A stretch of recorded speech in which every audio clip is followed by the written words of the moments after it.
accusing me that's you are a Zionist and you're paid by the Jews. So let us investigate who is the Zionist here, because as I know, Allah really was a Zionist. And I challenge any Muslim to tell me this is not true.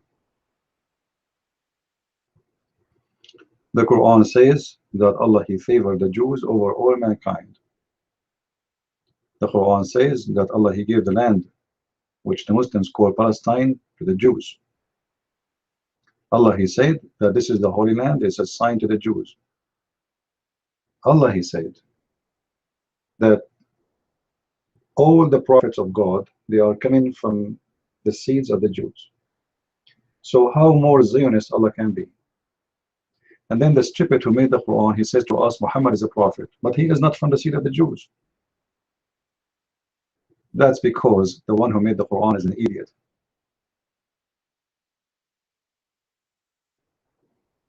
You know, remember the Muslims, they say to us that Muhammad was an illiterate prophet. So imagine if you make illiterate man the minister of education in your country. You can imagine the impact of knowledge in your country will be. So Muhammad, who the Muslims they say he is a literate man, suddenly he became Dr. Muhammad. He is a doctor in medicine, he is a doctor in philosophy, he is a doctor about God, religion, he is a doctor about women, even women's sperm, he is expert where that's coming from. He is expert how to make women pregnant, he is expert how to make women not to make noise when she is having sex. He's expert about everything. You know, the man, he is the expert in everything. Ask any question, Muhammad will answer. So obviously Muhammad is an amazing person. There's no doubt about that. You know,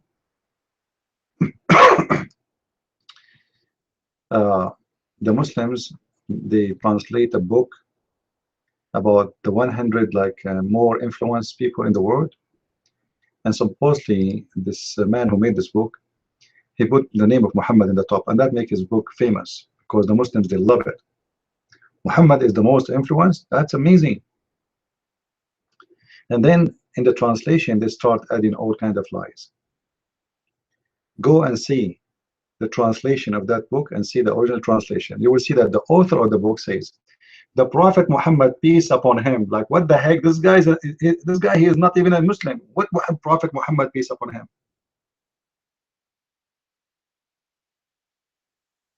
This is a translation from the first page.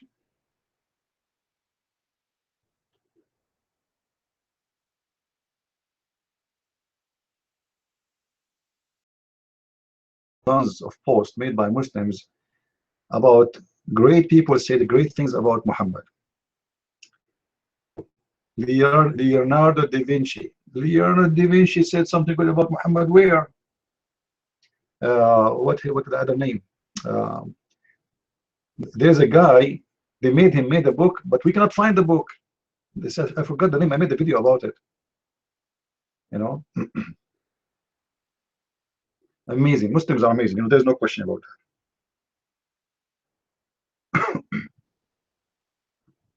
To find their prophet somewhere, and because they cannot find him anywhere, so they have to create all kinds of lies. Like, as an example, Muhammad is in the Quran, in the Bible. You know, hello guys on YouTube, how are you doing? Please invite your friends, and if you are married, don't invite your mother-in-law, because I want you to stay safe and secure. All right, just your friends.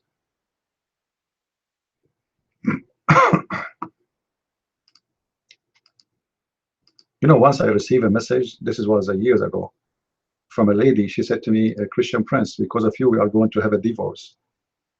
I said, why? Who are you?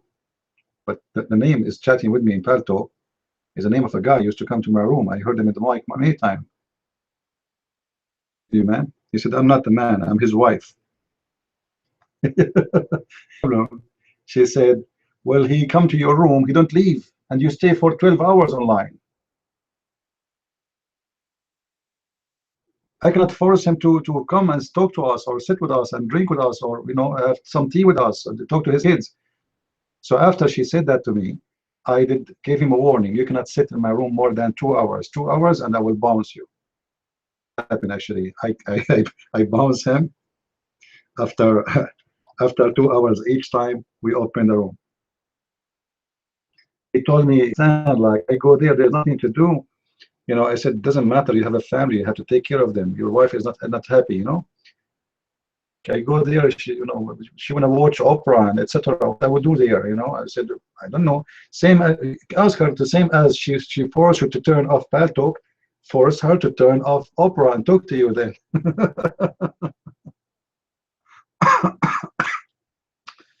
All right. Let us post in Facebook. We are live on air. The Christians versus Muslims.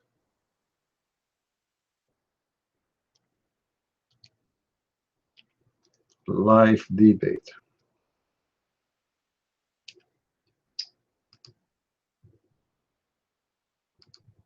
One of you send me an email in Patreon, and the email is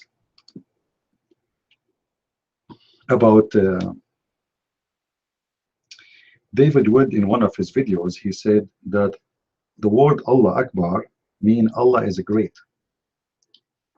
So this person, he is asking me, because I made the videos before explaining what Allah Akbar mean. So he said, this is not what I learned from you, so what do you say? He told David Wood not to say that because this is a wrong translation, but it looked like David Wood insisted that this is the very accurate translation. So today we are going to cover this issue.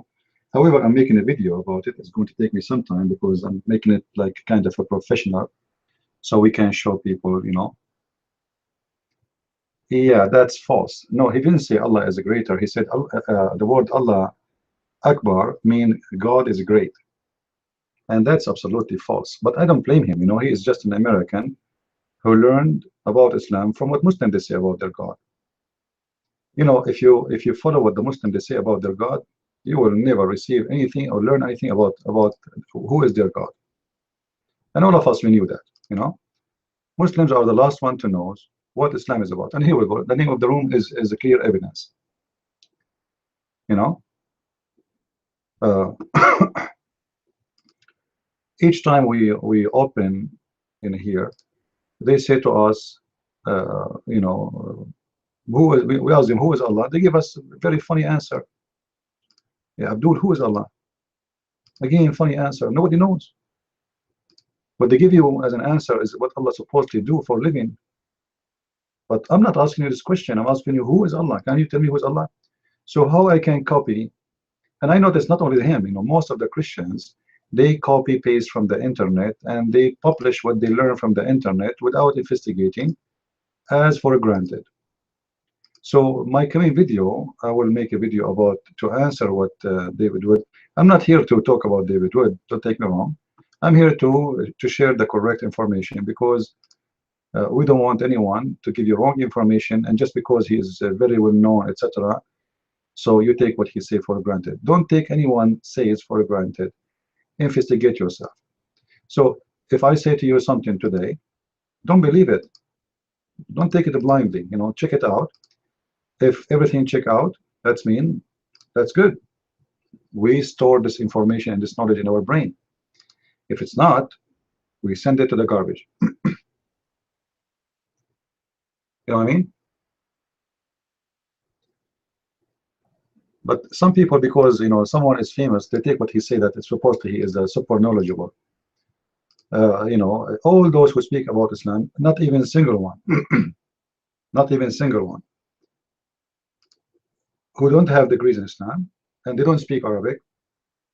Everything learned about Islam is just from Muslims' books, which is translated and full of false translation.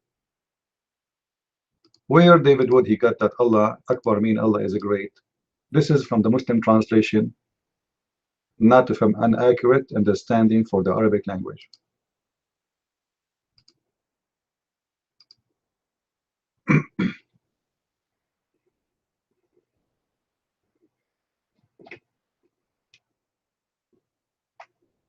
Yeah, I know, Simon. This is what I'm talking about. So I will make a video to correct that, because this brother who asked me to speak about it, he wanted to make things clear, and we don't want the Christians to be get a wrong answer. Even though I don't believe he mean to give you a wrong answer. This is what he taught. This is what he learned. But what you learned is wrong, and then we have to fix it. Yes, Akbar mean bigger. Akbar mean bigger. And we can show a lot of proofs, easy. Uh, the problem is, I met a lot of Christians, and all of them, they repeat. Somehow the Christians is the same as the Muslims. They are like, I heard someone say something, I repeat it. When somebody says something to you that Allah Akbar mean Allah is great, shouldn't we ask him prove it?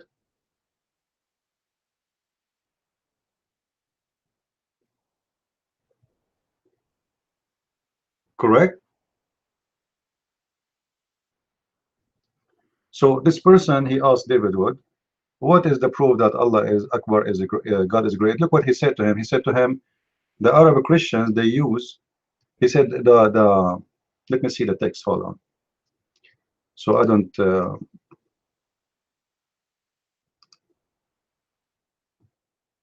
change the copy. He said to him, Allah is a counteraction of Al-Ilah, meaning the God. Arab Christians refer to God as Allah, so stop telling me how to translate the word. That's a very funny answer, because Arab Christian, they use the word Allah because of Muslims occupying their land. Imagine if you live under ISIS for 24 hours, David would change his name, not only his God name. He will call him Allah in a second. You know what I mean? They are living under the filthy occupation of ISIS for 1400 years. ISIS is not something new. Those ISIS, they are just trying to practice what they used to do to the Christians in the Middle East. So you don't prove that Allah Akbar means God is great because Arab Christian today, they use the word Allah. That's what does have to do with this? Why the Christians in the Middle East, they don't use the word Allah except in the places where it's occupied by Muslims? You know what I mean? Why it's only used where the Muslim occupation is exist? So we will explain that, and actually I'm going to make a video with details so people, they can have good knowledge.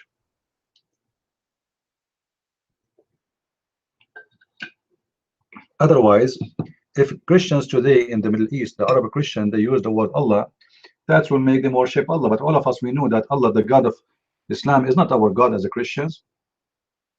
And I will not call my book The Deception of Allah if Allah is my God. This is a word for the Arab Christian. They mean, when they use it, because they've been forced to, they mean by using it, saying that God. They don't. It's not a name for them. For the Muslims, is a name of their God, and there's a huge difference.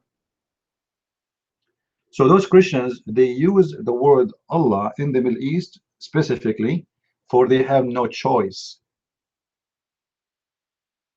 And after 1400 years, it became part of their language, part of their history, part of their culture. So today we are going to cover this, and soon I'm going to, maybe tomorrow I will finish the video. Actually, supposedly today I was almost finished it, but after recording I played the video. It's done, but I found that the sound have like a noise background, so I have to redo it again. Yeah, you know what people do not know. Like he said that Al-Ilah, Allah is coming from the word Al-Ilah. Let us type in the room and do a little study together.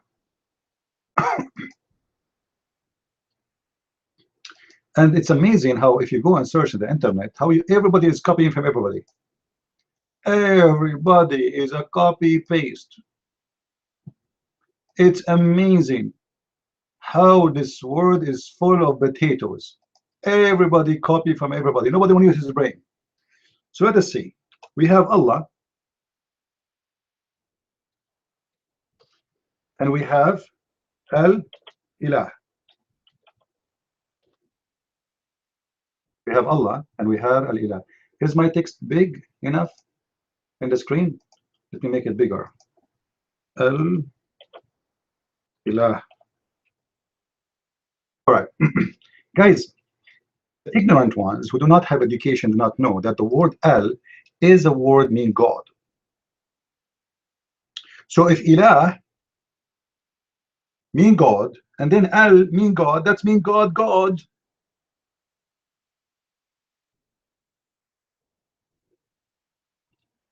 You know what I'm saying? Do you understand what I'm saying? Now, how we can prove that the word Al mean God? Let us see. I'm not going to quote for you from the book of the ancients, etc. I'm going to start using the Bible itself. Uh, have you ever heard of an angel? His name is Michael, Michael, Michael, Michael, Michael. Today, they call him Michael. Let me make it simple.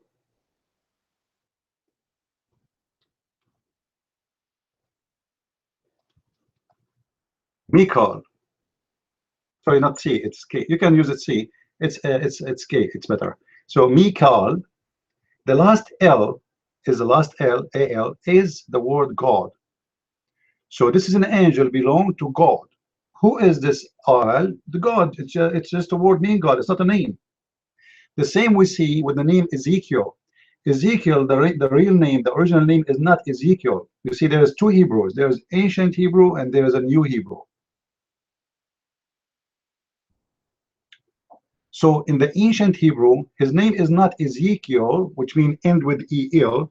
The name end with A-L.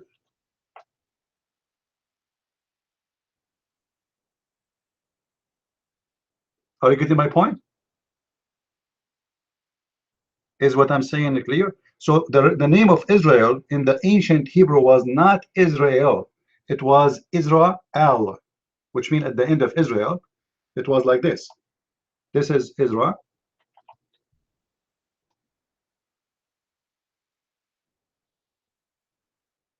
There's big A and L. Israel. By time, the word L replaced the word L, which is A-L.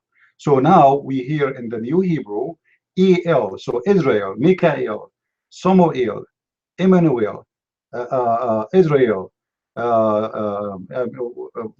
Ishmael. But the correct pronunciation was A-L.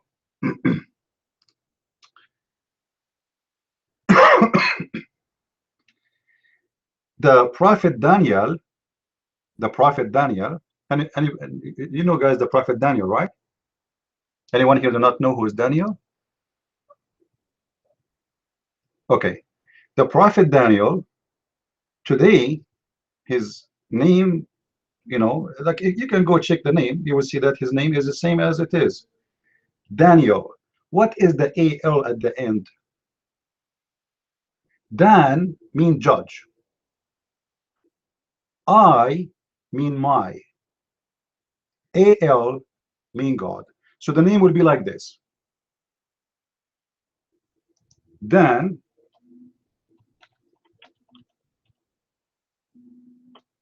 equal to judge.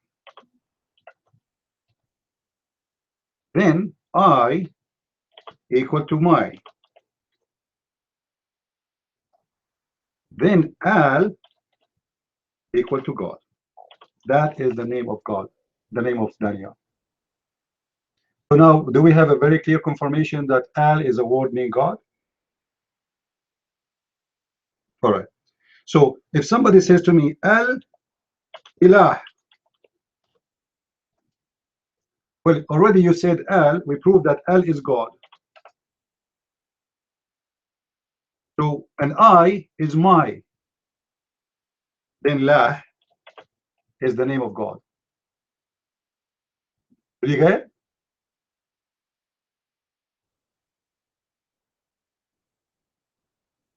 Are we getting it?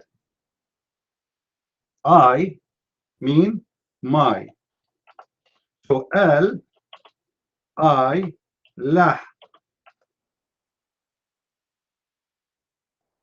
La is the God moon or the moon God. So Allah, Al, La, God, La. This is why in the Quran, chapter 1, verse number 1 and 2, you will see there's a difference in the words. The first verse says Allah, the second verse says Li, La. Li in Arabic mean two. Li, La. A name, we cannot take and change from it anything because it's a name. There's no addition. But because the name of Allah is a complicated name of two words, which is Al and La, then the original one is La. So if you want to say to this God La, then you say Li, La. We can take the L.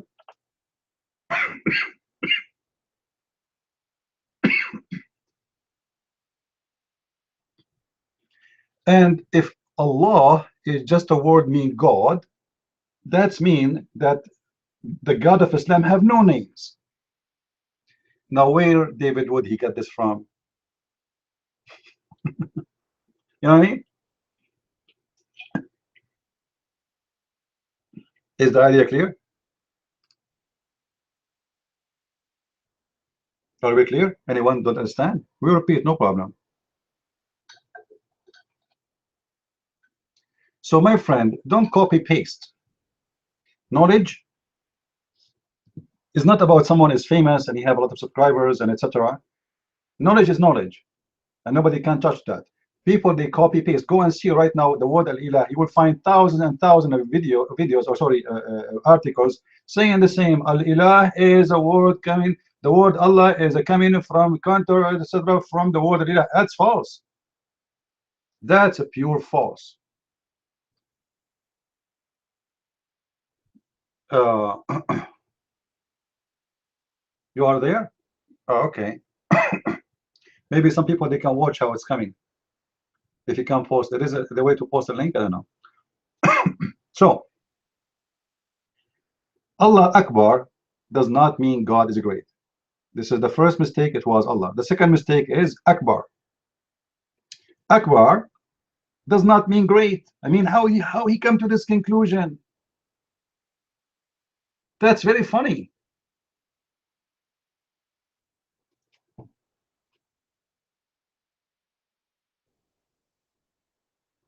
Maybe we should post some verses from the Quran to explain to you what we are talking about.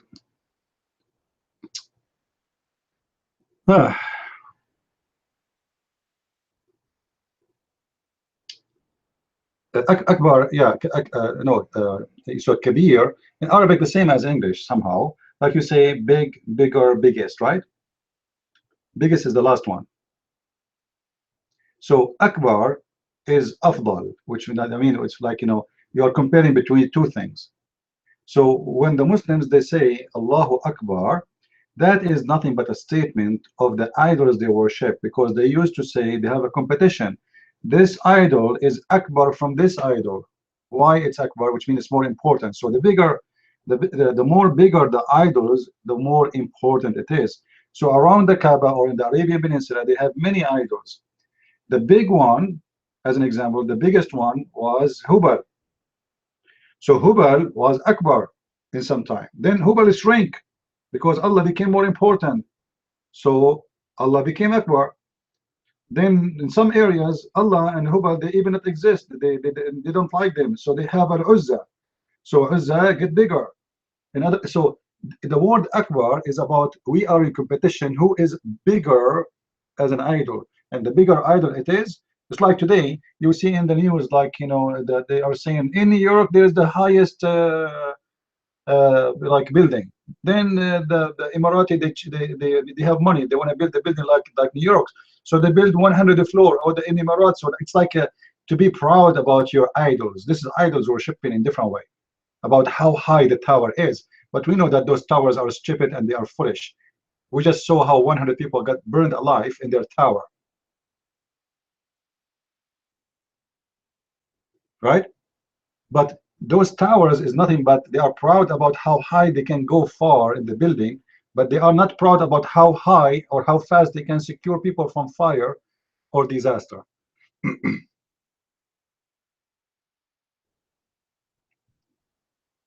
Anyway, so Akbar, actually, you know, let us let us just wait for the video. I will make the video. Maybe tomorrow I will publish it, and you will see in details how we can prove those things easy.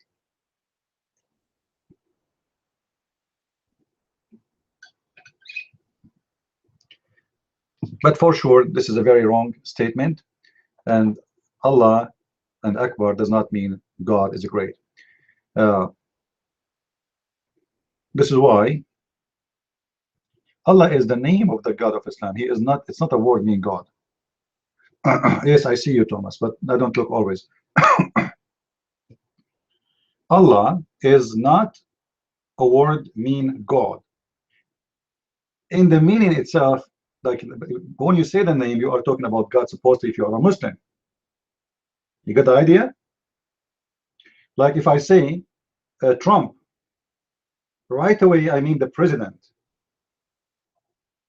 Is it clear? Because he is the president of America. So the second I mention his name, there's other titles to follow. So Allah is the name for the God of Islam, and he is not the original name. Or let us say the real name of Allah is Allah. Al is a word meaning God. Today Al in Arabic means that, but this is not the original of the name.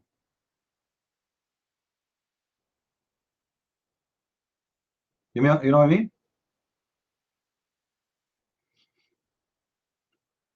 So it is Al, which means Al is a word mean.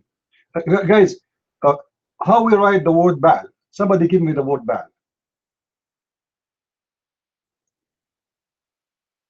Okay, what is the last word? Al. What is Al? Is God. Get it? Do you see it? What is the last? What is the last part of the name? It is God. So Ba Allah. This is Ba is the God name. Al is the God. I will give you another example. Hubal. Hubal. Who? Bal.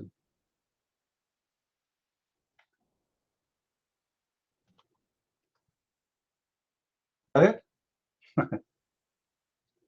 It's easy to prove, isn't it? All what you need education, you know. But if a blind want to read the blind, then we will go and hit we will hit the end of the wall.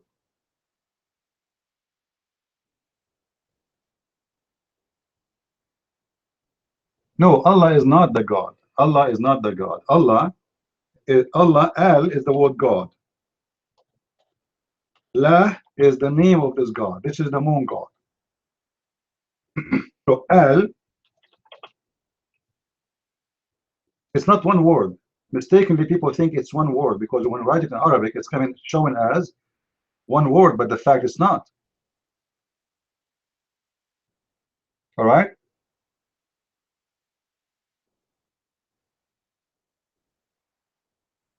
Look what Constantine is saying to you. You will find the Christians, they worship God by saying Allah. This is true. Those are Arab Christians. They've been forced to use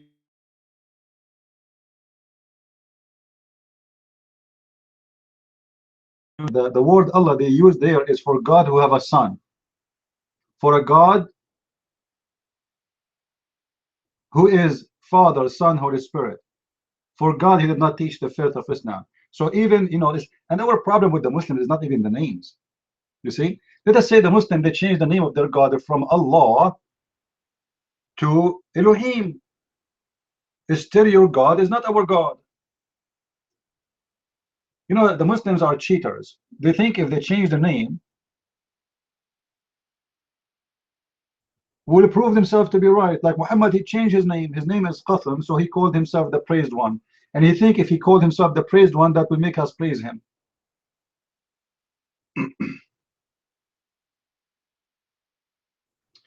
Well, Constantine, even you are a fake with the name. Look at yourself. You are a Muslim, but you call yourself Constantine.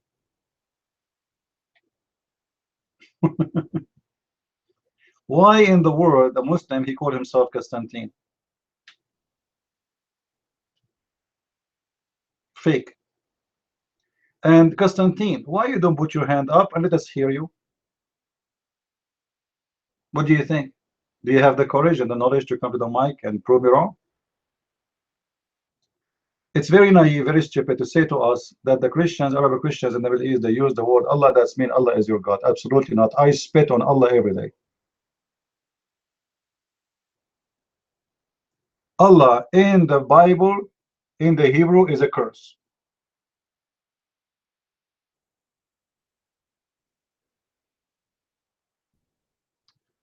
White man, he's saying Arab Christians are dogs. Hold on.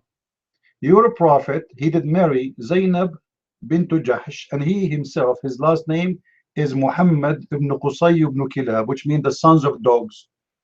So why you are calling the Christian dogs, which is supposed to be an insult for you, but your prophet, his last name is dog? You're my white man.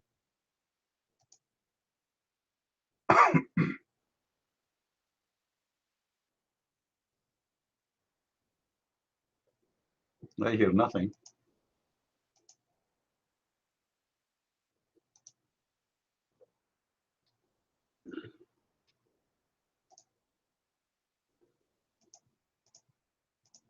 Hold on. I need to turn on my speaker so I can hear you.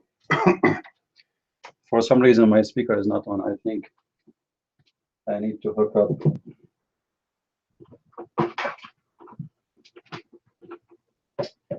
Where is the jack for the speaker? Oh, it's here, it's here. Here we go. Now you take the mic, Mr. White Man. Go ahead. Start from zero.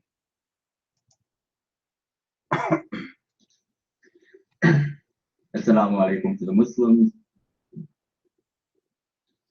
My only point would be this. If you think it's an argument to say that look at Allah backwards, it means in Arabic, no God. That is proof that it is somehow the false God. Well, you could use the exact same logic with. Did you not hear what he said earlier? He said if you take Allah comes from al-ilah. Al meaning the singular, the one. Al, like for example, al-Asad, the lion, or al-Amriki, the American. Yes? Al-ilah, it means. Potato, this is not what I said. I said that the word A-L, is a word meaning God. And La is the name of the God. Take the mic again. Clean your ears from the wax.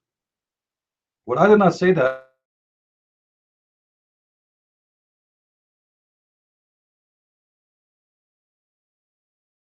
Somebody who was asking me what that was.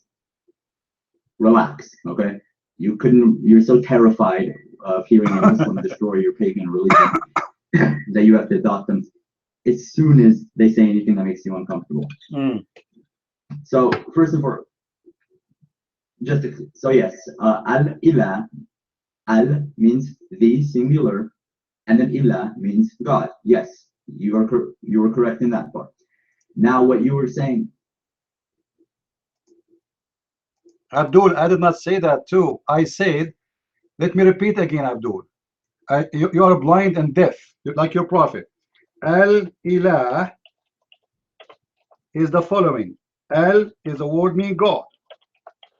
I is a word my, equal to my. La is a word which is the name of the God. So Al-ilah, it is the God. God is Allah is my God. You know, remember in those languages we read from right to left. So la, I, al. La is the God and I is my God. So where is the word God? I is my, sorry. Where is the word God? Is al. So al-ilah, al is equal to God. Then I is equal to my. Then la is equal to the name of the God. So your God is la. You're mine. Again, the terrified cross worshiper, so terrified of having his pagan religion humiliated and torn apart and abused in front of him that he has the dot to lie and spread more and more lies.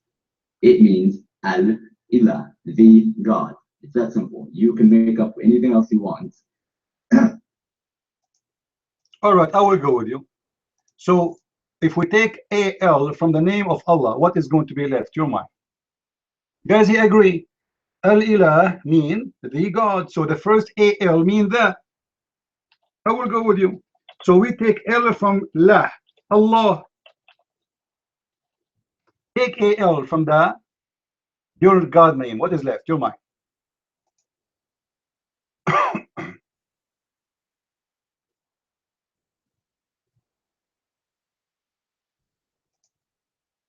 Don't play dead. You just agreed a second ago. Abdul, don't play dead and leave. You are the one who said that al, you said, not me, that al mean that, and this is true. In Arabic today, it means that. Okay, so Allah is written like this. We take the first two letters al, which is equal to the. What is left is la. Your God name is la. You're mine.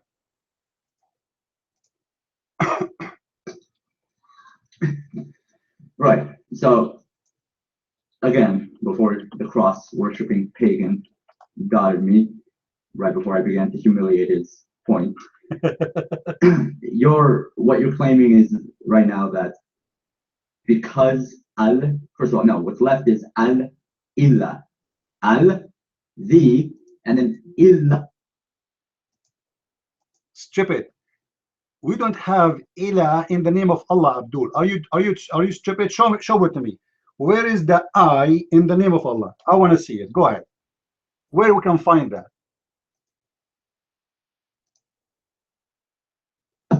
Yeah, okay.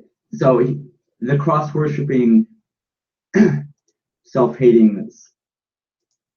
Stop saying lies. We don't worship the cross. You are the one who kisses stones. In the whole Bible, it doesn't say even kiss the cross. The whole Bible. So stop lying. But I can show you your prophet teaching Muslim to kiss a stone, claiming that the stone it is the right hand of Allah, have two eyes and have two ears. It is part of Allah. You are the pagan. You go to a stone, you go around the stone, and you kiss a stone. Now we go back to the topic, stone kisser. You are adding I but it's not in the name of Allah. This is the name of Allah. There's no I. We take AL, what is left is La, and La is the moon god. The mic is yours, Black Stone Kisser. To the cross worshippers in the room, just know this, before I answer his question, he is desperately trying to avoid me finishing even the next 30 seconds, because he is desperately trying to fool you, knowing you have either the mental capacity or the interest to learn even the most basic rules of Arabic, okay? Just know that. Because he's an Arab, because he's probably from an Arab Christian family, he can play these games. If you know even the slightest thing about Arabic, okay, you know. Stop wasting your time. You are the one who knows. Give us the reference, give us the proof. You said there is an I in the name of Allah. I want to see it. As he is the one is adding I in the name. I want to see where is the I coming from. Allah. Where is I? There's no I. You agreed that AL is equal to the. So the, La. Thank you very much. Your God name is La, and that is the moon God. The mic is yours. Stop preaching and making speeches. Give us proofs and reference. Your mic.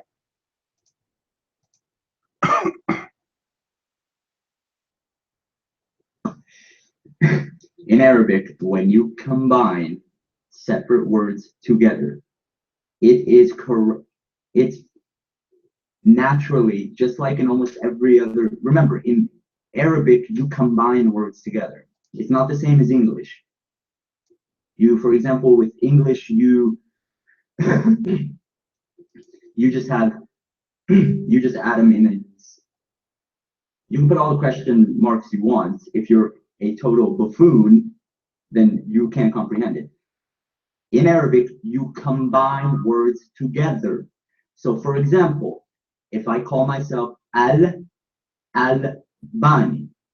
okay, the Albanian, it's correct to combine Al and then again L and then Ban. Now Abdul, I am not saying it is wrong. Did I say it's wrong, guys? Did I say it's wrong? Did we say it's wrong? No. What are you giving a speech about the wrong question? The question is, you are the one who accept that the L is equal to the. Okay, Allah start with L and then there's La left. So the La, who is La? Stop telling me we can combine. We know that. It's not a secret. This is not the question. Guys, it's allowed in Islam to make salad and falafel. We know that. The question is very simple. AL means the according to you. What is left of the name of your God? La. Just to get you busted in a second. Can you read for me chapter 1 verse number 2? Alhamdulillah. Alhamdu what? Li la. Li la. What happened to Allah? The mic is yours.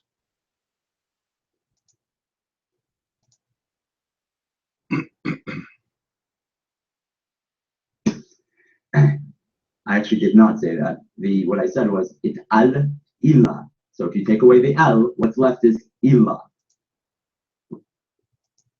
Abdul, I don't know who is the crazy one. Can you show me in the Quran where it says Ilah? If you show me the I will close my room. Is that fair, guys? Chapter 1 in the Quran, verse number 1, verse number 2. The first one says Alhamdulillah. Huh? Sorry, Bismillah. And the second one it says Alhamdulillah. Show me where is the letter I. If you show it to me, I will close my room immediately. And I will promise you I will never open my chat room ever again. And I will marry the first woman I see in my way, even if my mother-in-law is going to be Khadija. Your mic.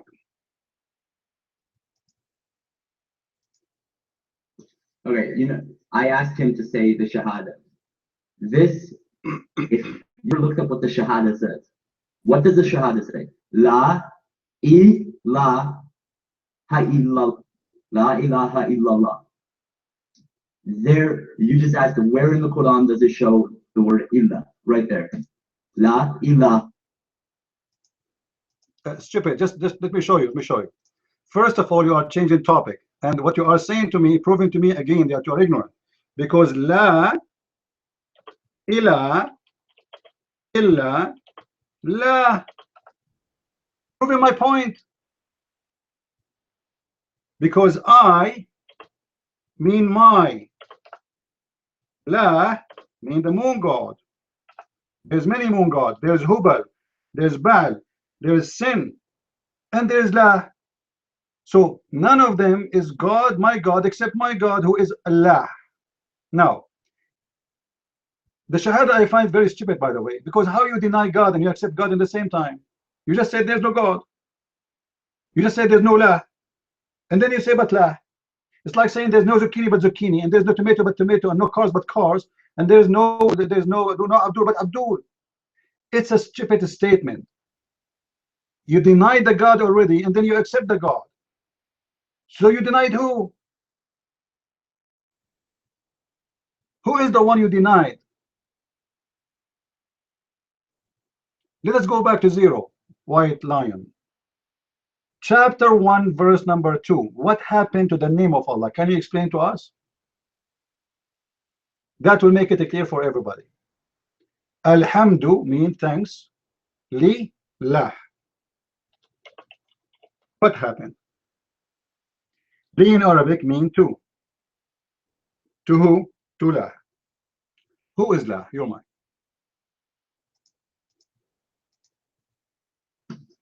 Isn't it adorable? You just got humiliated by somebody who's not even an Arab, somebody who was born actually person. You're calling me Abdul all you want, and you're going to rationalize it by saying, well, we call ourselves Abdullah, but what you really mean, you mean that as a racial insult, because you're dealing with a bunch of racist. Here we go. He will make it about racism now. He will play victim. Abdul, you just said you Abdullah. Let me show you how stupid you are. Abd means slave. Huh? El, La. Thank you very much. El is God. La is the name of your God, and you are Abd. You are the slave of the God La. You just got yourself busted again. The mic is yours. Because it's still the compounded word al-ilah, you take away, you pronounce it Allah. So for example, in the same way that you. All right, listen, white man, white lion, I have a challenge for you in front of everybody to show me one Muslim scholar agree with you that al-ilah is Allah. Allah is a name. You say al-ilah is what Allah is, right? Okay, I accept from you to show me any scholar agree with you. Otherwise, you are a potato. You might. Can you show us any scholar agree with you?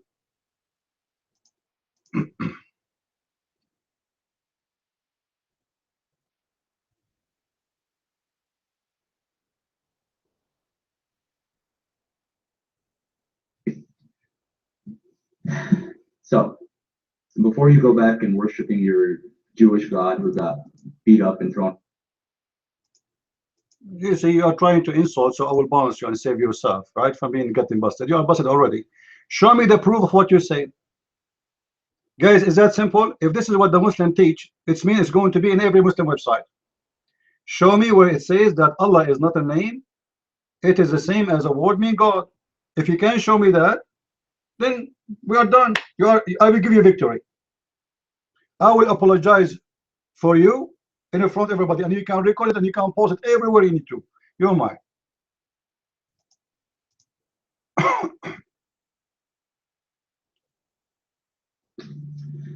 So just like your God got beat up and slaughtered and put on a cross and humiliated, you are about to get humiliated. The compound. Abdul, isn't it your prophet? He lost his 4 teeth and he ran to Aisha and she could not stop the bleed. Isn't it your prophet? He was humiliated by a Jewish woman by killing him like a rat for 4 years, suffering from poison. Isn't it your prophet in the last of his life, Umar al-Khattab, he said, لَقَدْ هَجَرَ الرَّسُولُ, which means he go crazy, he's stupid. Don't listen to him. He said, bring me a pen and a paper, I will write for you a book so you will not lose your guidance after that. And then Umar al-Khattab, he said, قَدْ هَجَرَ الرَّسُولُ, the prophet became crazy. What are you talking about? Is it a goat who jumped in the bed of Muhammad when he was dead and she flipped him from the bed and she ate the Quran? Do you have more humiliation than this? Man, where is the goat? In the top of Muhammad. And where is the Quran? Under Muhammad. And what the goat do? How the goat, she was able to get to the Quran? She flipped Muhammad. She chewed the pillow. She ate the Quran and she was screaming Allahu Akbar. And since then, we are looking for the pillow, not for the goat. The mic is yours and prove me wrong. Stop saying things. You're trying to make me bounce you. I will not. Show me a proof that Allah is not the name of your God and Ilah is an equal word to Allah. You're mine.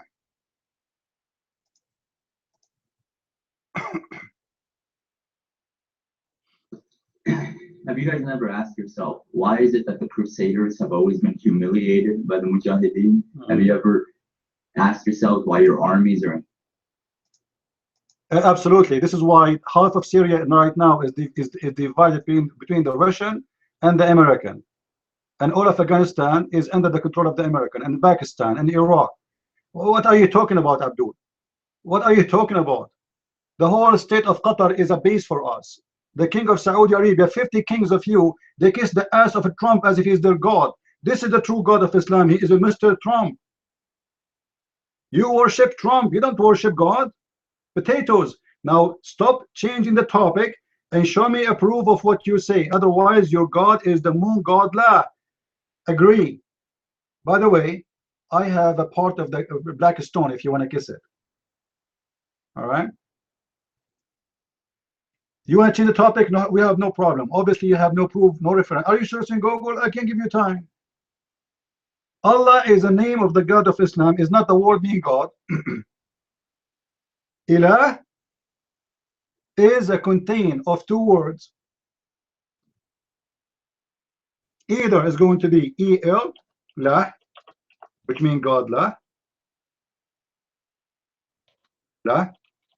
or is going to be La, which means my God, my La. Actually, I believe it's more accurate to say it is El, La. Mean El, the God. El is the word mean God. La is the moon God.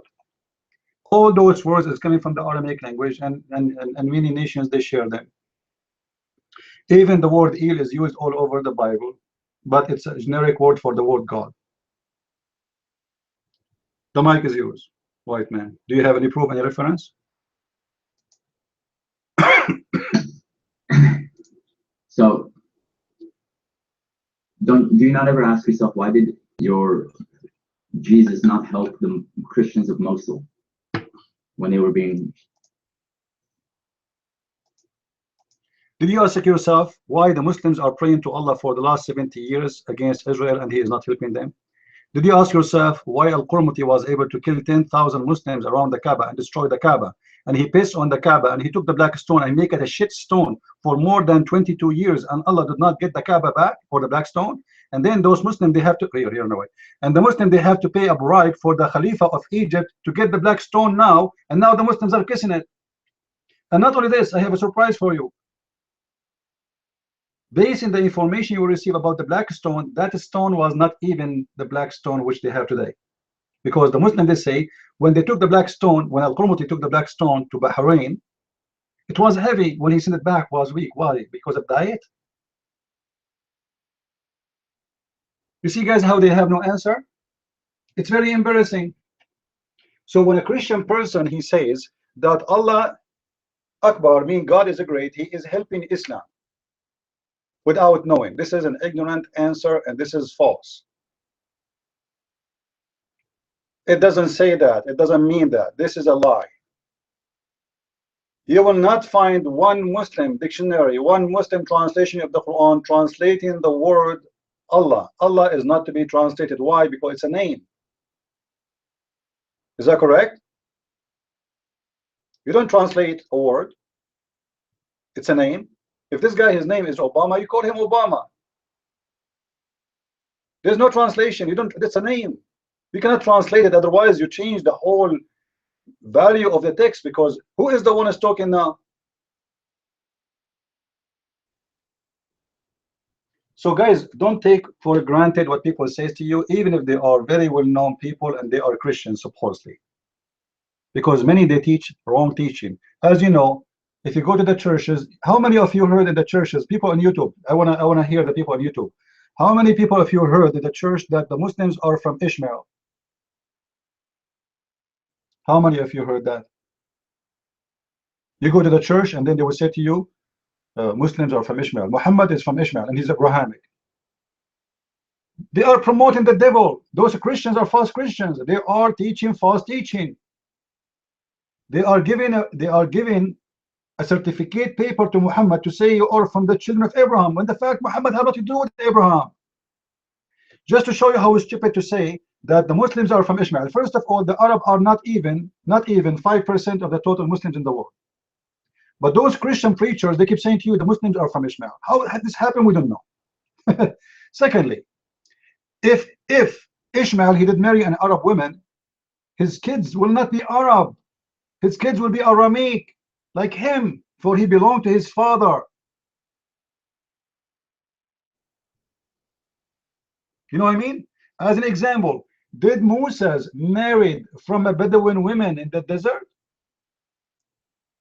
Did Moses do marry a woman and she is from the desert, which means she have to be called Arab? Because Arab is a word meaning the desert, by the way. Arab is not an ethnic. So how come they don't say that the children of Moses are Arab? That's stupid. You know what I mean? Moses, he married to a girl from what they call them in English, the Medians. I don't know if the name is correct in English. He married a girl from the Medians.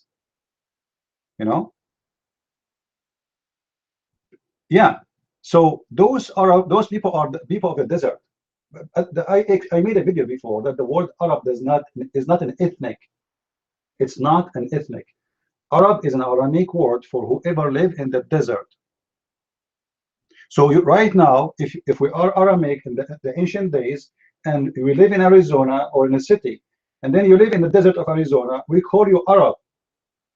In other way, the word Arab is like savage. You know what I mean? Aram, all of us, we know what Aramaic, right? Aramaic. You know what Aramaic, right? When we say Aramaic, but where is the name Aramaic is coming from? Coming from the name of a person whose name is Aram. Aram.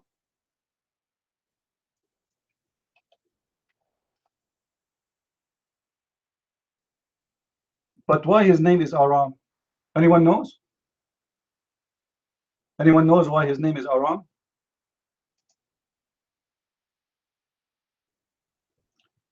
Those who live in high hills, they call, you know, he got this name because he lived in the high hills. So his people, they became the Aramic people of, let's say, mountains. They don't live down in the valley. They live in a more high, not necessarily mountain, but high hills, you know. So those who live in the desert, they call them Arab. Those who, everybody have a name based in the location he live in.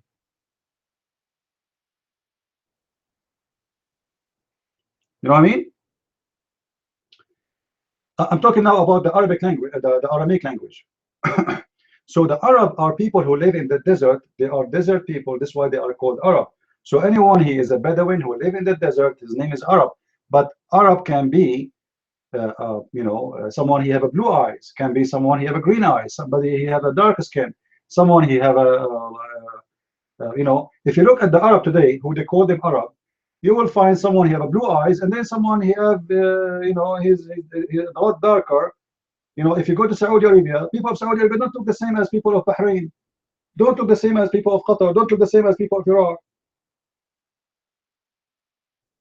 So what is the Arab? Who is the Arab? Arab today became a word used for whoever speak Arabic. Arab, but it was never an ethnic. Even the Bible mentioned the Arabian desert, the desert of Arabia, right? Why it's called the desert of Arabia? Because who live in there, they don't have cities. They are Bedouins. The majority of those people, they are Bedouin who go from place to place. It's Bedouin, you know.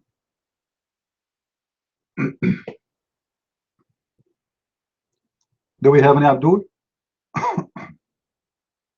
And it's very funny to believe that if a man, he marry a woman, his children will have the ethnic of the women. You know, this is not what even the whole history of the Middle East teach. Guys, Abraham, he did marry from Hajar. Is that correct? Abraham, he married from Hajar. Where is Hajar from?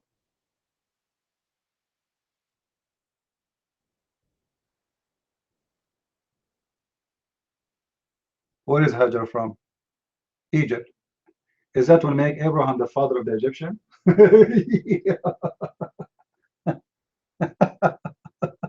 He's not. He married already one of them. They are exist before him. You know what I'm saying? This is how stupid the idea to say that Ishmael is the father of the Arab. Imagine I was in China just a few months ago. Let us say there I get married from a Chinese girl. Her name is Shi Su Hu. Okay? Or her name, or I go to Japan, her name is Sushi. And then I marry from Sushi, and then we got a boy, his name is Susha. Huh? I am the father of Japanese? That's stupid. They are exist before me, long before me. They are nation already. They are not one or two or three. We don't care if Hajar was a servant or it doesn't matter. This is not the question. She's a servant or not, she's a human, right? So she is an Egyptian. Abraham, he married her, but nobody says that Abraham is the father of the Egyptian because Egyptian exists too, and he was exist too. So he is not the father of the Egyptian. The children, they belong to him, not to the Egyptian. This is why always I say, don't take what people say to you blindly. Search, study, and think.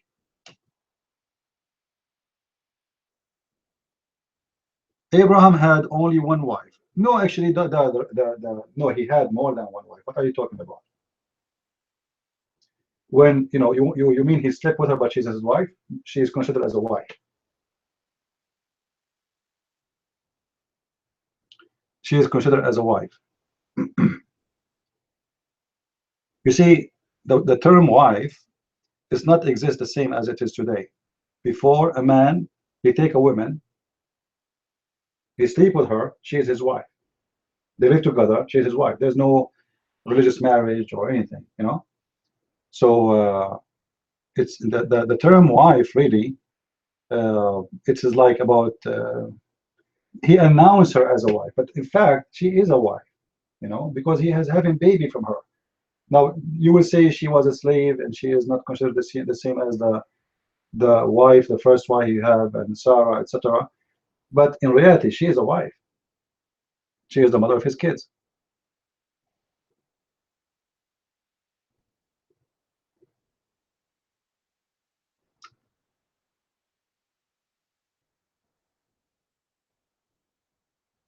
It doesn't matter if he married or not, guys, because the marriage at that time, the statement of marriage, you know, we are talking about the first person who became a believer between his nation. All right. So there's no priest, there's no marriage, there's nothing of the things we practice today is exist. You see a woman, she agreed to be with you, to live with you. She is your wife, but the term wife is not really is a wife as we know it today. You know what I mean? Like why in the old days people they used to have many women, many wives. As an example, David, because there's no law. It says you marry one or two or three. People do whatever they wish. Are you getting the point? People they do whatever they wish. There's no, you know, in the time of the sons of Adam, a brother, he sleep with his sister, right? Why? How they can do that? Because people do whatever they wish. There's no law. When there is no law, if there is no law says you cannot cross the street when the light is red, I can cross the street when the light is red, or I cannot. It's up to me. It's my decision. There's no law.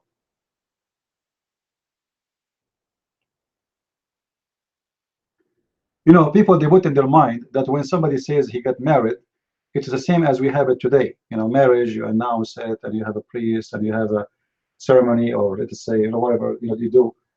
But this is not how it is at that time. It's just a man, he see a woman, he like her, they agree to live together, she is his wife.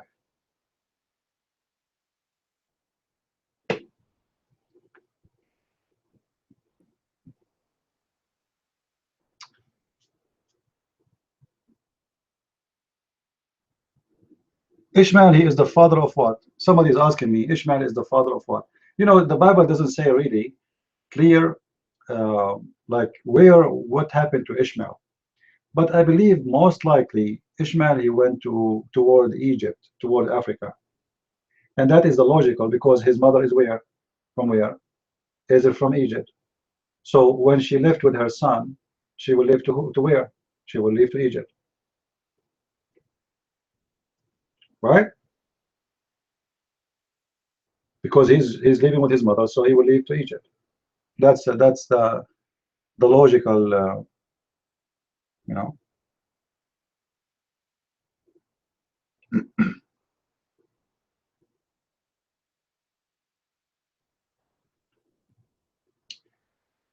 Anyway, you want to consider that Abraham, he have one wife or more than, you know. However, the women he had relationship with them, they are considered as wives because he did not commit adultery as adultery. You know, at that time they took a woman. You take a woman. The woman she take you. There is a woman. She is a servant. She is a slave. This woman, she don't have really too much choice to say yes or no, even, you know. So, do we have any Muslim here?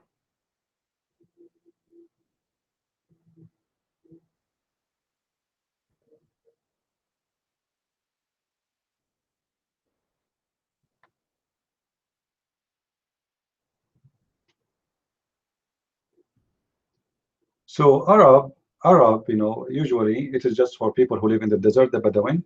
So uh, even, you know, in the history of Islam, you will find that when the Bedouin, they attack Jerusalem, the first time reported in the history in Jerusalem, you will see the High Bishop of Jerusalem speaking about savage Bedouin Arab controlling the roads, the gangs, but he never mentioned the word Muslims.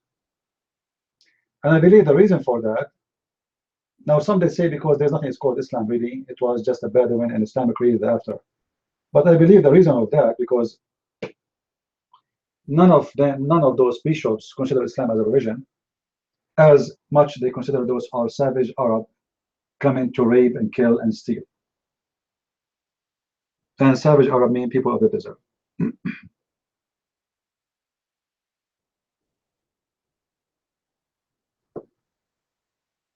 Do we have any Muslim here?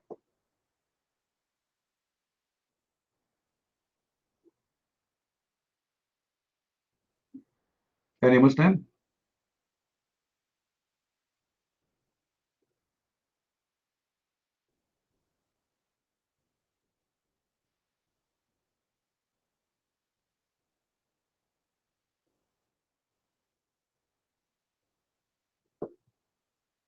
Who is a Muslim when I get us busted?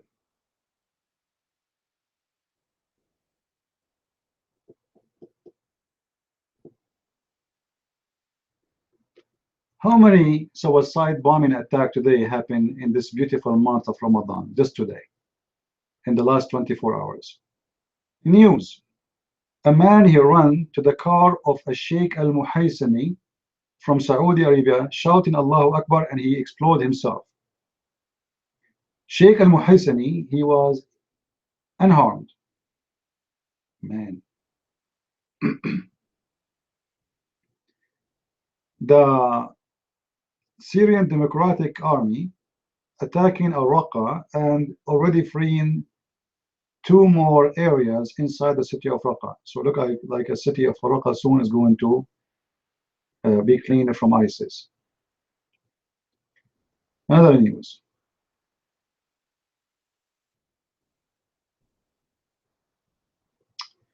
China is thinking to grow potatoes in the top of the moon. China, you do not need to do that. Come to my room. We have a lot of Muslim potatoes here. I mean, come on, you want to grow a potato in the wrong market. Sometimes news is crazy and stupid. It's just, they fabricated news.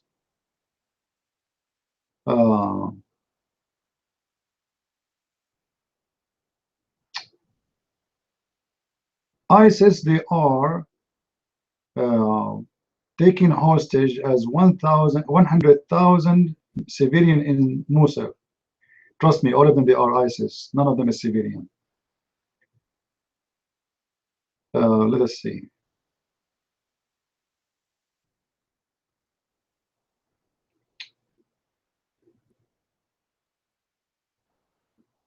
The American army finished army training with the army of Qatar. Look at the hypocrisy of American.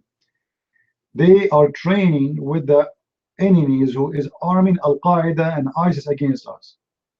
I mean, how corrupt this world is unbelievable.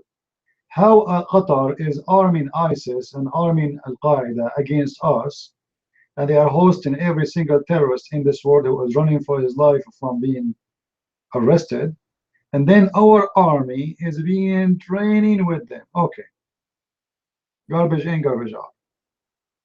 Erdogan and Tamim and Macron, his name is Macron or Macaron, because there's a fish, it's called Macaron. They are going to meet, or they are going to have a phone conference. Is made by Qatar, trying to help Qatar to fix their problem. All right. More news.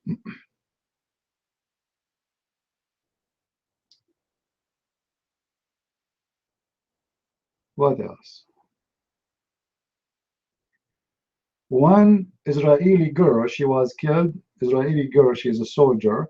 She was killed by 3 Palestinians in 2 different attacks. And those Palestinians, they get killed. What else?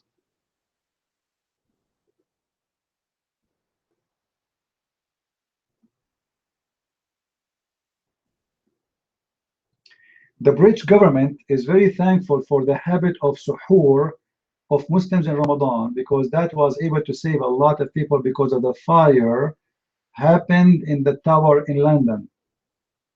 Look at this stupid government. I believe strongly that this fire happened because of Ramadan, not the opposite. Because those Muslims, they cook like crazy in Ramadan. And most likely what happened, they didn't have enough space to cook, so they were putting many things together and things is messed up in one of those apartments and the whole building caught in fire.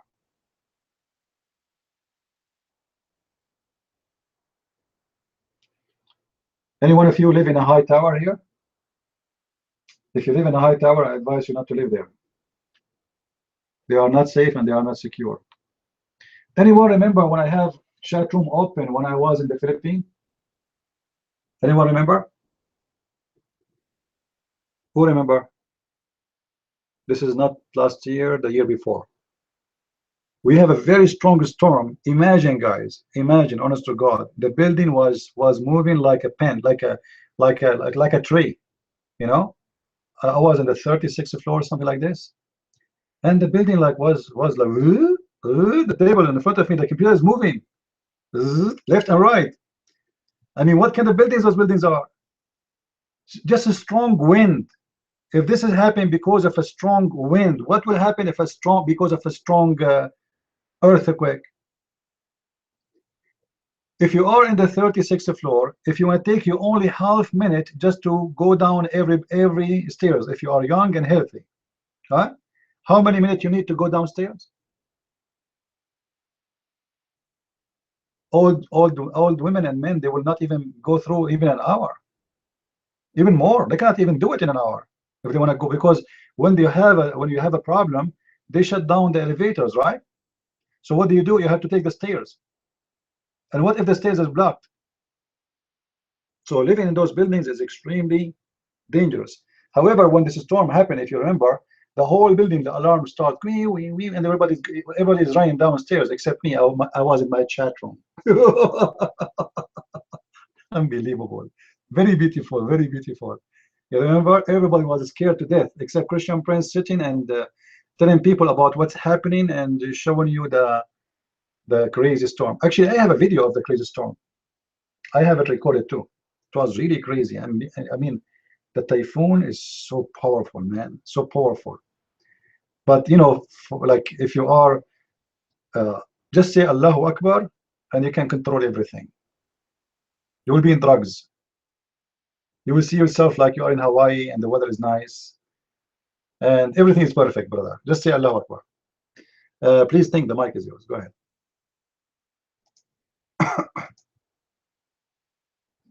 I am going to destroy you, Christian Prince. I am going to destroy you. What Yes. happened? Wait, where is the run button? Where do I press the run button? Somebody help me, please. Hello? Where is the run? Where do I exit? Exit. Wait. I'll destroy you. I'll destroy you. I'm the best. Wait. Just watch while I run. Watch while I run. Take beer. Or vodka, whichever you like. What was that guy talking about? Calling us pagans. Oh, what a guy. Unbelievable. Well, CP, you were talking about the building. I live close to the building where the fire caught fire. My brother was watching it as it was burning in the morning. I mean, I've gone around it. I live like on the 9th floor, so I am almost not one of those towers, but it's about 9th floor. So we can see it from here. I am deeply affected by it, to be honest. It's extremely sad. The stories that we hear and how it happened. Really sad. I mean, for example, a woman, she threw her baby down from the 9th floor, and lucky somebody caught the baby. And then you got people saying that basically going down the stairs, walking over dead people.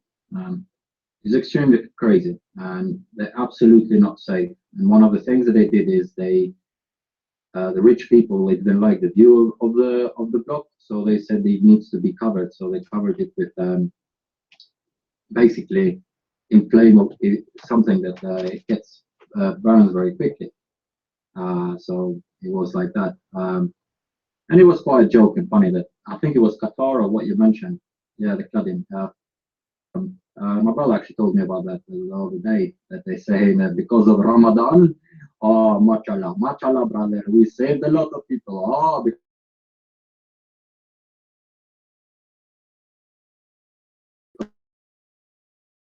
died there. Now, we don't know the cause of the fire. The guy was on the 4th floor, where apparently the fire came from.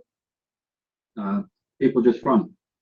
And what we have here in UK is called a stay put policy, which means you stay inside the building. Right now, the flat that I am in, there was a fire 2 floors before down, and the whole flat burned down, but the fire didn't go anywhere else. Because what they do is, in America, they've got like a sort of preventing. They got the sprinklers where the water and all this. Whereas in UK, what they do is they build a thing which is called to contain the fire, right? So you contain the fire within the block. But what happened here is because it burned outside everywhere, it caught everybody, and it had nothing to do with Ramadan. Because let me tell you, my friend, in UK, right, these people, these Qatari people, the reason why they say that, because in their country, unless it's Ramadan, they actually probably sleep. They sleep at 9 o'clock, whereas in UK people don't sleep at 9 o'clock. People actually sleep 2 o'clock. They sleep very late. And what happened is people were walking not by the Muslims knocking on the door. People were walking by the sirens, by people shouting, people screaming. So, and some places alarm went off. So people were walking that way, and also the smoke came onto their building. So it's really funny. It's really crazy, like that they try and say this, that Ramadan this and Ramadan that. But then again, what do you expect? He's a Muslim. Like that guy came and said, "Oh, why didn't Jesus protect the guys in Mosul?" I've had that before from Muslims, and you think, hold on a minute, you're dying every day in Mecca. You go to Mecca, like you're stepping over each other, you're dying every day. What happened to Palestine? Where is Allah? Allah, because one of the things is was it the Ummah that the Allah will make them victorious? What happened? Why is Allah not making them victorious against Israel? Israel is a tiny nation. People don't understand that. Israel is a small city. And then you have when you look at the 6-day war and all these 3 wars or whatever, Israel destroyed them. Absolutely destroyed it. The whole Middle East tried to attack them, couldn't do anything. So that is actually more proof that the God of Abraham, Isaac, and Jacob is a true God. Okay? That's what I wanted to say. And another thing I wanted to say, do you think that Muhammad probably got on a donkey or on a mule, as you call it, and instead of flying to Israel, he actually flew to Amsterdam, so he can go and meet all the prostitutes there. And he had ashish and magic mushrooms, and that's why Muhammad had all this magic on him, and that's why he was thinking he was sleeping with all these women. He was sleeping with all his wives, but then, he wasn't actually sleeping with his wife. So I think that Muhammad did go get on a donkey and he went to Amsterdam. He didn't go to Jerusalem. Anyways, I'm gonna pause the mic. I'm not gonna talk about the feeling all around in UK, in London, and people around, because we can see the building from far. It's absolutely crazy just to look at the building. Absolutely crazy. And it's really sad. Really sad as to what's happening. Anyways, my screen.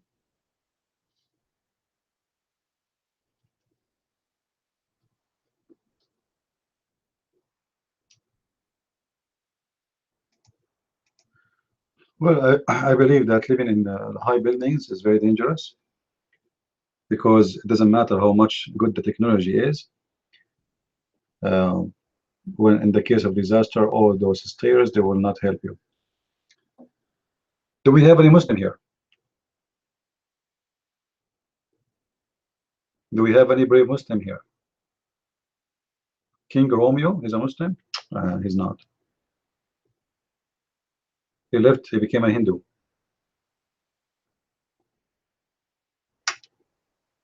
He found that his God Allah, he had the biggest chapter in the Quran is the cow chapter. So he said to himself, I'm not going to be Muslim no more.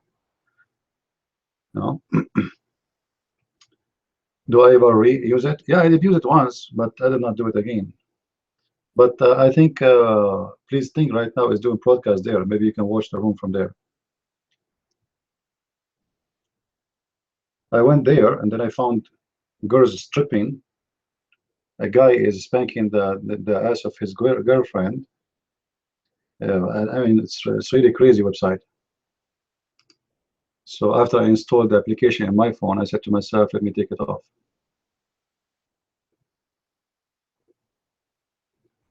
And especially the most funny ones who broadcast there are the Muslims.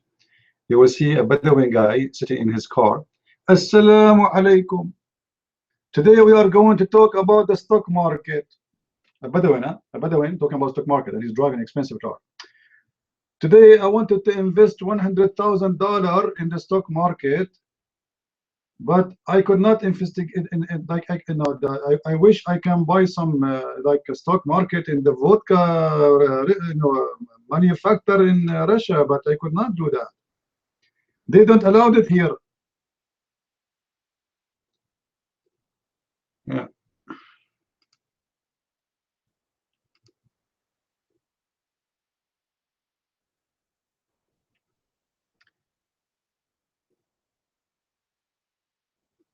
Weirdo. Any Muslim in the room? Let us see what people on YouTube are saying. Is everyone on YouTube is doing fine?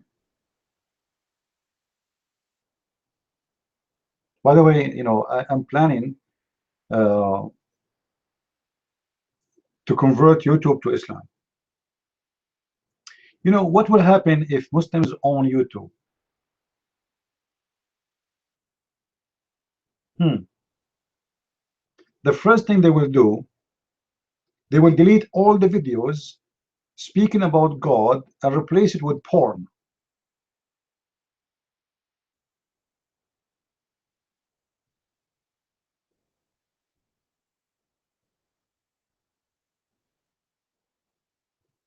Right?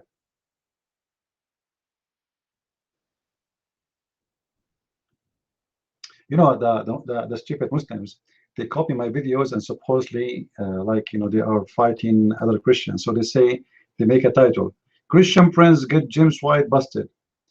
Christian friends get James White and David Wood and Sam Shamoun busted all together.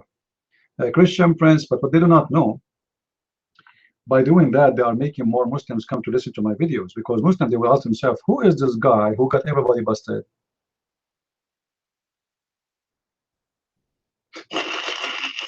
You know, that's the problem. They are stupid. You remember the guy who made a video saying to the Muslims, go and give false review for Christian Prince books? You remember it? The German guy? I mean, look how stupid they are. After they made that video, the number of sales increased, because this video is watched by everybody, Muslims and non-Muslims. And people will wonder, who is this guy who we should give his books a bad review, you know? Okay, well, if you ever get my books, don't forget to make a review, please, and tell your friends about them. Why I remove last YouTube? Because I don't want anyone to use it wrongly. You know, I just wanted to share that email which I received from a false Muslim. That's all. That's why I remove it. There is no need to keep it there.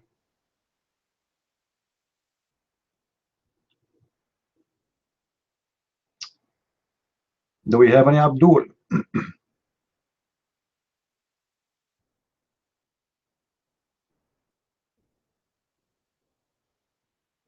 Yeah, actually, the Muslim, they promised they will buy my books and burn them, and since then I'm waiting. I want that to happen, because that will be the best day of my life.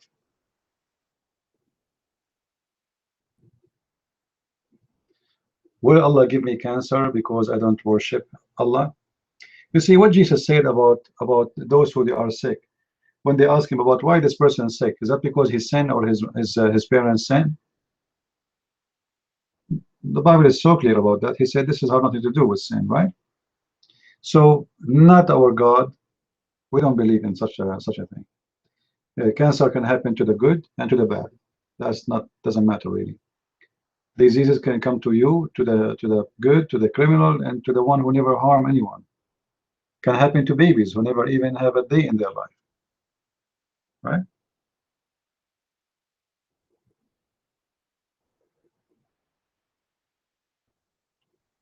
So do we have any Muslim when it comes to the mind?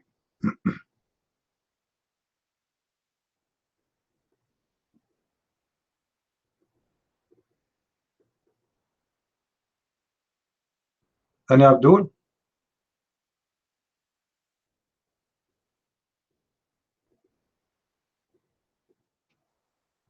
Anyone?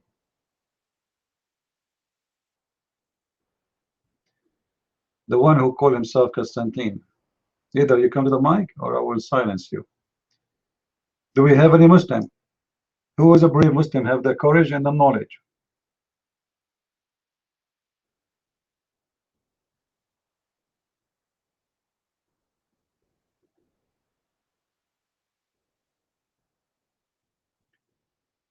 Punishment in the grave, absolutely. The punishment of the grave is severe. But do you know what is the most reason for the punishment of the grave? Anyone knows? What is the reason according to Islam that a person he will get the punishment of the grave? The main reason.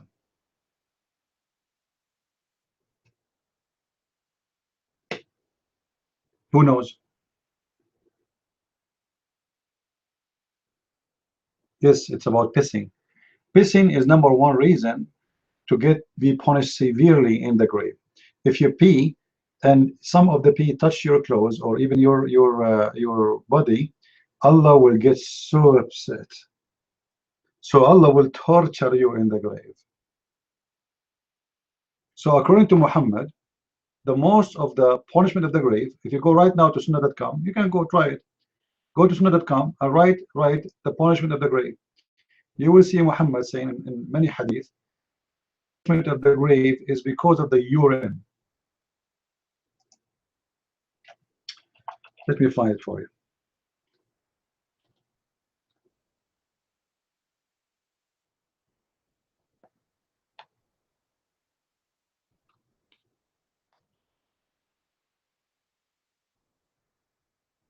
أكثر عذاب القبر. Need to buy those stickers, you put them in the keyboard. This keyboard, half of the stickers is gone. Okay, here we go. Most of the punishment of the grave is because of the urine.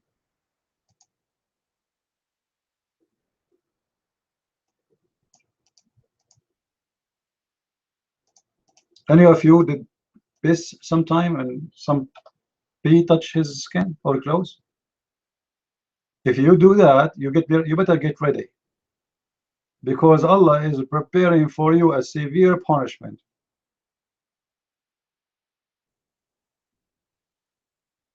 I mean, look at the sentence. Don't you see there's a wisdom there? Be honest. Don't you think there's a severe wisdom in this statement?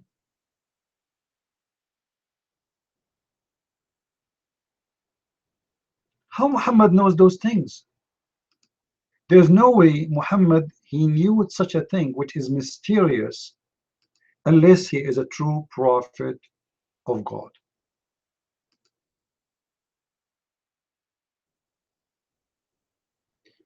Yaduha asking questions. CP, what about Islam? Rahmatul lil Alameen. Okay, well, Muhammad, he was sent as a mercy for mankind. But do you remember the hadith where it says that the best, in chapter 3, verse number 10, it says that the best of you, the Muslims, are the best of mankind. Why? Because they bring the non-Muslims to Islam by putting chains around their necks. You remember? So Muhammad, he was sent by mercy, as a mercy prophet, by the sword. What does that mean? He fight you by the sword, so he make you convert to Islam, so he will save you from going to hellfire. Supposedly, this is the purpose of the mercy of Islam. So I slaughter you in order to save you. That is the logic of the Abdul. If you read with me this hadith here, you will see the following. Let me post it for you in YouTube. It doesn't go through.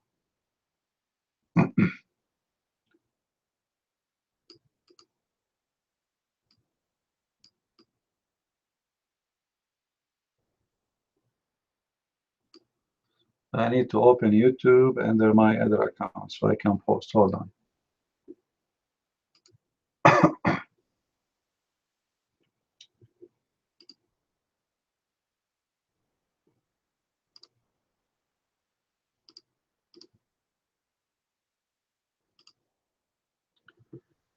All right.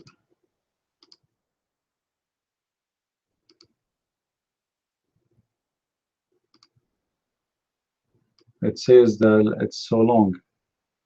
Let me do this. I will send you a link, guys. You can read it.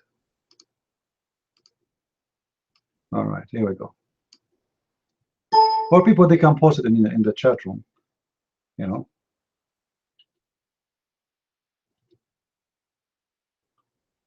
This is the link. It says clearly that the best of mankind is the one. The Muslims are the best of mankind because they go and they bring non-Muslims and put the chains around their necks and they force them to embrace Islam.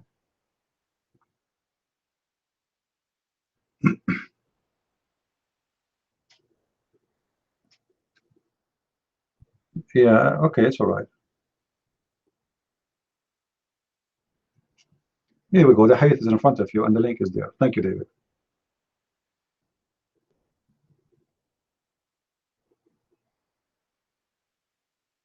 Yeah, but they will not tell you that Muhammad, he was sent a mercy as a mercy prophet by the sword.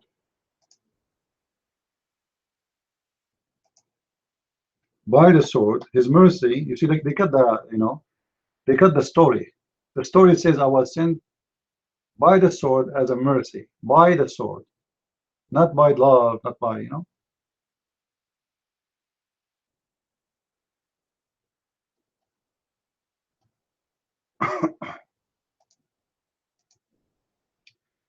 Let me see if I can find the hadith for you.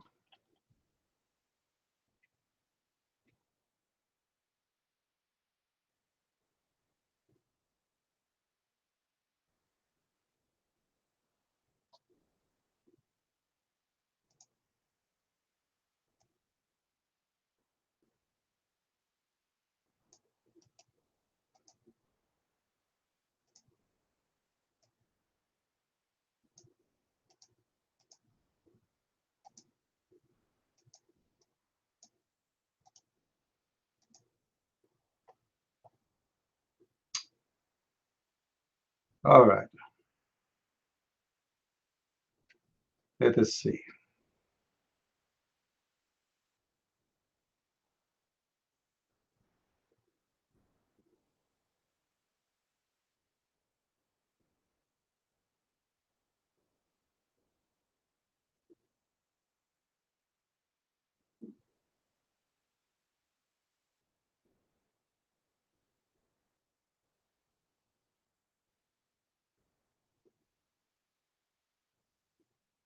I'm just trying to find the hadith in Arabic, in English.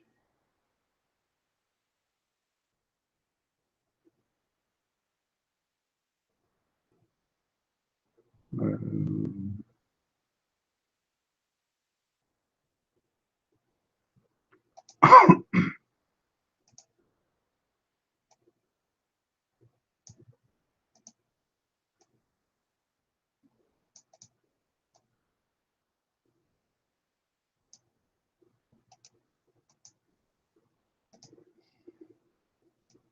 Sometimes, the search engine here in this sunnah.com is the worst because you type the exact sentence, which I memorize, but it shows you any hadith have the same, like the single words of the one you are looking for.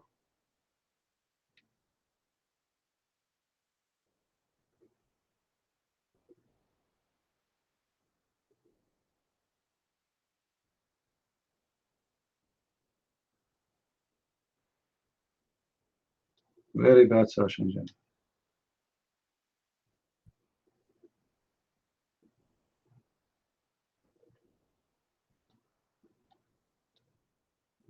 Yeah, it's not coming.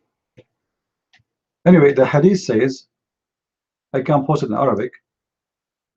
It says, بعثت بين يدي الساعة بالسيف,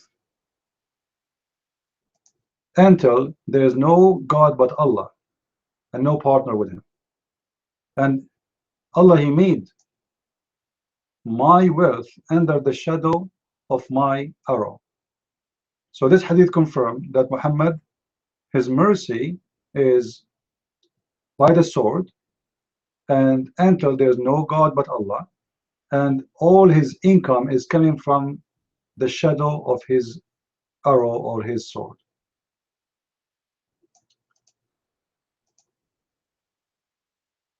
This can be found in Musnad Ahmad, and can be found in the book of Ibn Asakir, can be found in many places. But in Sunnah.com I could not find it. However, you have the hadith where it says Muhammad, he been ordered to fight all mankind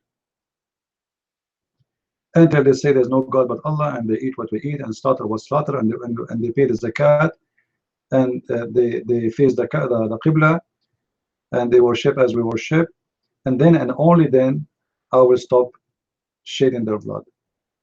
So where is the mercy? And you know, when somebody speaks about mercy, it's kind of funny, because show me your fruits, don't tell me about your mercy, show me your mercy.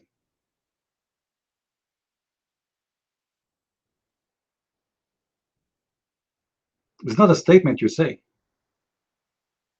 you know, it is an action you do. Muhammad was a rapist, killer, liar, whatever you want.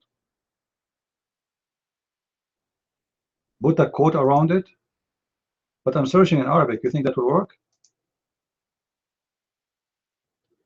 Let us see.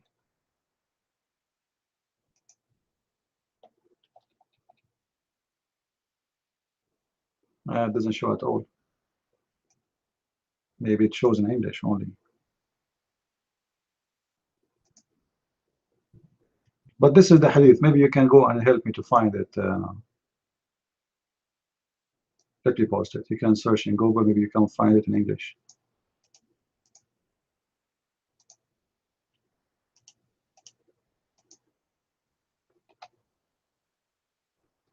Oh, I got it. Just hold on. There's one letter is missing from the copy paste.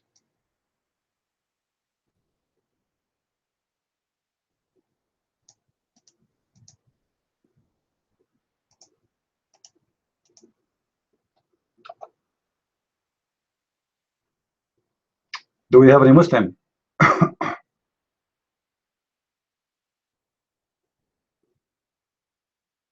Any brave Muslim? You know, I wonder when Saint is going to come to the mic and say that she is out of Islam. When do you think, guys, she's going to do that? Saint? Come on, I know you left Islam. I know it. I know it. I can feel it. I can smell it. What are you waiting for? You did it.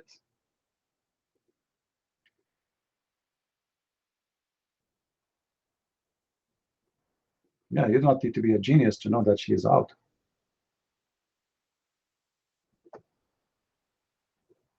What a charity, Saint. What a charity. I mean, what kind of a charity? Have you ever heard of Robin Hood? Saint? Robin Hood. At least this guy, he was attacking the rich, giving to the poor. Muhammad was attacking the poor, giving to the rich.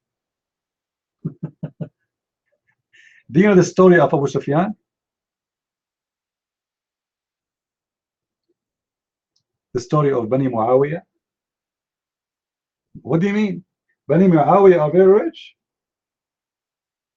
Bani Umayyah, they are very rich. He gave each one of them 100 camel and 4 ounces of gold and silver. Okay, but they're rich. So where he got the camels from? From the poor. He attacked tribes. He killed the whole tribe. And then he gave it to who? He gave it to the rich. Why? Because they are powerful. You want to have them in his side.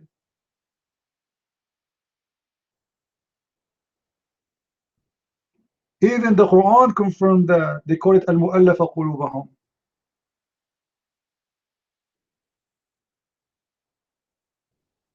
Okay, how Islam encouraged to help the poor people by attacking the poor ones. So Muhammad, what he do? Guys, how we can help the poor people? Where is the help? First of all, Muhammad, he take the fifth from every attack to his pocket. Why Muhammad, he need the fifth from every attack to his pocket if he really care for the poor? What about give it to all to the poor? He is not hungry. He is a prophet. Everybody giving donation. Everybody. There's no need. Why he need money? But he insists that he will get the best of the booty and the fifth from every attack. Imagine how much money is that. So if we attack a house and there's $10,000, I will get $2,000 to my pocket as a profit, and $2,000 for Allah, because fifth to Muhammad and fifth to Allah. وَالْخُمْسُ لِلَّهِ وَرَسُولَهُ. So $4,000 in my pocket, and the whole army will get $6,000. So imagine Muhammad, he have 100,000 soldiers, and they get in this attack 1 million piece of gold. Muhammad alone will get 400,000 piece of gold. And then 100,000 we will divide 60,000 600,000 piece of gold in 100,000. That's mean every one of them he will get six pesos. 6 pesos, and Muhammad he will get 400,000.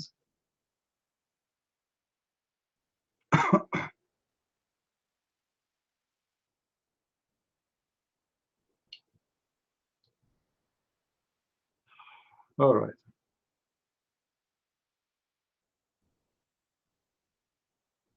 You see, even helping the poor in Ramadan, it's kind of hypocrisy in Islam, because why you need to wait for Ramadan to help the poor anyway? This month is just a pagan month. Like, I mean, there's one night in this month is equal to 83 years. Who need to give the poor anyway? Because I pray that night and that's it. If I recite the name Allah Akbar 33 times, Allah forgive my sin. If I memorize the names of the 99 names of Allah, Allah forgive my sin. Muhammad, he keep giving promises, and those promises doesn't make sense.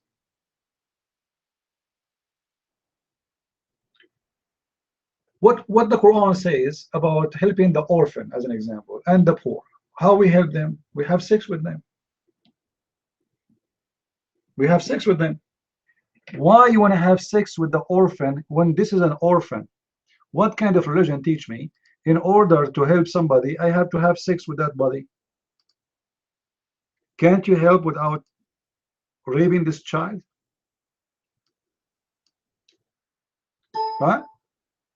Help. There's a story of a woman. She was in the desert and she was dying, and she saw a Muslim man, and she's a Muslim too. So she said to him, give me some fruit, something to eat. I'm dying. It's a desert. You know, my animal die. So the man, he said to her, take off your panty. I will give you food. She had no choice. She did. She's dying. Then she went to the caliph and she told him what happened. What the caliph, he said? He said, mahar, mahar, mahar. This is the worry. What the worry? This woman, she was dying. He hired you for a job. He slept with you to feed you. This is Islam. Al-Kitab, Jesus. Yeah, I like the Jews. What's wrong with the Jews? Do you have a problem with the Jews? Israel should not be a nation. Israel is a nation. You like it or not, it's a nation. It exists by itself. It's not something that exists today, you know. Right? And the opinion of a person will not make any difference. I mean, if you agree Israel is going to be exist or not, you like it, you don't, Israel is a nation. So where is what? Created charity? What does that mean? I don't understand.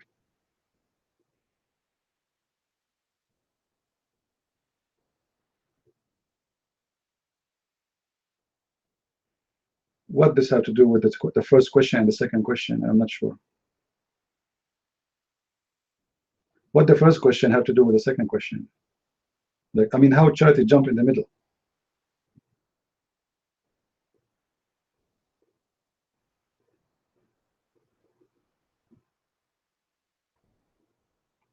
We go back to the topic.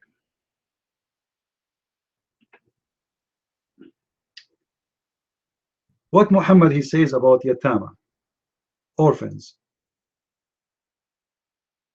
According to Muhammad,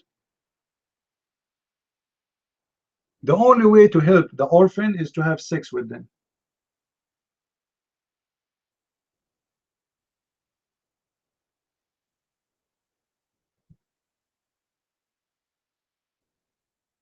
Chapter 4, verse number 3. وإن خفتم ألا تقسطوا في اليتامى فانكحوا ما طاب لكم من النساء مثنى وثلاث ورباع. Chapter 4, verse number 3. You tell me what kind of religion says, in order to be nice to the orphan, screw them, excuse my language. And you know that the word orphan is only a word used for children, not for adult. We don't say to an adult person an orphan. Is that correct, guys? Is that correct? So what the orphan have to do with having sex with them? Can't you help the orphan give donation without having sex with the orphan?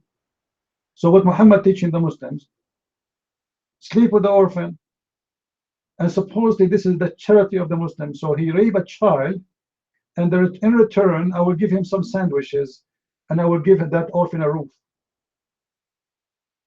Well, this is what the human trafficking does. They give them a roof.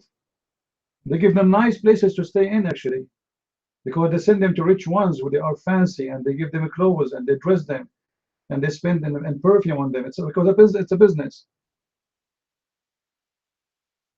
So what kind of religion is says to deal with the orphan this way?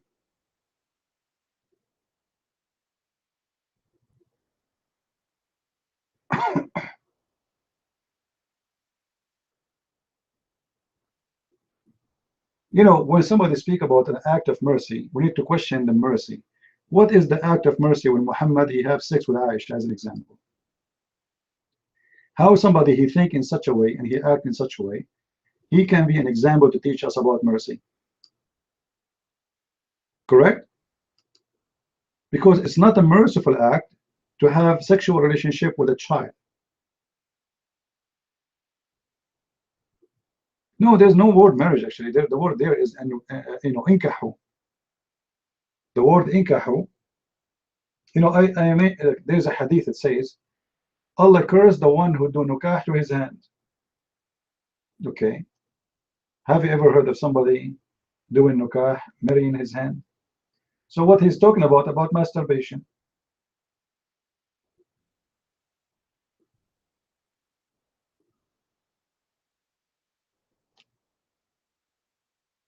The word marriage in Arabic is zawj, or let us say a husband, or zawja for a female wife.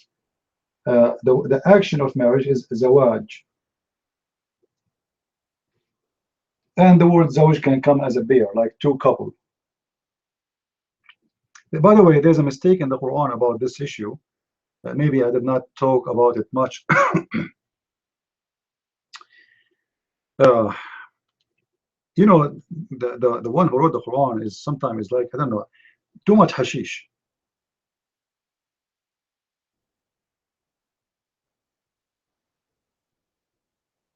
Too much hashish. If I say two beer, guys, if I say in English two beer, is that two or four? What is the count? Four. Any Muslim want to explain to us how smart Allah is?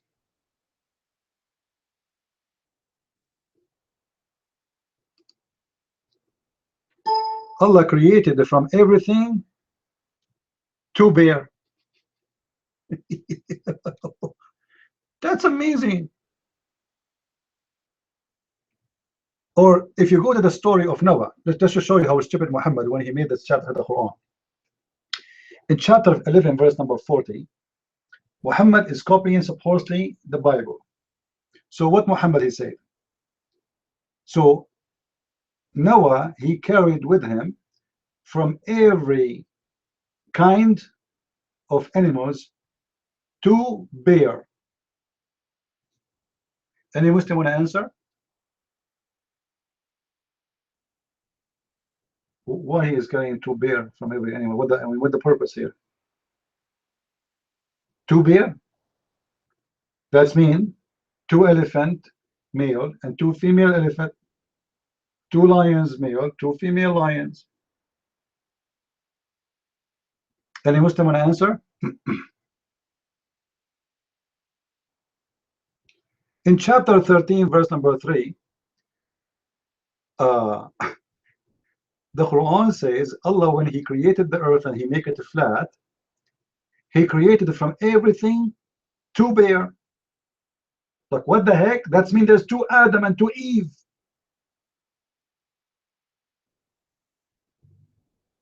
You know what I mean? Because it says it clearly from everything. He made two bear. So we have two Adams and two bear.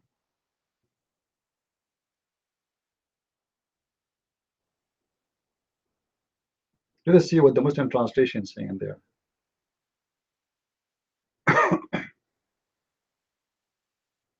You see, guys, the lies in the translation. This is why I say to you, if you learn from Muslim translation, they fabricate. It says there in translation, two from everything, two kinds. It doesn't say that.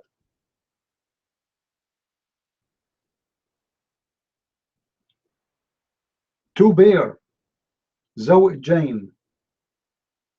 Zawj in Arabic is two, is equal to two. When you say zawjain, you are doubling them. You make them two. So two, two.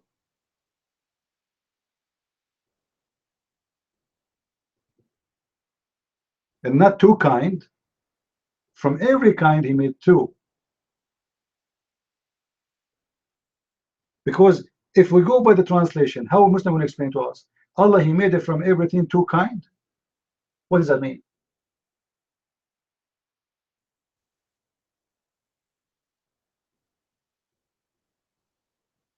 This is why I say to you, when somebody he read the Muslim translation, he think he is learning, but in fact, he is getting more confused.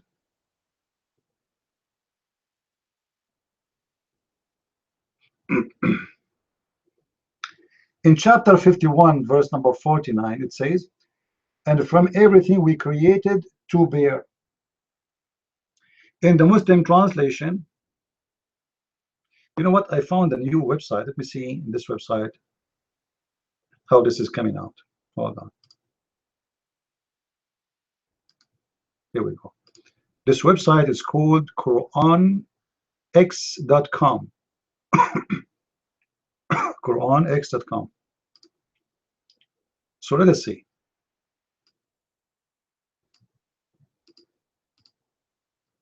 It have a lot of translations.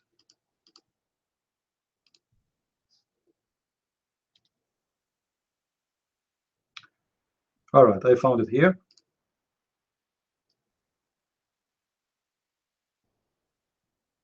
Look how translation changed from one to other. Ahmad Ali translation, we created pairs. Ali Kowari, we created pairs. Ahmad Khan, we created from all things in pairs. It doesn't say that. It says two pairs. All of them, they are saying created pairs, pairs, pairs, but it doesn't say that. It says two pairs. In the translation of Karbu Allah, I don't know what this guy, his name, funny. Karibu Allah. Karibu Allah. We created two kinds of all things. I mean, how this is crazy. What do you mean two kinds of everything? You see how crazy translation?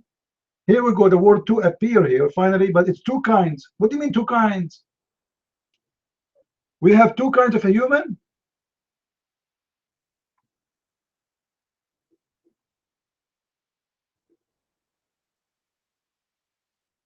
We continue.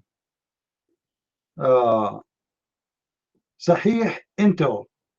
And of all things, we created two mates. Two mates? Hey, mates, how are you? What do you mean two mates? It says zawjain. One zawj is two. You can go right now to Google, type the word zawj in Arabic, and you will see that zawj is one bear.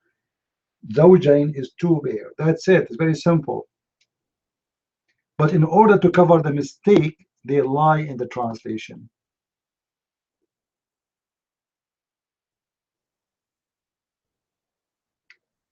Do we have any Muslim?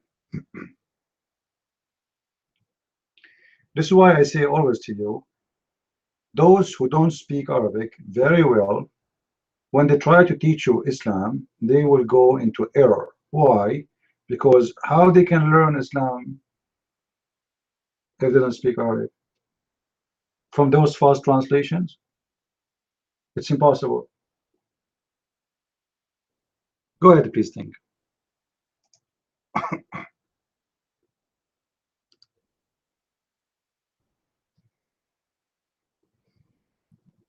Can I be heard? Can I get one? Oh. Well, even if it's not, I mean, two, a pair actually means two. So a pair means two.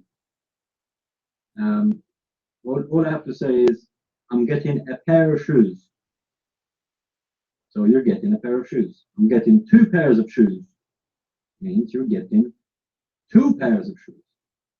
But let's just even say, let's take the two out for 1 minute. Because if it is everything that Allah created is made in pairs, then this means, I think this is a scientific discovery. Because we know that in this earth, this earth must be a female. And it's because it's controlled by women. So there must be another earth. Because if he created one earth, then he would have created two earths. Because you know, everything is in pairs.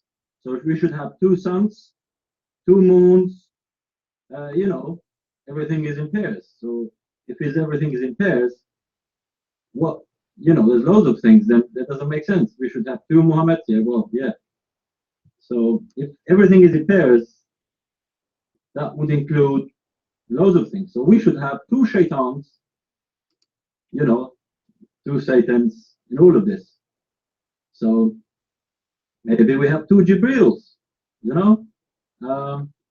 So this doesn't make sense in any level. You can take the two out, just use the word pairs. If everything is made in pairs, then this doesn't make sense because that is impossible. It means you'd have to have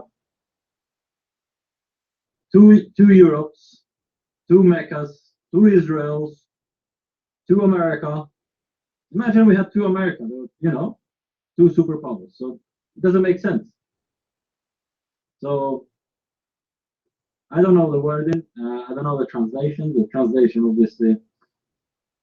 I mean, you can read all the translations, but even just one sentence, you can read different translations. None of them, some of them are completely different to the other one, and you think, what does this actually mean? So yeah, to me, you don't have to. I think you should leave the two, CP. Just use the word pairs. So what does it mean? Does it actually say pairs or coin? You know, so that I think what they try to do is they use the word from the Bible when they went to the Ark of Noah. So that's what. So I don't know the word in Arabic there, what word it is used, but that doesn't make sense to me, if you know what I mean. We know that the Quran is stealing stories, but this is not the point. The point is, you know, who took my Arabic class? Who remember? Who took my Arabic class, the one for free? Anyone here from my Arabic class, the one I used to give? Only one? All right, you can go and see the videos. They exist on YouTube. You will see in Arabic, if you want to make any things, two things. So, like we say the word bait. Bait. Bait mean a house. How we make it two houses? We add the word or the two letters en at the end. So baitain. Baitain. You add en at the end. As simple as that. This is a very simple Arabic rule. Go and see in the Quran. Zawj, it doesn't say zawj, it says zawjain. So Allah created from everything four individual, which means two pairs. Zawj is one pair. Zawjain is two pair. So here, based on this, we should have two Adams and two Eves in the beginning of the creation.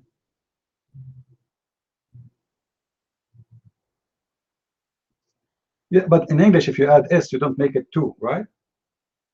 No, you make it many.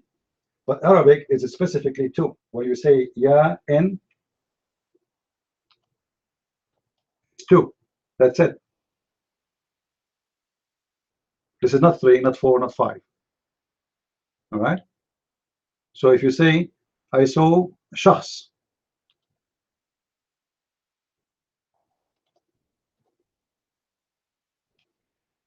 So a person, you want to make it two person, you say شخصين.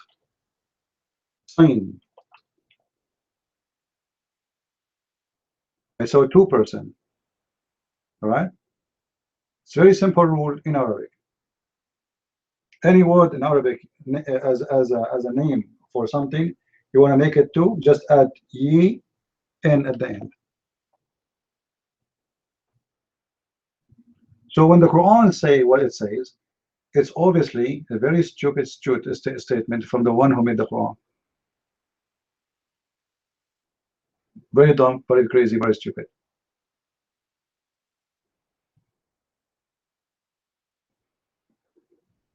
Because the Quran says Allah created one Adam, and from Adam created Eve. That will make it one pair. But when he say from everything we created two pair, that means we have two Adams, two Eve. And that goes for everything else, the cows, the chickens, etc. You know, but we want to focus in Adam and Eve because, as we know, the Quran say clearly that he created one man, and from that man he created an Eve. He did not create two men and two women.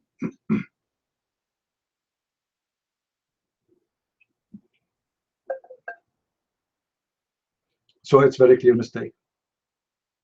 And if there is any Muslim here, he don't agree with us, put your hand up. Prove us wrong, my friend. Any Muslim want to prove us wrong?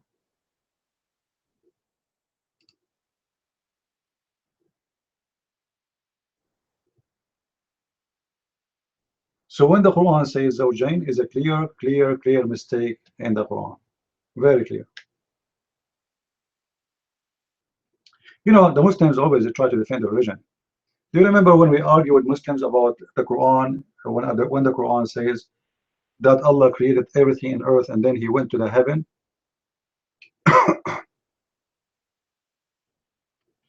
We don't care if he was white or black. That's not really important. I like him to be Chinese.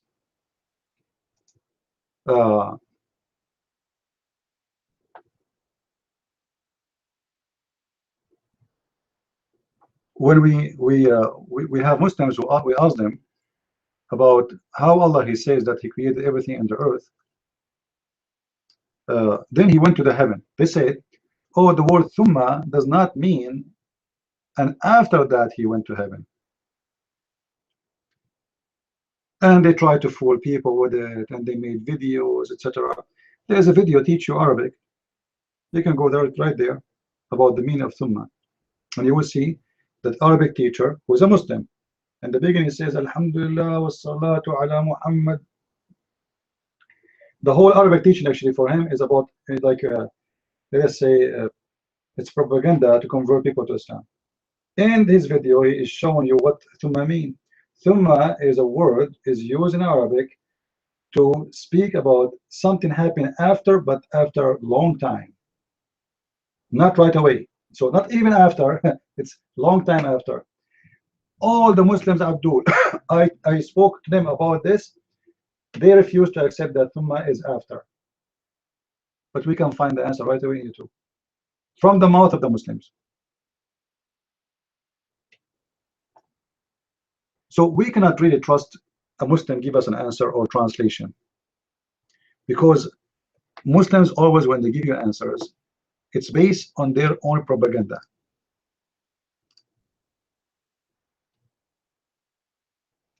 It's not about to give an answer of the truth.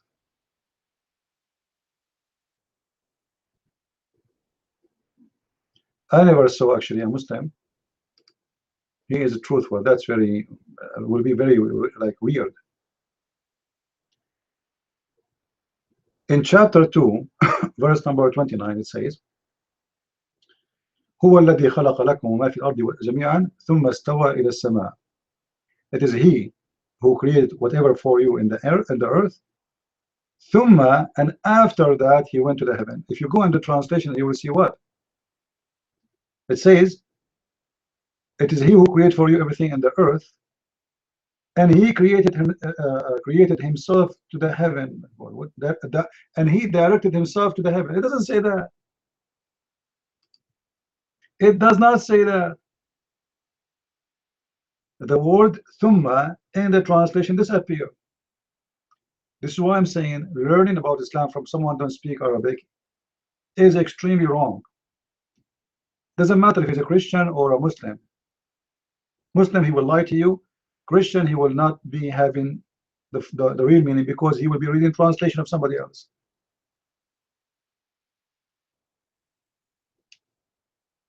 And translation can make a huge difference. So if you base your understanding of wrong translation, you got a wrong understanding.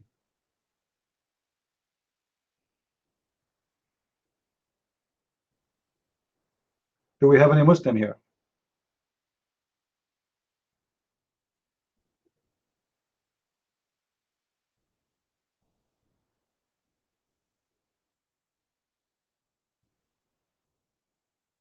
Any Muslim?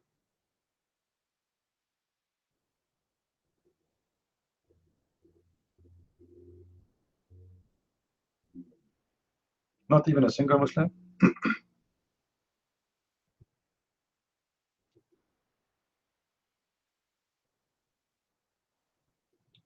We are very short in Muslims. I did read some of Osama Doctor translation. I believe it's good. But once I think I found that there is something I don't agree with. But I think it's a good translation. I mean, I did not read it all, to be honest with you.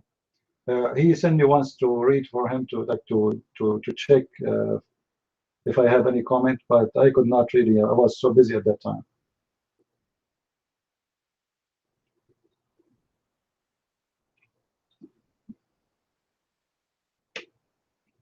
It doesn't matter how good a translator. Always there is somebody will say, I think it's better this way. You know what I mean? But there's a huge difference between somebody translating lies and purpose and somebody, in his opinion, this is the best. Muslim, they translate to lie in order to hide the errors in the Quran.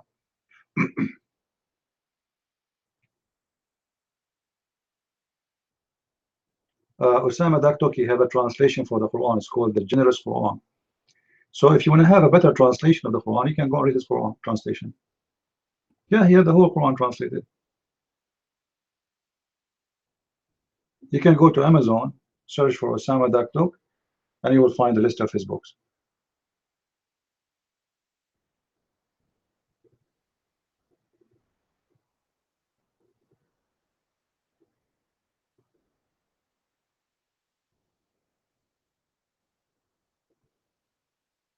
Yeah, actually, because this is an accurate name, the Muslim they use. But if I am him, I will not call it this way. I will call it Mushaf or Uthman. Because the truth is, there's no Quran. Muslims don't have Quran. Muslims, they have a book, it's called Mushaf or Uthman. But I think he chose this name because this is the most popular name between the Muslims in the Middle East. The generous Quran is like a name of, like a, with respect, generous. You know? Yeah, Mus'haf Uthman, it's the pages of Uthman, because the book the Muslim they have today is presented to them by Uthman. Muslims do not have, even the book of Uthman, they don't have it. What they have, according to them, is a copy of a copy of a copy of copy of Uthman. According to the Muslims museum in Turkey, they say the oldest copy they have for the Quran is 300 years after Muhammad. And this is the book of Uthman supposedly, but I believe this is wrong. When they say 300 years, they're talking about almost like 400 years after Muhammad, like the end of the 300 years. I believe it's maybe the 6th centuries. However, if you go and check, there's something it's called Quran of Sana'a and the Quran of Samarkand. Anyone heard of those?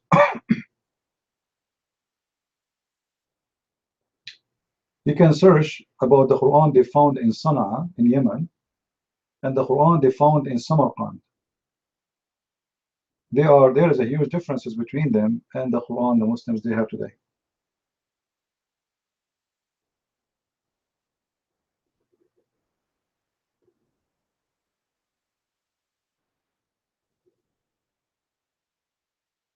And not only this, I made a video before, you can go and watch it, about the book, the Quran today, the Muslims.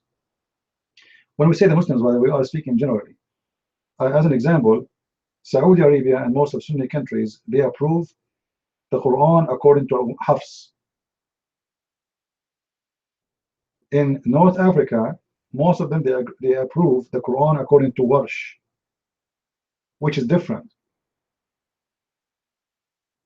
As an example, in the reading of Hafs of Warsh, I think when he say Wahdina as-Surat al-Mustaqim, which means supposedly the straight way or the straight bridge, which is going to pass over the hellfire, he say al-Durat al-Mustaqim, al-Durat. But in Arabic, Durat mean fort. So one he used the word Surat, which is not Arabic, and the other one used the word Durat, which is Arabic. So Durat is a fart.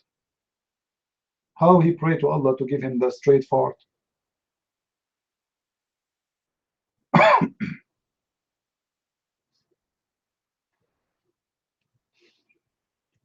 Do we have any Muslim?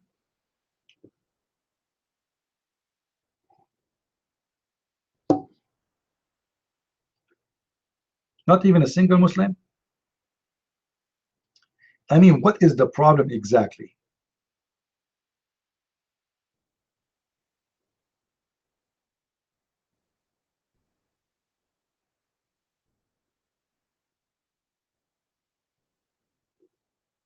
What is the problem? Where is the Muslims? Why we are having difficulty to find Abduls?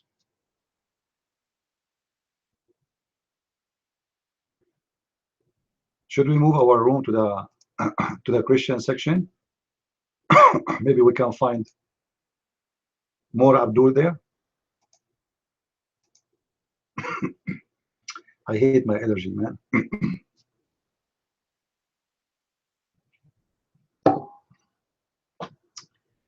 If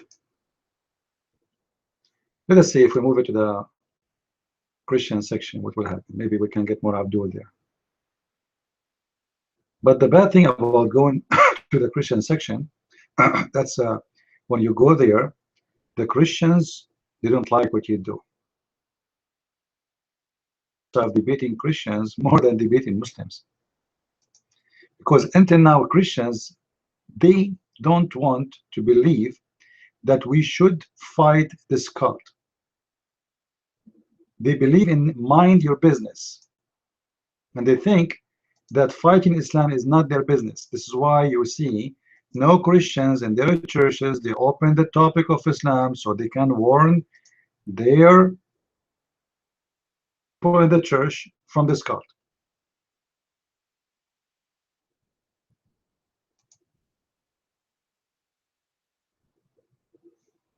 But for sure, this should change. I wish I can move to the Islamic section, but the Baltok will close my room. You know, once I open a room in the Islamic section, I call it "Let us sneeze for Allah." Let us sneeze for Allah. Why? Because the hadith of Muhammad says, Allah, he loved those who sneeze and he hate those who do yawning. The Muslim, they went so crazy, they start reporting to Palto, blah, blah. I mean, what's wrong? If your prophet saying that, and all what I was asking them when they joined the room, put your hand up and let us sneeze to make Allah happy.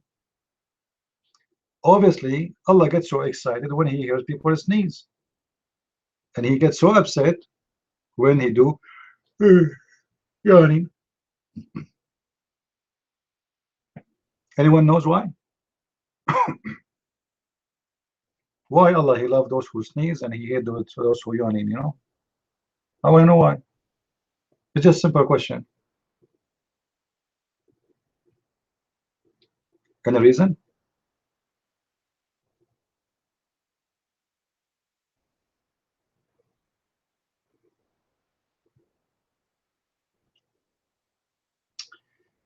Well, there is many explanation for this, but one of them, if you when you do yawn, according to Muhammad, shaitan you go inside you. You open your mouth, you are yawning. So shaitan is like watching, waiting for the moment. He's sitting there like for a week, waiting for the moment to open your mouth wide open like a garage so he can jump in. And that is logical.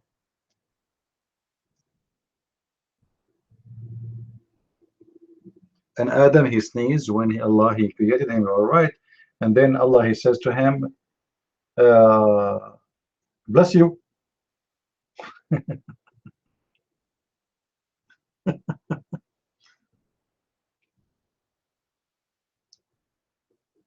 This is a very serious religion, guys. This is a very, very scientific. I mean, everything there is not a fairy tale story. It must be true.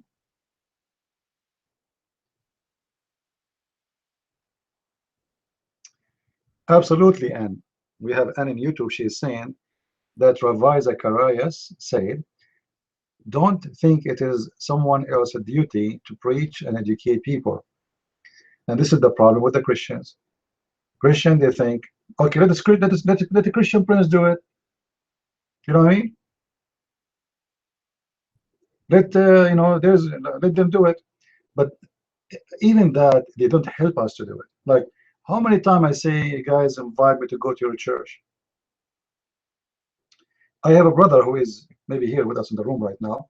He connected with churches in England, and they want to bring me over. And they are discussing how they can do it and wherever. Like, I mean, it's taking forever. If I'm a Muslim, trust me, I will be tomorrow in the plane, and I will be tomorrow, and next Friday I will be in the mosque.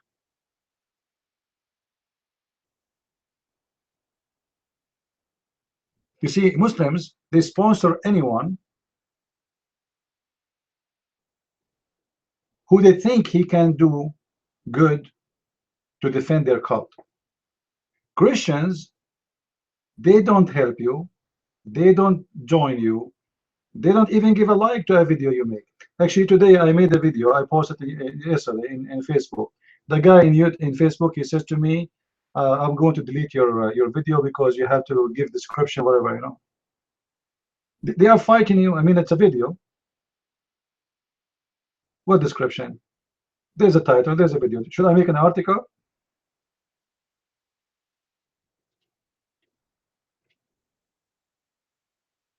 Instead of helping you, even they go against you.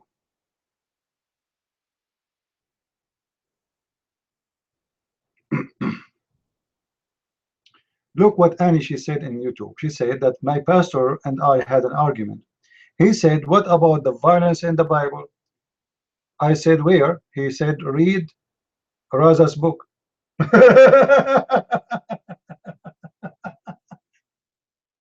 This is a this is a scumbag. This is not a pastor in your church. This is a scumbag. Why you go to his church? He is leading a Christian to read the book of the enemy of Christ, and he is a stupid idiot. This guy even is stupid, you know. This Raza, if I debate him, I will make him shish kebab in 5 minutes.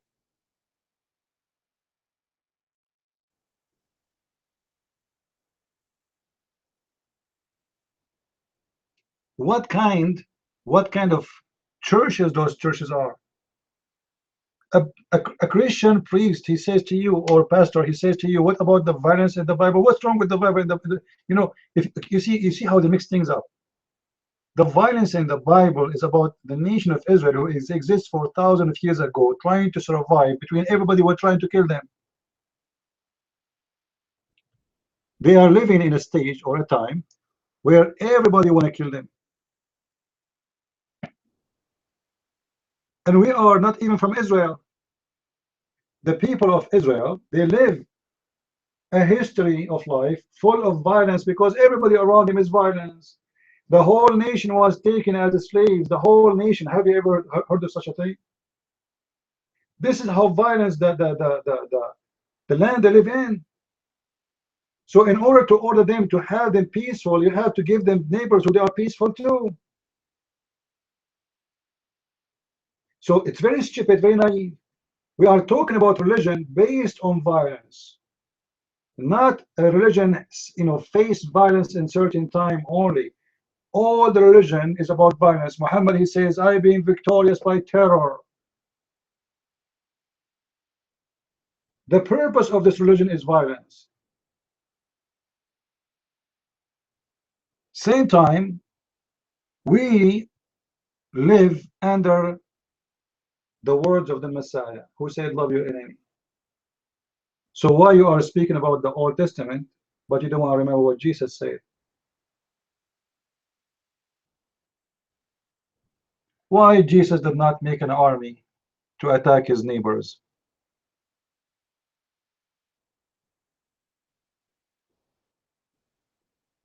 So be careful, guys. When you ask somebody he claimed to be a minister in a church, and he give you answers like those, this guy is working for the devil and he is no Christian. Most of them, they are the same as Muhammad. They are doing business, making money, taking your donation, and maybe in the weekend they go to Las Vegas like Muhammad.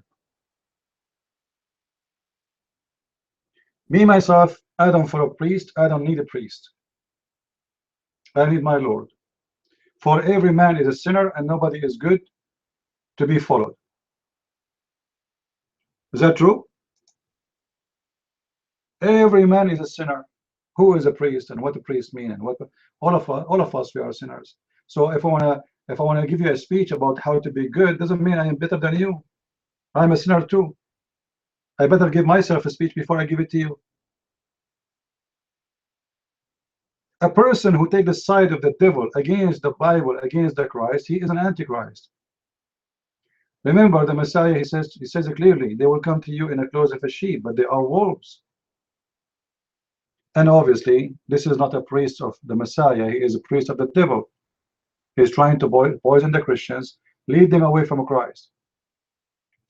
When you see a priest trying to defend Islam, you remember the poor priest who lost his job in England because he refused the Quran to be recited in the church? I mean, what kind of Christians those Christians are? What's happening? A good man, he made the right decision, they kick him out. So in order to be a priest in those churches, you have to be a scumbag like Muhammad. The good man, he has no place. This is why we don't see people inviting us that much.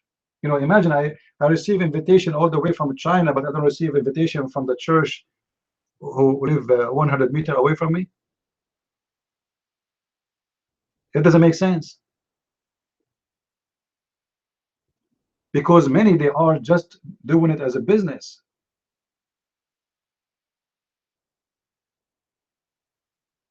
You go, Muhammad and many Christian priests are exactly the same. They are about money. Muhammad, in the Quran, he says, before you come to me, what you have to do, anyone remember? Before you ask me for a private consultation, what you have to do? There's a requirement. Muhammad, he needs you to pay him money. If you don't pay him, he will not speak to you. This is exactly what those priests are about. They are there because they are making good money, they have a nice life, they have a nice houses, they have nice cars, they go nice vacations, they have a health insurance. You don't have insurance, they have insurance. Some of them, they have airplanes. يا أيها الذين آمنوا إذا ناجيتم الرسول فقدموا بين يدي نجواكم. Chapter 58, verse number 12. Oh, who you believe, if you want to seek private consultation with the Prophet, provide between your hand payment to the Prophet. The Muslims, they say it's a charity. I mean, what is charity? Charity, do I need to pay charity before I see you? I give a charity always if I can. There's no need to do it before I see you. So obviously, this is a payment for the consulting. And what kind of a prophet he get paid for consulting? And this is for everybody, for the poor and for the rich, for everybody. You cannot meet and speak with Muhammad unless you pay him.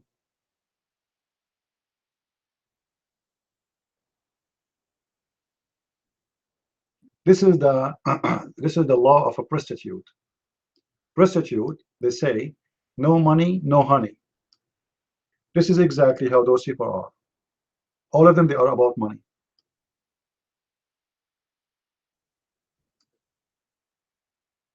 They are prostitutes.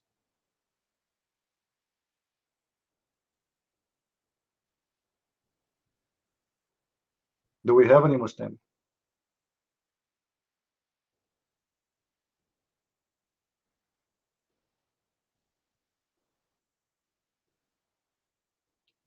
Like, somebody told me, why you don't do this? I said, do what?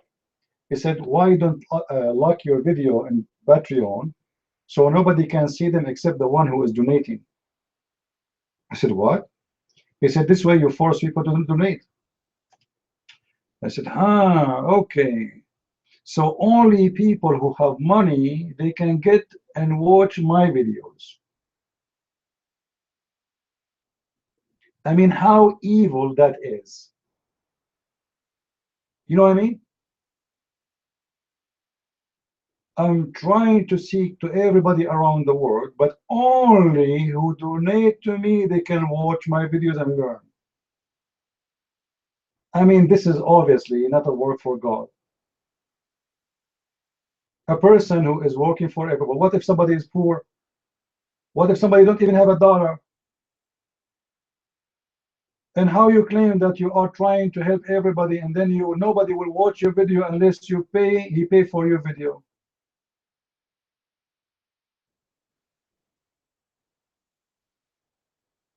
You know what I mean? This is disgusting. And there's many people, they do that. So if you really want to serve the Lord, you serve it. You took for free, you give. This is what the Bible says. And then the Lord provide you. You see, when I don't keep asking people to go and help and give donations. People, they do. When they can, they do. And it's, if it come, it come. It doesn't come, the Lord is my provider. But there's people who don't serve God. They serve Mr. Dollar. They believe in Mr. Dollar. This is their God. This is the real God they worship. Priests, ministers, sheikhs, Muslims, Christians, there's many of them, they are doing it as a business. Not because they believe in God, but because it's a business to make a lot of money. There's a guy, his name is Amru Khalid from Egypt. This guy, his 1 year income, it was $12 million in Egypt. An average of 1 million a month. Now we are talking about Egypt, guys. So in Egypt, if you have $1 million a month, I mean, here you can live as a king, right? Even in USA, you can live as a king if you have $1 million a month. That's not a joke. So imagine in Egypt. Now, why somebody, he served God and he loved God and he want to do everything he do in his life for God, he is collecting that much of money. If he really loved God, shouldn't he give the money, even if it came to him, to the poor? Keep what you need. Let us say, okay, keep $10,000 a month for your life. You have a family, you have life, you have taxes to pay. Even those people don't even pay tax. Why you are collecting all this money? Because they worship the devil. Religion is a business, great business, and it was always used through histories and centuries, used in every religion exists in this earth. There's always somebody trying to take advantage of somebody. You open those TV stations, they call themselves Christian stations. Call right now so you can receive our prayer. We accept donation right now. Call right now so God can heal you. What? So if I call right now, God will heal me if I pay you?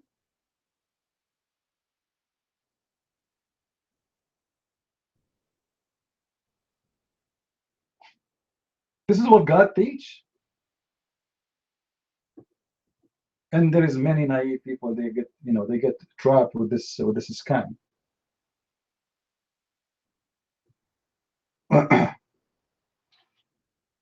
Follow the one who asks you for no wages, and you have a dignity. Those who ask for wages, they are fake, especially if they claim that they are serving God. The guy, his name is Amru Khalid. The first thing he did when he got richer, he made a surgery for his head, so he have a lot of hair. He was bald. Ta-da-da-da! Yeah. Do we have any Muslim here?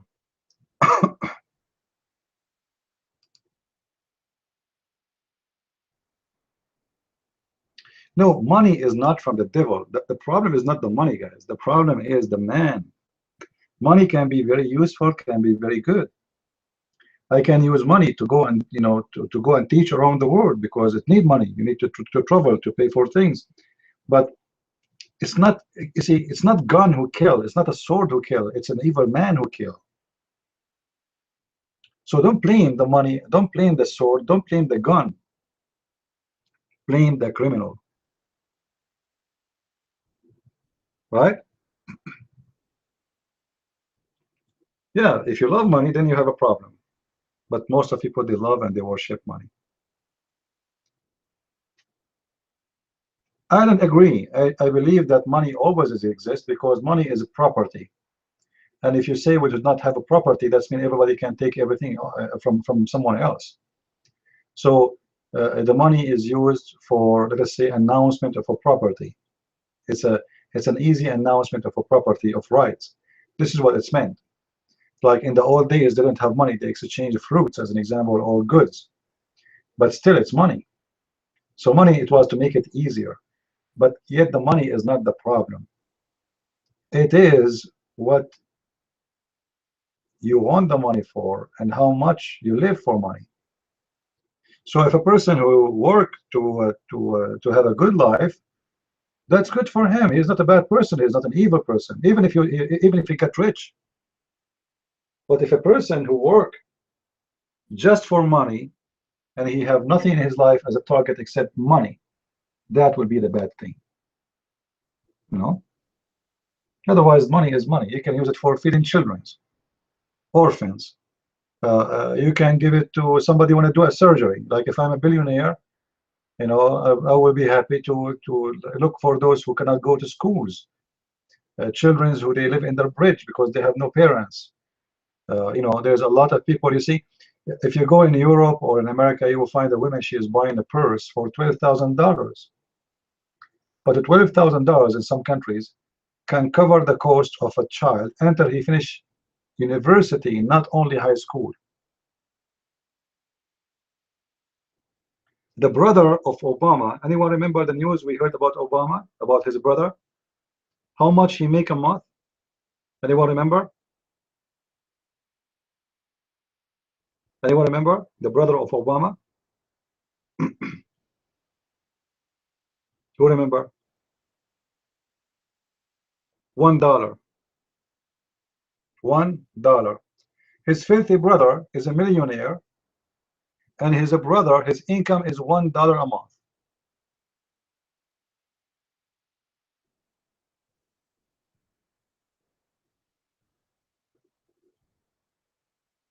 This is telling you how filthy he is, because if I have a brother and he is that poor, what kind of a brother I am to let my brother live like this?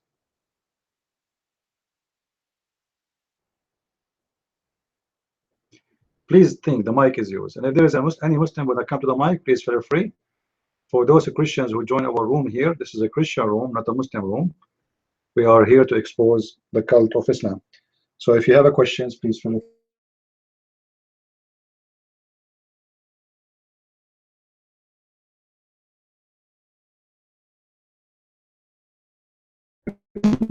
money. So you either live for God or you live for the money. And what's happened is in the United States there's a lot of prosperity preaching, and also this has come unfortunately into UK. We have a lot of pastors that gone to US. They've seen it as a good business. So they've learned their trade, how it works in US, and they've come here now and they making money. Now I call them pastors, but they're not really pastors. And I've been to some of these churches. I've walked in and you think, what is going on? And that's what it is. And that's why, unfortunately, CP is difficult to find a church for you to go and, because how am I going to take you to a church that is simply the church leader is after the money? So it's nothing you can do. There's churches here where I know the pastors actually went to prison because they were accused of sexual assault. Now he still has a big church. Because people, that's what they are. They don't live for God. They don't worship God. They don't love God. They don't know God. But they think they know God, but they don't. And that's what's going to happen.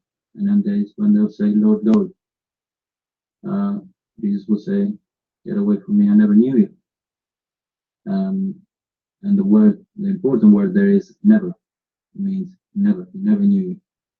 So you never knew God. So yeah, that's what it is, unfortunately, and it's very difficult. And there's loads of Christians who basically disagree with what you're doing. They think that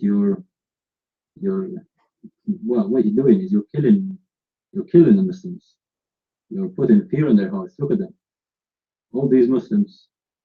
Believe you, if I open a room and this was another person speaking, you'd have all the Muslims here.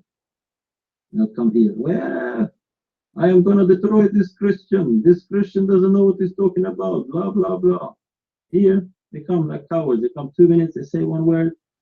They think they are onto something. They think they're putting you in a corner. And then what happens? Boom. You bring the evidence. You play with them a little bit, and then boom, and then they're up. That's it.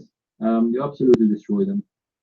To be honest, I can actually go and hide a corner and do a video to prove my point and show that actually people there, they do know you. The Muslims there, they know you. I wouldn't think the Christians there would know you, but the Muslims there, they know you. The amount of times they told me, oh, are you Christian Prince? Are you Christian Prince? These guys like Christian, sound like Christian Prince, blah, blah, the way I look and stuff, So yeah, they do know you, and without saying anything. So, they mention your name there a few times. And you can tell that they're scared of you. Basically, you make them shish kebabs because you speak the Arabic. And unfortunately for me, it's very difficult because I talk about something and they say, where is it in the Quran? I can't even point out where it is. Yes, I may point to the verse, but I can't explain what this word that I'm talking about. For example, the word marriage, does it actually mean marriage? All these things. And unfortunately, if you don't speak Arabic, you can know a lot about Islam, but there is a difference for somebody who knows Arabic, and there's a difference for somebody who doesn't know Arabic. There's a huge gap in the difference. And that's where you have a great advantage. You do have great knowledge, a very smart and intelligent man, so that helps too. And Abdul's obviously don't have any brain. So yeah, what I want to say is difficult to find churches. Because I've been thinking, what church can I take CP? I give them your book. I've given your book to people, and they're like, oh, this guy, oh, this book, oh, he's a very very strong, very very strong, What? All you're doing is you're quoting Quran and Hadith. You're just saying what the word is. That's what Islam is. You're just saying this is what Islam is. You're not making stuff up. Uh, you're not cussing them. You're not saying bad things. Essentially, you're not just swearing at them. All you're doing is saying this is what the Muslim believes. This is what Muhammad did. But these Christians, they find that hard to believe. So unfortunately, it's quite difficult to find churches that would want you to speak the truth. Because remember, the truth will set you free, but also the truth hurts the one who doesn't like the truth and who doesn't believe in the truth. And people get upset and upset when the truth is spoken. And as you know, the rabbis, how many times the rabbis were upset? They wanted to stone him. The Jews, they wanted to stone Jesus. They were upset. All he was doing, he was speaking the truth. And what they wanted to do? Take the stone and stone him. So it's the same. Anyways, mic is free. Thank you. Look what this gentleman in the room, he said. Does religion matter for you really? You guys got too much time in your hand. Okay, what if somebody, like today, just 2 hours ago, a guy, he ran to a car and he have a suicide belt and he exploded himself. So if this has happened to you, does religion matter to you? Noor, if this has happened to you, does religion matter to you then? So don't you think it's a very naive of you to say to us what you say? There's religions in this earth, they are destroying the earth. People they are losing their children, their kids, their families, destruction, cities, countries. Don't you see what happened in Iraq, in Syria, in Yemen, in Qatar? All of this because of religion. The volume is down? No, the volume is not down. I'm short, so I need to climb. Hold on, let me climb over the table.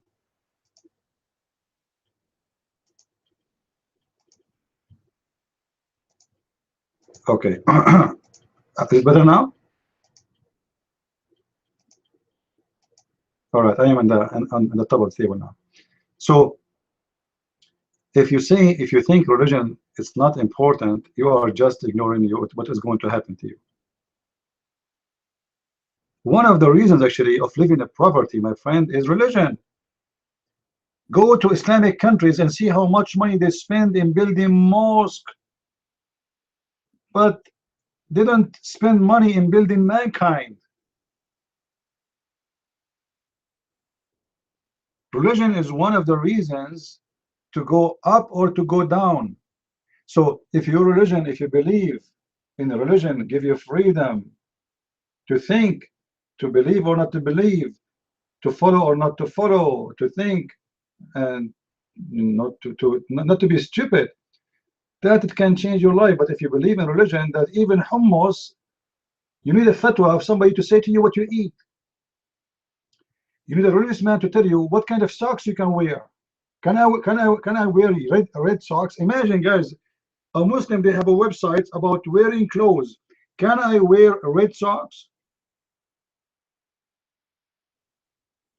So Noor, are you a Muslim? Mr. Noor, are you a Muslim? What is your belief?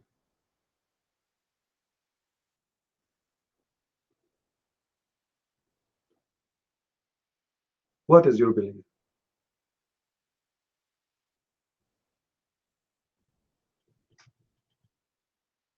Nothing?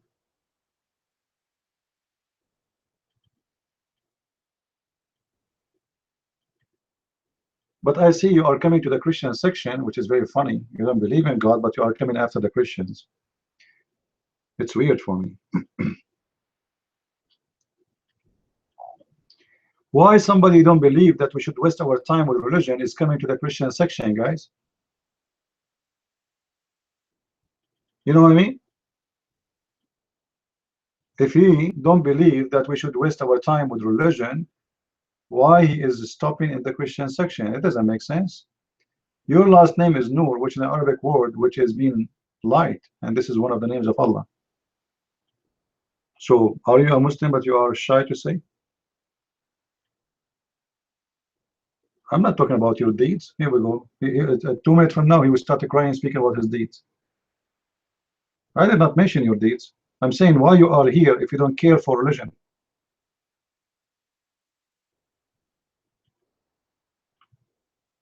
You just told us it's a waste of time to talk about religion.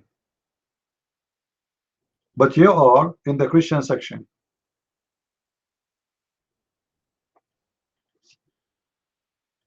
Funny. Mostly you are a Muslim, but you are ashamed to say. I understand. If I'm a Muslim like you, I will be ashamed too.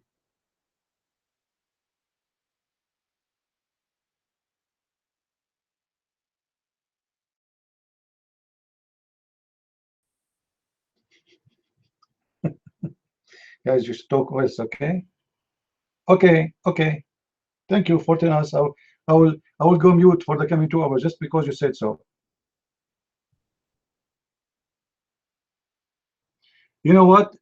I think you should be hired as a Ministry of Talk in England because this is what they need. You mute everybody because those government leaders, they talk too much, they do nothing. I think you will be perfectly there, especially after they hire a Muslim to be the mayor of London, who keep promising the people of London security, but his fellow Muslims are killing everybody.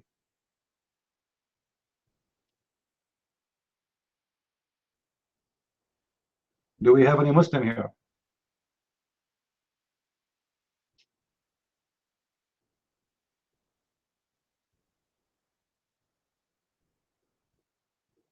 Any brave Muslim?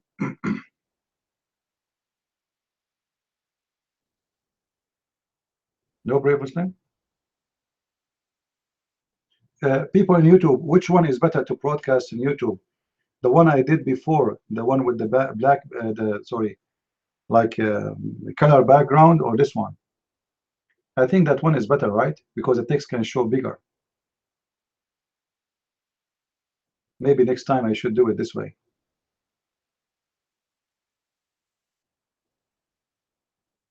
Yeah, next time I will do it in the other way. Do we have any Muslim here? Okay, guys, what if we say to those priests and those churches, if you accept to bring Christian friends to your church, we will pay you $1,000. I think that will work.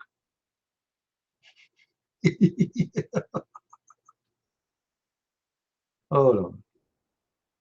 Are you new into the Christian section? Do we have any Muslim?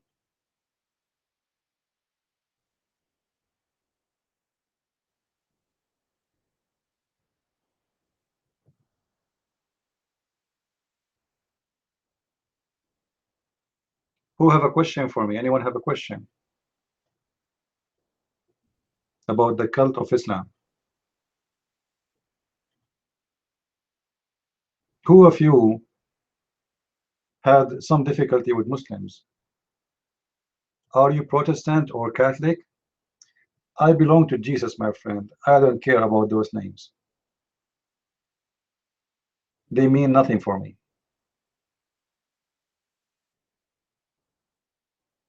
I have one Lord, his name is the Messiah. I follow no man.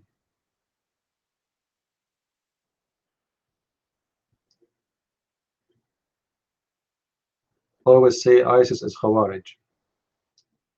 Yeah, well, it's just to try to protect Islam, to say that ISIS are not Muslim. That's what they meant by saying Khawarij.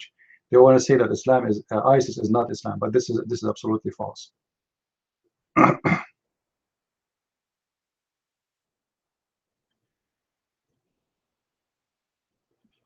You know, I advise everybody.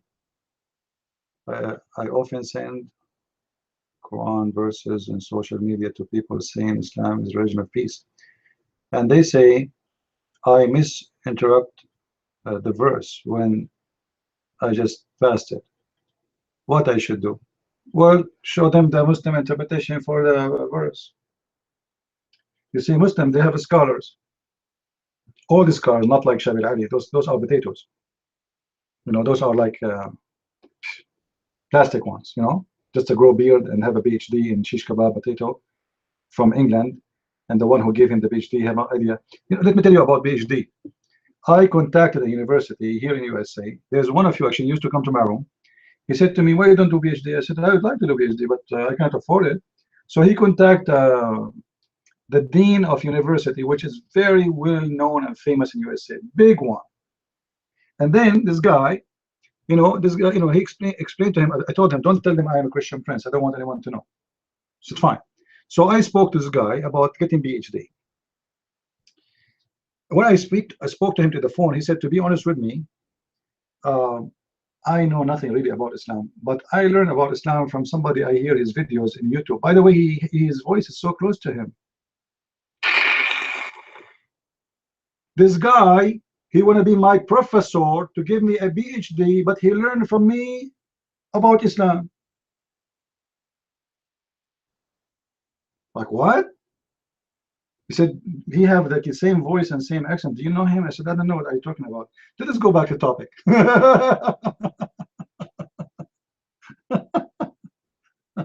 don't know what are you talking about. It might be many. It might be someone else. I don't know if he meant me, but he's saying your voice, uh, and he sound like you. So anyway, when a Muslim speak about you are giving a wrong interpretation, let us go and see the Islamic scholars' interpretation. Al-Jalalain, Al-Qurtubi, Al-Tabari, Ibn Abbas, etc. Then let us see if they can go and say that those scholars, they have wrong interpretation too.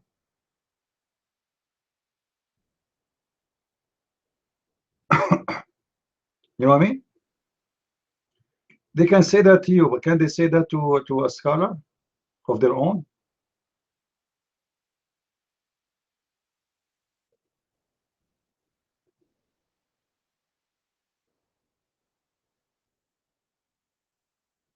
Yeah, this is what the hadith says, fighting.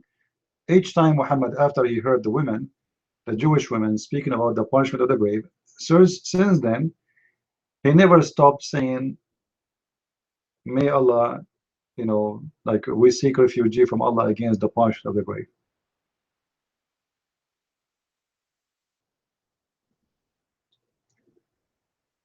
What about the hadith is da'if? You hear the Muslim, they say to you, the hadith is da'if. There's a video by a guy, his name Sheikh Hamza. Sheikh Hamza, go and search right now, search for Sheikh Hamza, hadith da'if. You will see that Sheikh Hamza, he is teaching the Muslims that there's nothing it's called da'if. It pass. It pass. But right away, when we say anything to Muslims, exposing Muhammad, getting busted, anything you say to them right away, they say it's da'if. Which supposed to mean weak. But you listen to the one they claim their scholars, their teachers, they say to you that the hadith which is da'if is accepted still. Da'if does not mean rejected. You see, da'if is not rejected. It pass. If the hadith is rejected, it's going to say rejected. So there's da'if, there is hasan, there is good, there is Qudsi. Qudsi mean holy. It's supposedly there's hadith Muhammad received from the angel Jibreel is equal to the word of Allah, the Quran. So there's ranks of the hadith. Da'if is accepted. So they try to use that statement of da'if and strong just to fool you, to make you say we don't accept it anyway.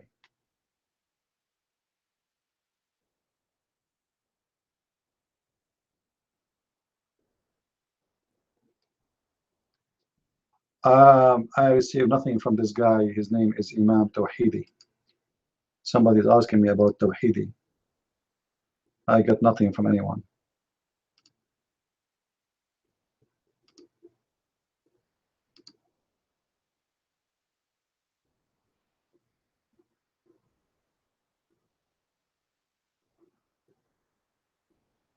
And I don't think I will get anything.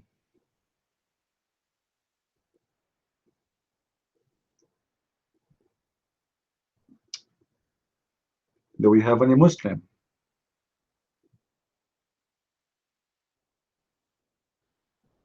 Catharism is invented by Alexander the Great. You see how this is stupid, this guy?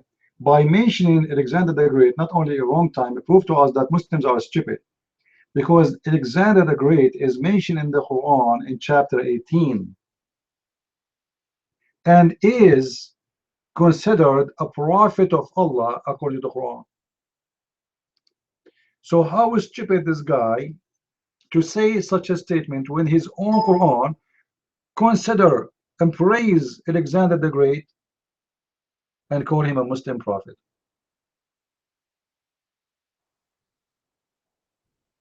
In the Quran, they call Alexander the Great Dhul Qurnayn. The what? Al Qurnayn, which means the person with the two horns. And the Muslims, they have a very funny interpretation for that. By the way, anyone knows where the story of Dhul Qurnayn is coming from? The name is coming from?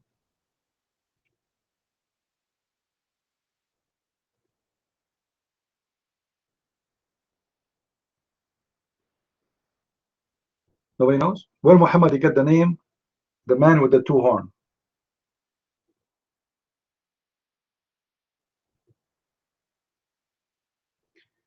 There is a book written about Alexander the Great, about I think 200 years after his life, after he died.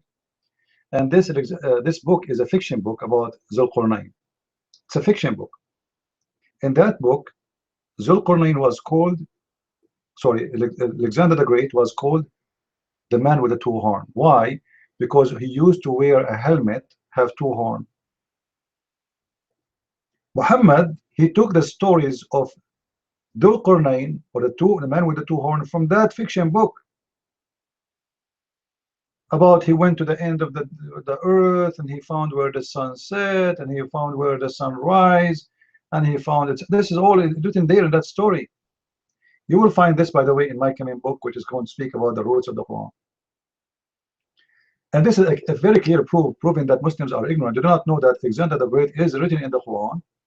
If you go right now, in chapter 18, verse number 83, it says, وَيَسْأَلُونَكَ عَنْ ذِي الْقِرْنَيْنِ. They are asking you about the man with the two horns.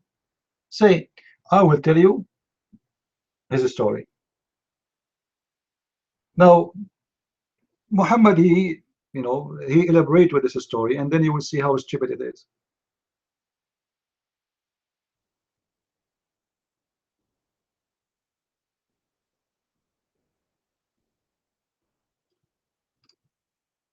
Actually, I advise people to read the chapter 18 in the Quran, because this is a very easy chapter to show everybody that Islam is nothing but a collection of fairy tale stories.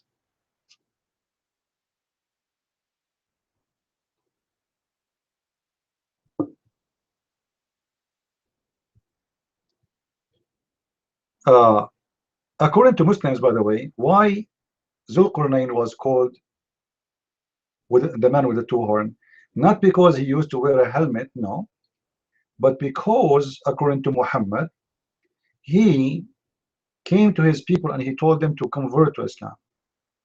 So his people, they beat him with the hammer in his head.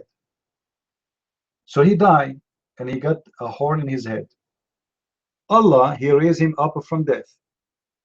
And then he went back to his people and he asked them to convert to Islam again. His people, again, they did beat him with the hammer, heavy hammer, in his head. So he got two horns, and this is how he got the name Alexander, or Zulqarnain, the man with the two horns. And obviously this is a true story. If you look at my head here, look here, once I was in the Middle East and somebody hit me with something in my head. I have horn here, I have a unicorn. I mean, this is how stupid this religion is. It speaks to you as if you are a child.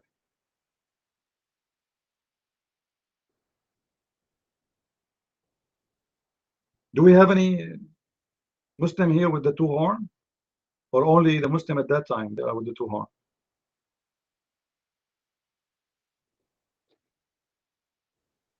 Anyone?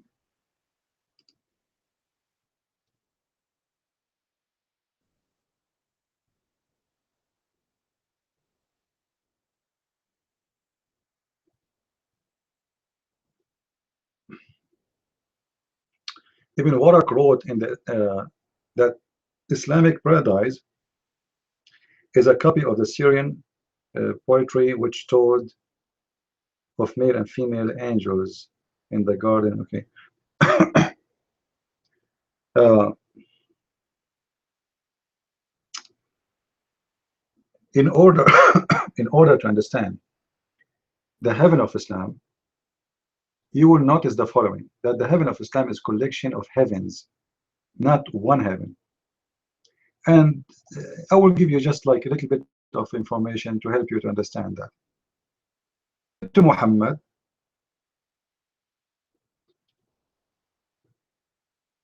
there is 4 rivers coming out of the heaven of Allah. 4 rivers coming out of the heaven of Allah. 2 of them we know their names. Anyone remember?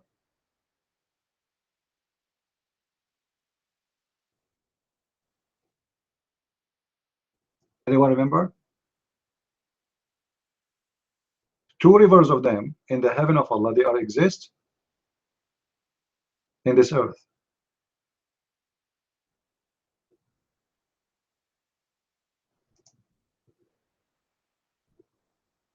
Euphrates and the Nile River. Euphrates and Nile River. Now look at this. Muhammad, he claimed that he went to the 7 heavens in the top of a flying mule. Correct? That means this heaven cannot be in this earth.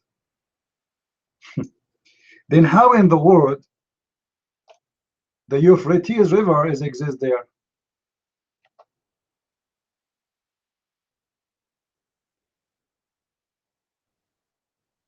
You know what I mean?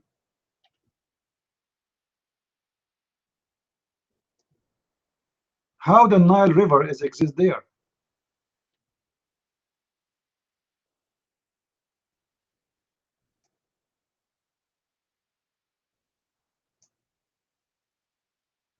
Any Muslim can tell us? So when we speak about the heaven of Islam, obviously Muhammad, he is very confused about this heaven. He doesn't know what it is. He is just collecting fairy tale stories, and he is copy paste. So the Muslims, they have something it's called Al-Firdaus.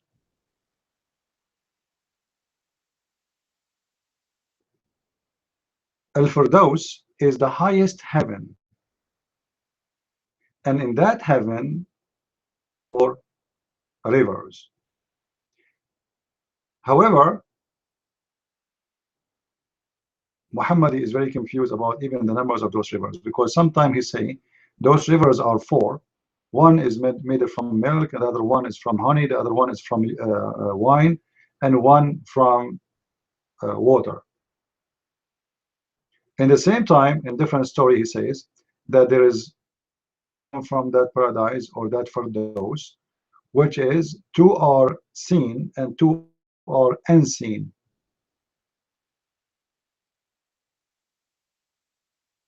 Unseen one, we don't know their names. The seen one is supposedly the Euphrates and Nile. However, Muhammad, he come with more names. As an example, there's a river, it's called Al-Baydakh.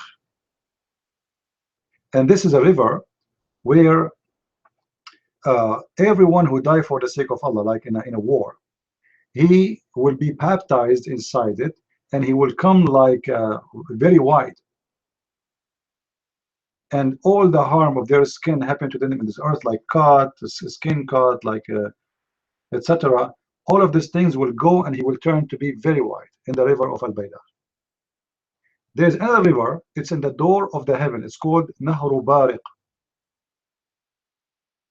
Nahru Bariq is a river where it's located next to the door of the heaven, and next to it the myrtle for Allah, they sit there, and Allah provide them their, let us say, what they need, like food, etc., day and morning, like there's delivery every day for them. Those guys don't know. It's very funny. I mean, you are in heaven, and that like, what do you mean that God, he provide them their needs every day? I thought the heaven is you have everything.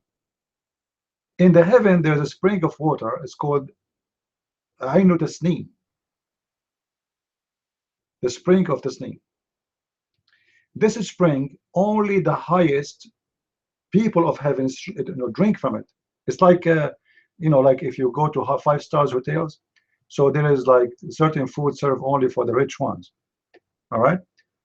So in that spring of water, it's called the Ainu Tasneem. Only the highest of people, they can drink from it, and uh, and have a musk with it, like a perfume. And then there is another spring of water. It's called Ainu Salsabil. But Ainu Salsabil simply is like a tea. It's like a kind of mix of water with zanjabil, which is very funny. Zanjabil is I believe in English, it's equal to ginger. Have you ever heard of God? He promised me ginger in heaven. Ginger in the heaven. I will get ginger, a drink with ginger.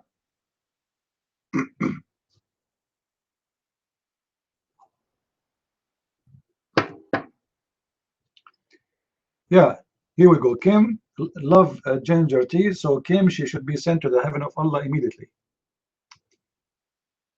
But the promise itself is showing me how stupid this promise. And we're talking about God, we're talking about heaven, but yet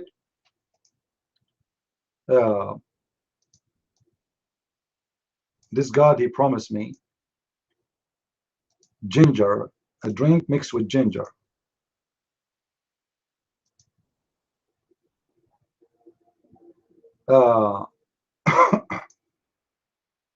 Allah, he promised the Muslims that they will have a drink or water of drink mixed with something is called kafur. Anyone knows what kafur is?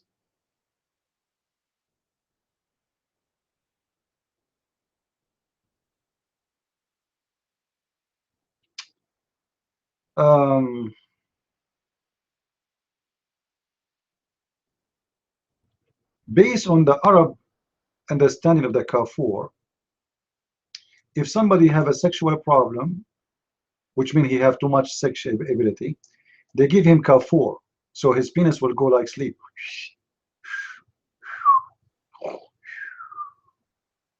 He sleep. All right. Now, how Allah will send them to heaven, and he will give them unlimited sex and orgasm of 70 years, as we showed you before, yet he want to give them kafur. Now, I believe the right name of kafur is this name. But obviously, Muhammad, he have a wrong understanding of this plant or those seeds.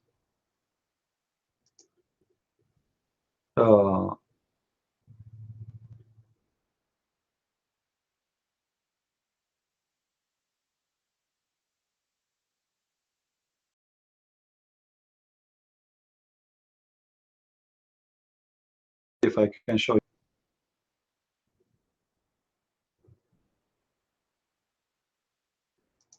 Here there's a fatwa from a Muslim sheikh. They are asking him about the benefit of kafur. The question, I will translate the question. This is the link for those who want to use Google to translate.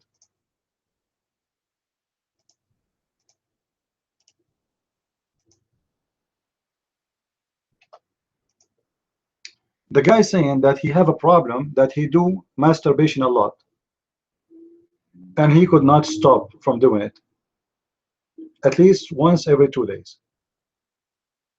And then he says, I did read a lot about using the kafur, the sexual desire.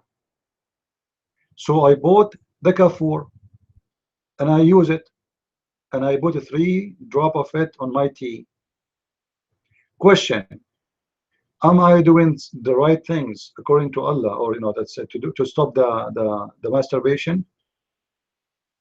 To answer, Rahim, to our brother Astaghfirullah, his name is Usama, the guy who's asking about masturbation. There's many ways to use al-kafur, and none of it says that this will control your sexual desire. Now Allah will promise you in the heaven of Allah kafur. This is our topic. Let us continue.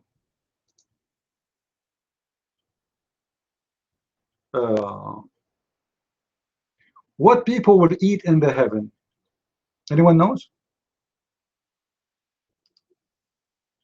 Anyone knows what the food in the heaven?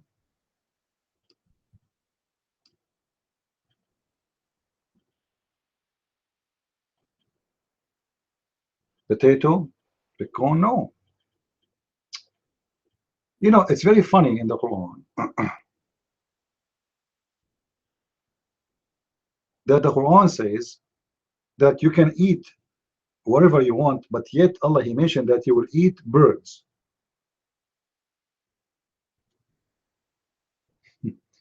How I will eat whatever I want, and then He says to me, I'm going to eat birds. When you say whatever, there's no point to tell me what exactly I'm going to eat. If you go to chapter 56, verse number 21, according to the Quran, there's no vegetarian food in the heaven. It's only meat, and meat of a bird. وَلَحْمُ طَيْرٍ مِمَّا يَشْتَهُونَ. Actually, there's vegetarian. Actually, there's fruits only. The vegetarian only fruits, but there's no like a normal veggie. Only fruits and birds meat.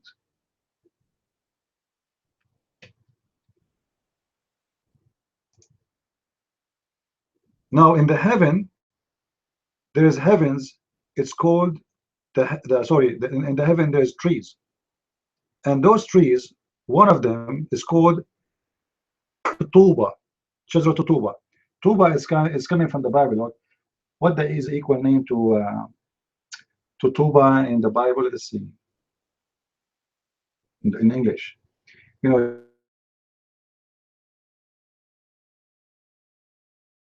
in English.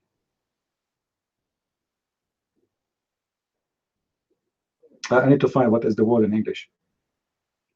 So there's a tree in the heaven. It's called the tree of Tuba. This tree, it is the same. It looked like the tree of walnut, and it's so huge.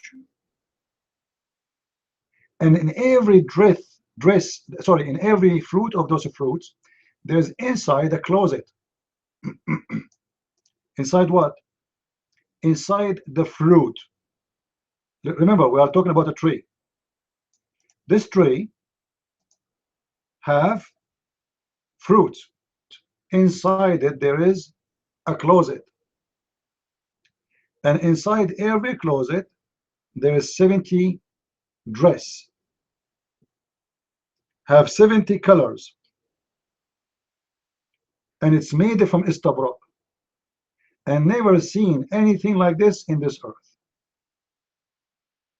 And Allah will send wind from that fruit, at that tree, and then the fruits will come down to you when you walk by, so you can get what is because the fruit is big.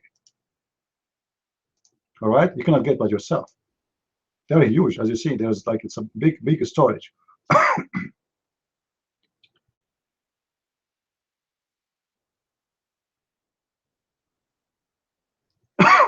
I will try if I can find the hadith in English. Let us see.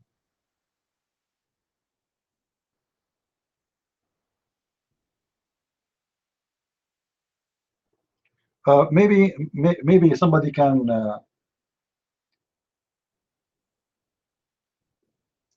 maybe you guys can help me. What if somebody of you can search for in the heaven there's a trees. It's called the tree of Tuba. Somebody search please in Google.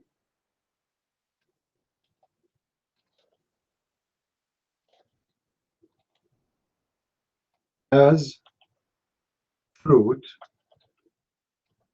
each has 70 dress. Let's see if you can find something in English so we can share it with people and people they can. Then we go to another another tree. I apologize for my cough, guys. Forgive me, please. It's my allergy. I need to get kafur from Allah.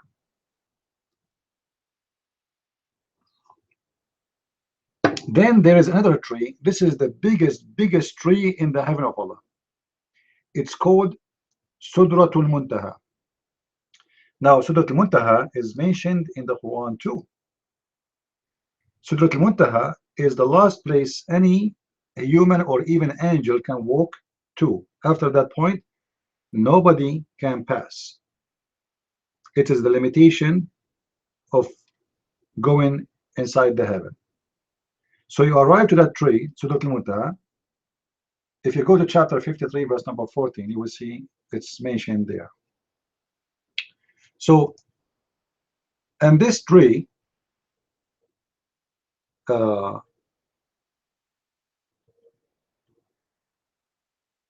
can walk underneath of it for 100 years. And from that tree, there is 4 rivers. And here we arrive to the rivers, which is the Euphrates, Nile River, and 2 other rivers, all under that tree.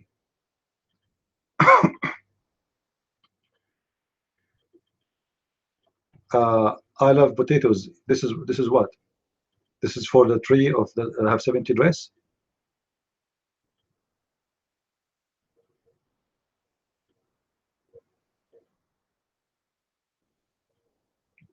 What that link for?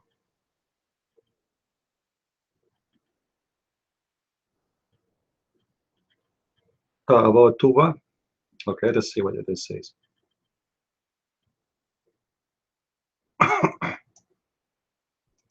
No, I don't want the meaning of Tuba. Anyway, we want the story about the hadith about the tree.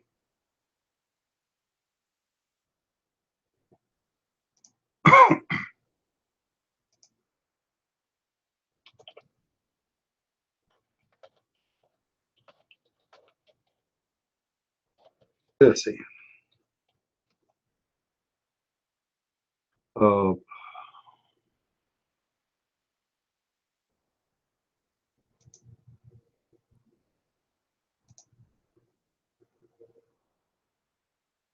I will try to find the hadith in English about this. Find it. باطنان وظاهران. Let us go here. باطنان.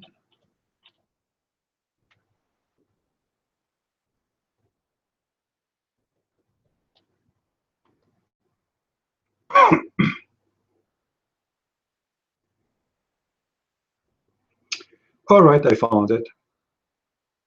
Who won the hadith about the rivers in the heaven? The Nile and the Euphrates. But by the way, if you want to go there, please don't forget to bring me some with you, like some water. Okay, I want to see how it tastes like. And if you please, if you can take selfie and post it in the Twitter.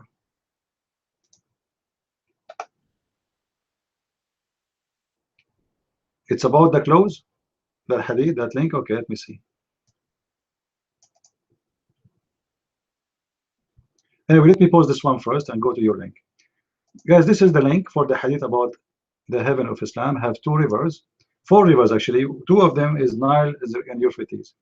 And this is a proof to us that Muhammad is a liar when he claimed that he went to the 7th heaven. Why? Because if this is the 7th heaven, where is the Nile and Euphrates? This means he went nowhere. Because how you can go and say they are together when, where does Euphrates exist, guys? Where is the river of Euphrates exist? Anyone knows?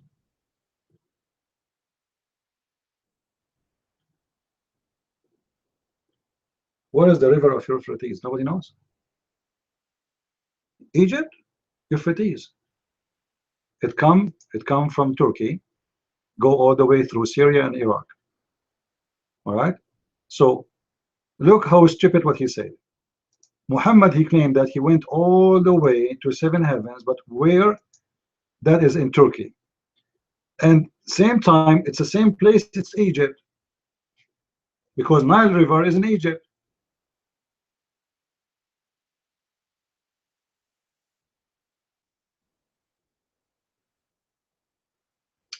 All right, here we go. So, thank you, I love potato. Good work. I love potato. He gave us the link. He's speaking from Ibn Kathir about the mountain. Sorry, the tree. It's called Tuba. Let us read together what Tuba tree is about. I want to have this one in my yard. Seriously, look at this tree. Look at this. Let us read together. A tree in paradise whose width is 100 years, and the clothes of the people of paradise are taken from its bark. I mean, you see, guys, why you don't believe in heaven of Allah? I mean, come on. You will get a tree in your yard. You do not need to go and buy from the stores. You know, the most fashion, successful designer. There is tree. It says actually in Arabic that this tree has a fruit, and every fruit inside there is 70 dressed women. They will go crazy now. Look at this. You know, imagine how many women like that. Like,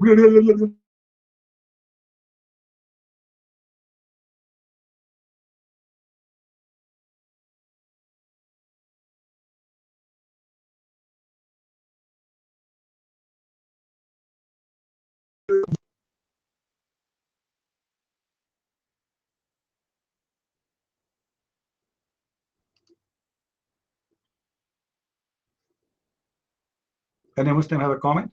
I'm not heard. Any Muslim have a comment?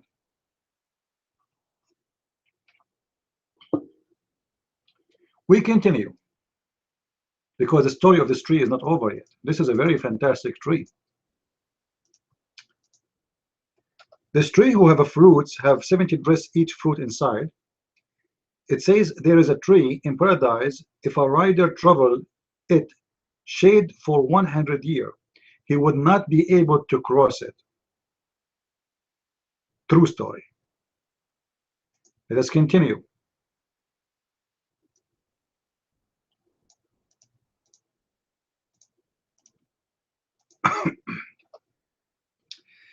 There is a tree in paradise. If a rider travel in its shade on a fast, slick horse for 100 years, he would not be able to cross it. True story. Let us continue.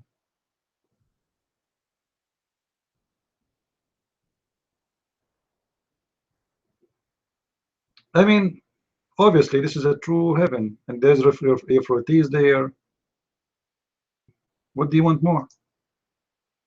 What a kafir he want more than this tree? Provide you with everything. Actually, there's other tree. It says that this tree have anything you want. Not that, like here they are speaking about clothes, but the fact it's not only clothes like a dress. It have shoes, socks, underwear, uh, bracelets, gold, silver. Even the papers of the trees or the leaves of the trees is made from gold, and they look like the ear of elephants. Even women, yes, huri. There's women. Whatever you need. This tree is like like the mall. You know, you go to the mall, and you have in this big market everything, whatever you wish.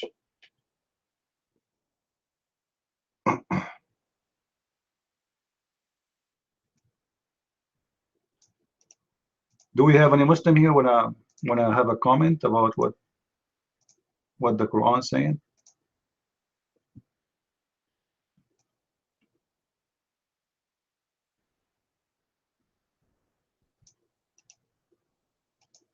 Not even one Muslim?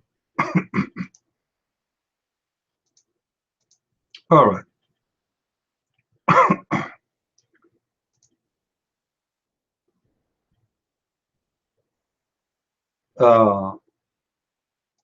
Actually, if we do a little bit more search about what it's called Sudrat al-Muntaha,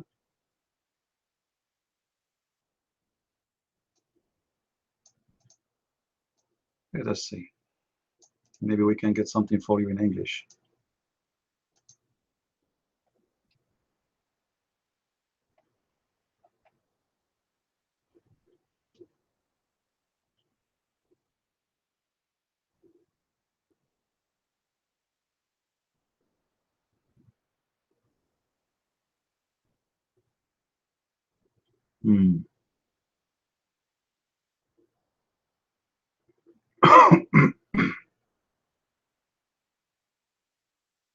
If we get lucky and we can show it to you.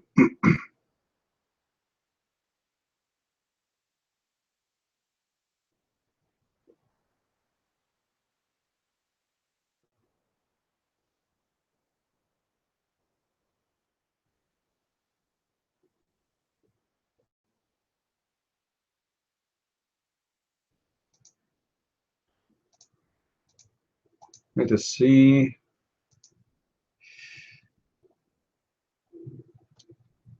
The search engine here is weird.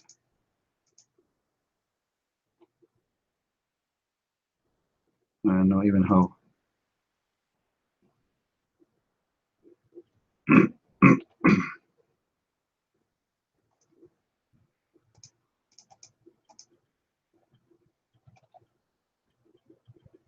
They say you can, if you go to quote mark, you can search exactly about the certain words you are looking for, but it's not working. Very bad search engine.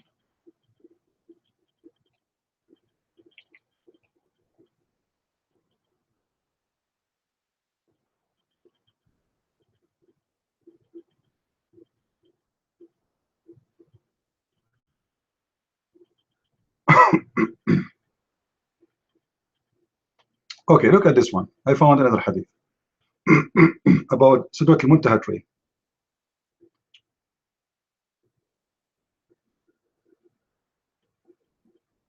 I heard the messenger SAW. I don't know what does that mean. I think SAW mean sewage. I know. I heard the messenger SAW while mentioning the lot tray of the utmost boundary, saying, a rider will travel in the shade of one of its branches. Do you see here things? You see how the tree is getting bigger now? Before the hadith we mentioned, you walk under the tree for 100 years. Now it's one of its branches only. Do you see that? You see how the story of Muhammad changed from place to place? Before the tree, all of it, you walk underneath of it 100 years. Now one branch is only, one of its branches, you walk under one of its branches for 100 years. Or 100 riders will seek to shade themselves with its shade. They are not sure if it's 100 year or 100 rider. Look how the meaning changed in the same letter, the same page, in the same. Oh boy.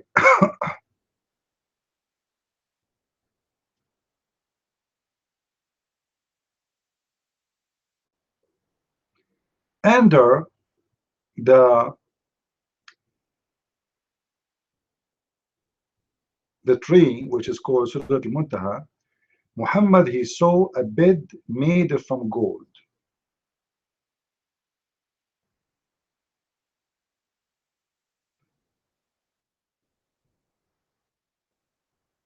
I mean, isn't it amazing?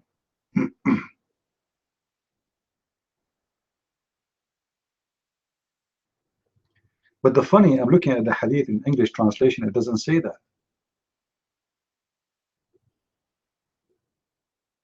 I don't see where it says a bed from gold.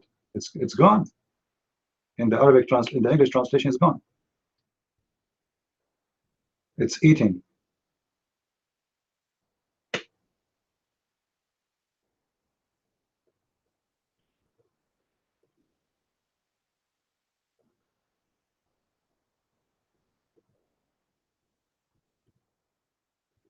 Do we have any Muslim?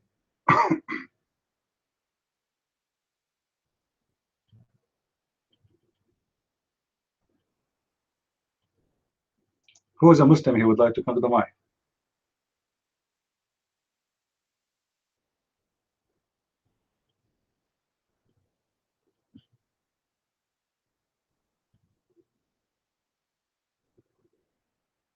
Who is a Muslim from YouTube would like to call me in Skype live?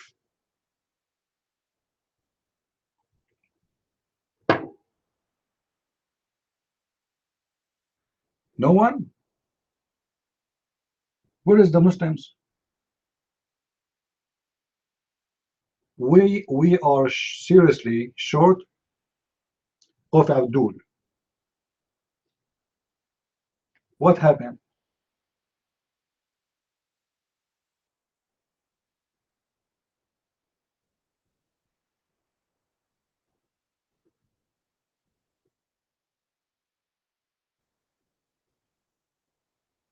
Huh? Where is the Abduls? Where is the proud Muslims?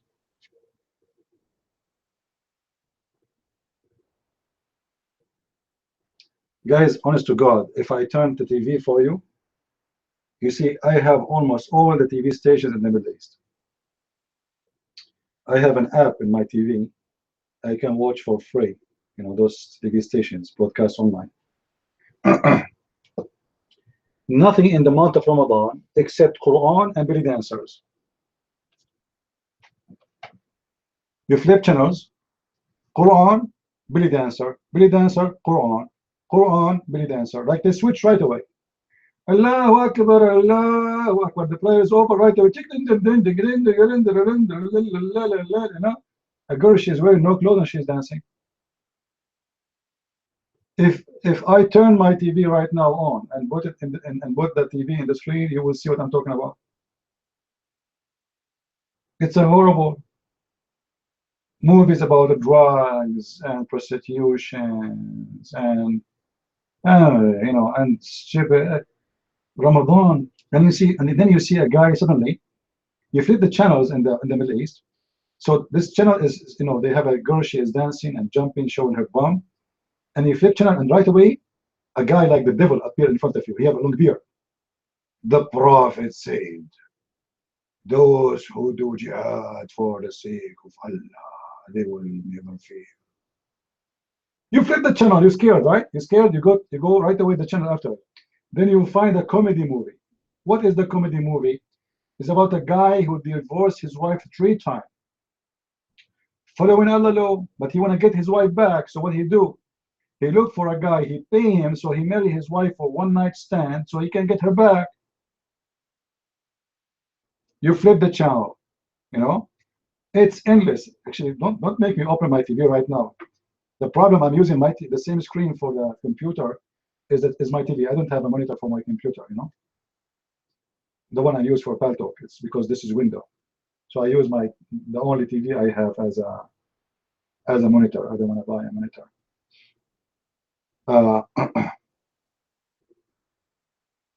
You will not believe it. Actually, there's many live TVs in YouTube. Maybe I can show you, but I'm afraid if I give you links for YouTube for live TV in Arabic, you will stop watching here because you will not resist those belly dancers, especially they look like an elephant. I mean, guys, those belly dancers in the Middle East, they are so, I mean, like, what the heck? They look so good to the point you feel like an elephant is flying and dancing. Like, whoa, man.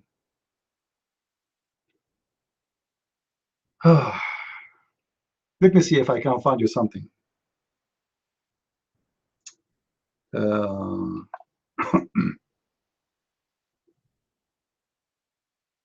Let me remember. Rotana live. Let's see if we can. The problem, they block most of the stations because they want to make money. So people like pay for the stations. In America, they are not allowed to broadcast live.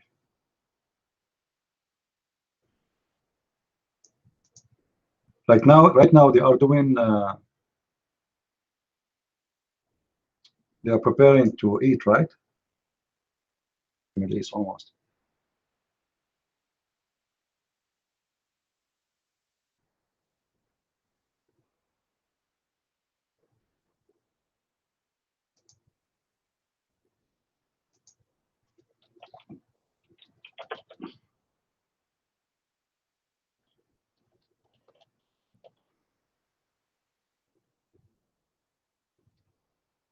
If we can get something.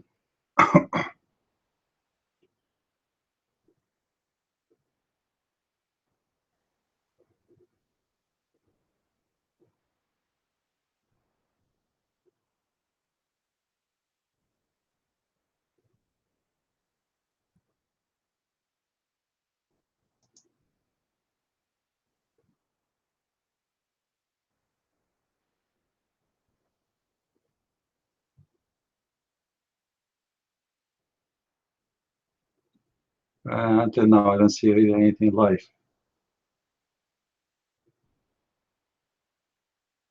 I see a Jazeera live. I don't want to watch a Jazeera.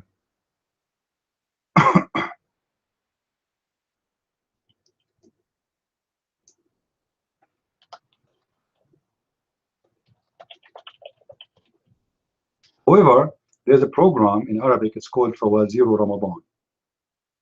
Do you want to see what happened in Fawazir Ramadan?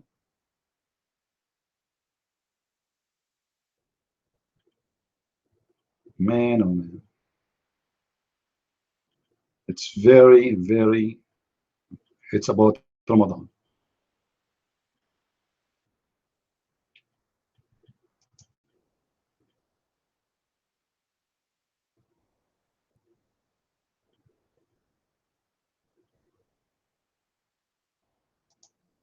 Let us see what is this one.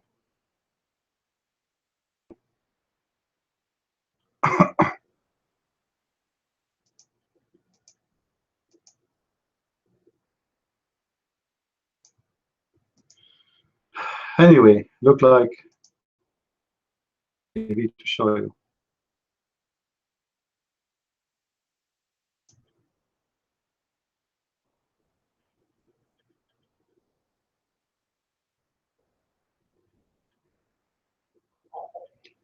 Yeah, this is the Bedouin story of the black child.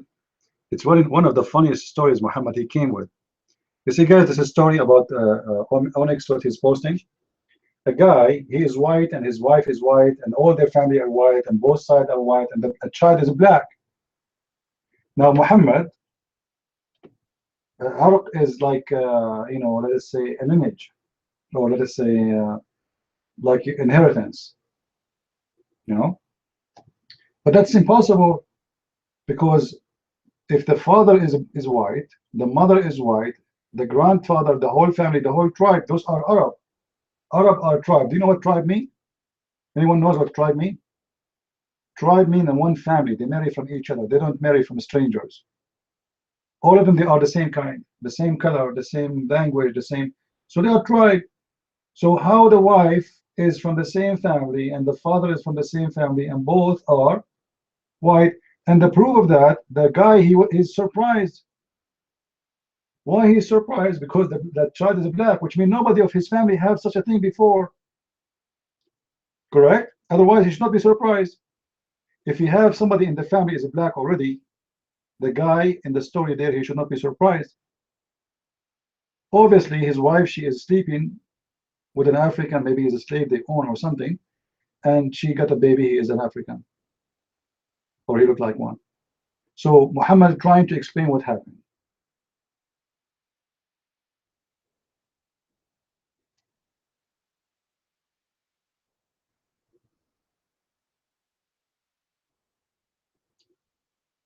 You know, somebody speaking about in YouTube about fat women. Some women do not like this word fat, but what happened is in the Middle East, you see the Arab, they have different culture, especially in the old days. We have a song in Arabic, it's called Allala Lala Lala Nakhat Jamal Mashallah, which means there's a woman, her name is Lala Lala. The camel he went down to carry her, but he could not carry her because she is so beautiful. So why he could not carry her? Because she is so fat. And that means she is so beautiful. So in the old days, a woman, she is skinny, that means she is sick, and she is poor, and she is not spoiled, and she is not from a high rank family, you know. So when a woman, she gets fat, it means she is eating healthy, she doesn't do any work, she stay home, she do nothing for a living, she just eat, and that make her so beautiful. You know, the logic of a beauty changed. Actually, I think even in Europe in old days, a girl, she is skinny, people don't like her, correct? Or I'm wrong? I'm not sure if this is true, but in the Middle East, it was this way, that the more, especially for the Arab, the more you are fat, the more you are really, really good, you know? Um, and they believe that a fat woman, she can give more babies and more healthy babies, you know? Skinny one, she is sick, you know, there's something wrong with her.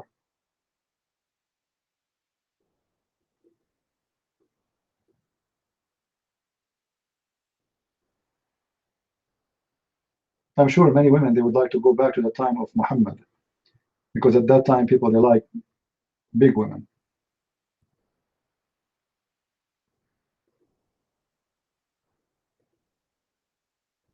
This is why Muhammad, he promised extreme promises about women, about size.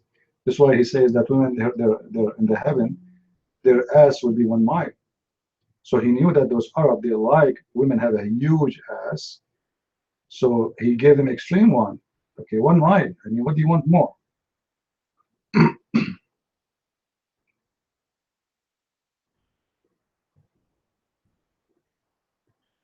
Yeah, this is true.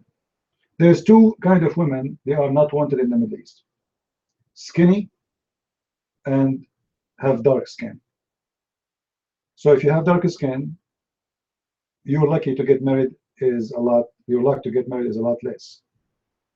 They like white women, they like fat women. But this is before. Now, still they like white women, but they don't prefer too much. You know, let us say if you are choppy, you're good. You know, yeah, they like blonde, they like white women. But so if you have a little bit dark skin, unless you are so beautiful, then you will have a very hard luck to get married. You know.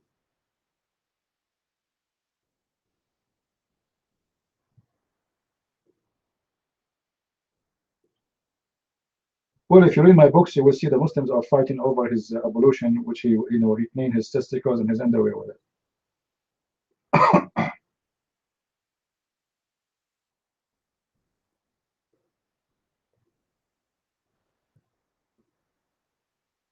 You know, in the Middle East, you watch the video where they speak about how white Muhammad is.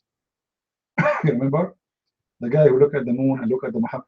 So their understanding of a beauty, it's to be white. They are obsessed with white, and the more white you are, the more pretty or handsome if it's a man. Uh, this is why you see Muhammad. He never promised Muslims in the heaven normal beauty about color. He described the color. They are so white to the point you can see through their bones, which is an extreme whiteness, which is actually ugly because she will look like a jellyfish. Imagine you are looking at an X-ray photo. You know, this is what you will see. This is what Muhammad is saying. You will see their bones, the marrow of their bones. So he's extreme in his promises about how white they are because he knew what those Arab want.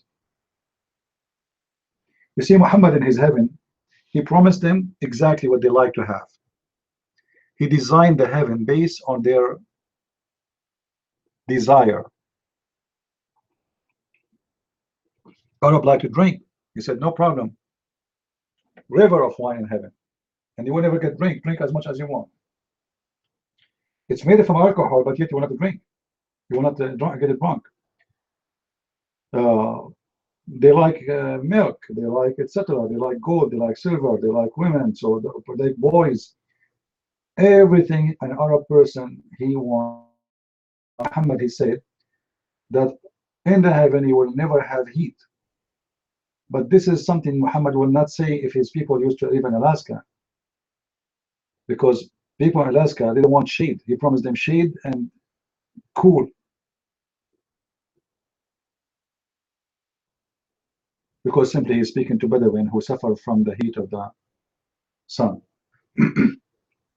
This is why, guys, in Arabia, there is the Arab they believe that the sun god is the harsh god, the moon god is the lovely one. Why the sun god is a harsh god? Because he is the one who burned their skin. He is the one who burned their grass. He is the one who disappeared their water. He is the one who made them go in extreme heat and die. But the moon is a cool moon god because he is nice, he is relaxed, it's cool, it is, you know. So the moon god always was in competition with the sun god. And the moon god always was preferred over the sun god because of the suffering the sun caused. This is why Muhammad, if you remember in the hadith, he said, if you want to pray in the early morning, don't pray when the sun starts rising. Anyone remember why? Why they cannot pray when the sun is rising? Muslim, you have to start praying before the sunrise, because it goes from between the two horns of Satan. So they believe, the Arab, that the sun is evil. It is the power of Satan. Satan is trying to kill us. Satan is trying to burn us. Satan is etc. So the sun is coming from between his two horns. However, the sun at the end of the day is still under the control of Allah, the same as Satan.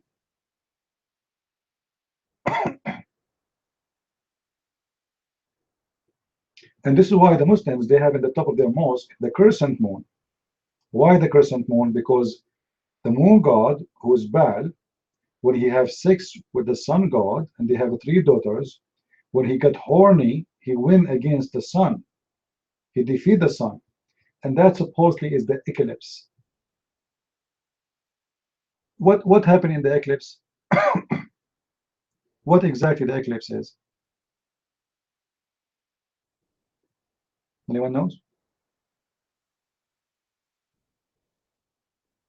What happened in the eclipse? What eclipse mean? It's mean the sun disappear, right? In the middle of the day. So who is the one victorious in this case? Who is the one who is victorious? The moon. And what people they see like when the eclipse happened, they see something like a crescent moon. You know how the moon go close, you know what I mean? If you go watch now the eclipse, you will see how the moon inserted in the front of the sun, and that will make it like an eclipse. And that means that the moon god, he decided to beat his wife, the sun god, and now he is in the top of her. He's having sex. He is the one in control right now. So the crescent moon, when they see the crescent moon, either in eclipse or in normal month, that means that Baal, the moon god, is having sex. This is why Muhammad, when he see the eclipse, he go crazy. He start praying, you know, like, and because simply this is the time, the God. And this is why the Muslims, they have the crescent moon on the top of their mosque.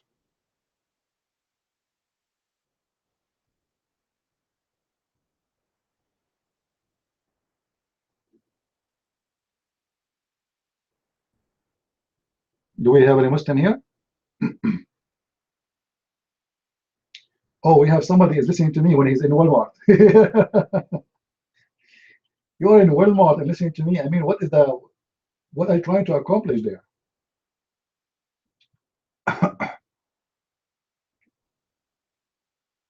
Actually, Walmart is a good store. You see, by the way, people, they go and buy in stores, expensive ones. But the goods you find in Walmart is the same as the ones you find in expensive stores. Remember when I was teaching Arabic, I went to a store to buy a whiteboard to write in it. They asked like for what? I think $38, something like this, for that board, small board. Then I went to Walmart, and I think it was, I really forgot, but maybe like something like $12, 15, something like that. Which means there's a huge difference between the prices for the same product. But people always they get food with the brand or the name of the store and how fancy it is.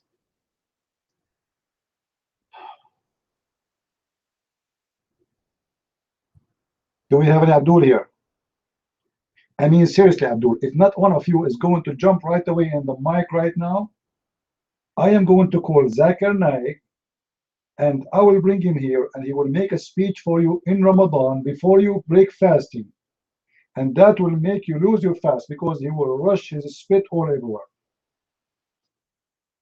Brother Titter, in the month of Ramadan, thank you. And I love his beard. I mean, this guy. And look at the suit he wear. By the way, I don't wear a suit. Just to let you know, I hate them. I have a suit, by the way, but I don't want to wear it. I hate suits for some reason. I don't know why. I feel like when I'm wearing one, I feel like if you have cuffs around my shoulders and my hands, I hate them. But those Muslims, they love suits.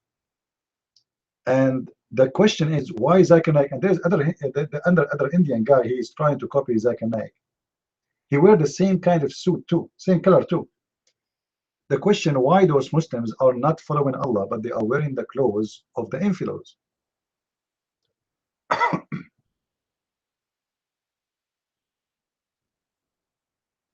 I don't celebrate birthday, Kim, so keep dreaming.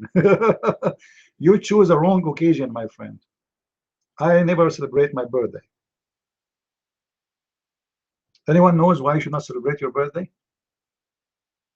Anyone knows?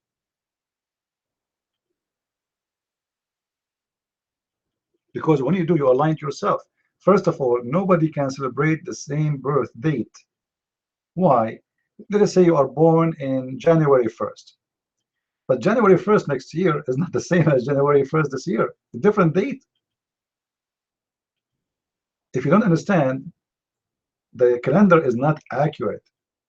So every 4 years we have to add one day, right? This is number one. Number two, you cannot repeat the date. You are just fooling yourself. Every second pass, it goes, never come back.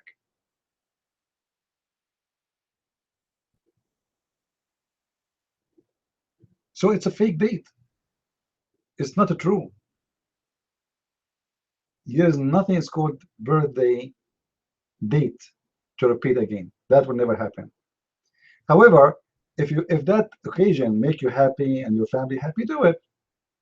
For me, I don't find it really, interesting. That day is not a happy day anyway. If you don't believe me, ask my mom. She tried to put me back, but she could not. They said no return. In the Middle East, like here in America, you have 30 days return, but in the Middle East, there's no return. That's it. You come out, that's it. It's over. Do we have any Abdul here?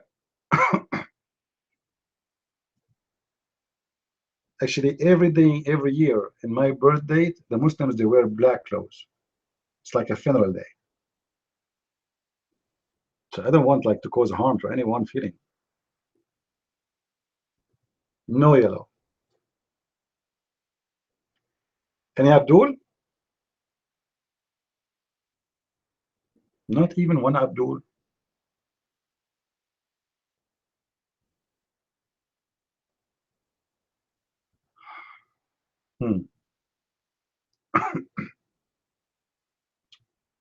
Yeah, the dates never repeated themselves. The time is something you can't repeat. This is number one. You can have control of anything. You can have control of money, but time is nobody can control it. That's it.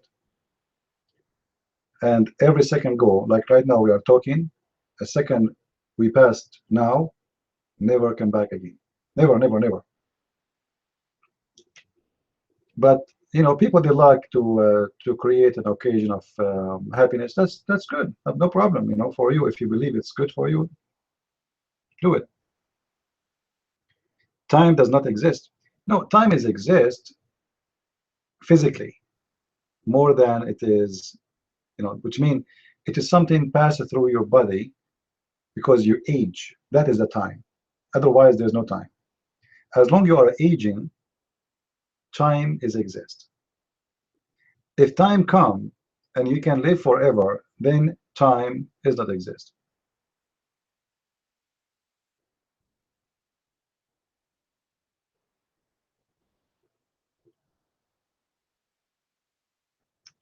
Kim, in the Middle East, we accept hummus. What I will do with the suit? You want to say, you want to give me a suit? What I will do with the suit?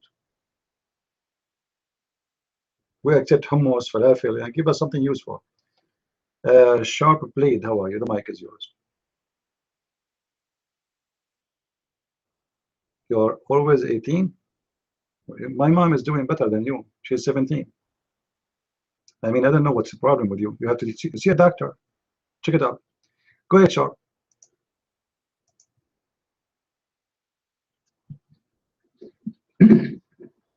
Yeah, hello all. How you doing, CP? Yeah, I remember when the Saudis, when Trump went to Saudi Arabia and he met with them, and they gave him a gold necklace, which I'm pretty sure gold is considered haram in Islam generally, especially the Salafi interpretation. And I believe they shook his wife's hand. But my question basically is, you know, in the Old Testament, I'm pretty sure is the Jewish prophets wore jewelry. You know, it says they wore gold, silver, they had earrings.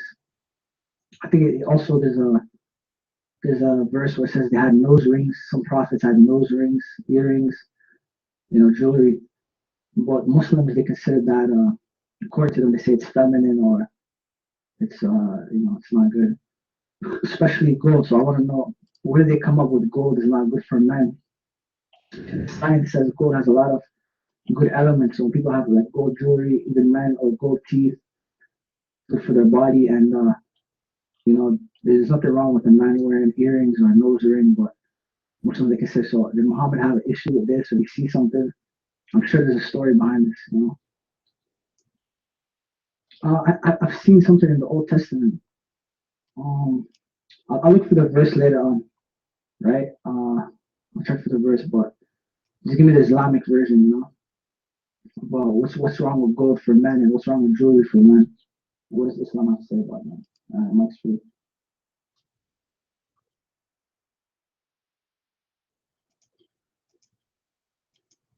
You know, we don't know. We don't want to mix between what it's called a prophet and what people wear.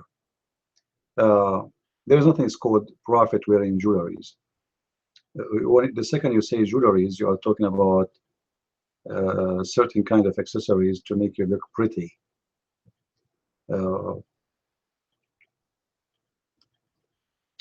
So don't mix between tradition. There's a clothes, it's part of tradition, and there's a clothes is part of you showing up, showing off. You know what I mean? Like if you go in Africa, you will see people, they wear traditional clothes and including some accessories, which is something we don't do. Rings in their nose and their ears, but that is a tradition. That is not really jewelries. In some places, they insert something in their faces too. I don't know if you saw some. They look weird, you know.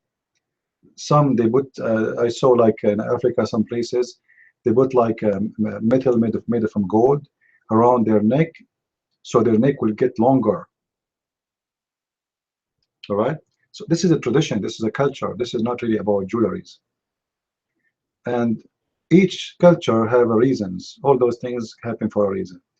So in order to understand closing of people, then you have to read the culture and understand the culture. However, let us say a prophet, he wear whatever he want.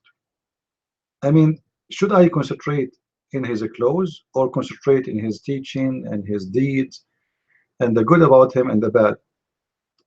Muslims are people who focus on stupid things and they ignore the important. You know what I mean? Who care? I just said I don't wear suits. So let's say I don't wear a suit, you wear a suit. Does that make you better than me?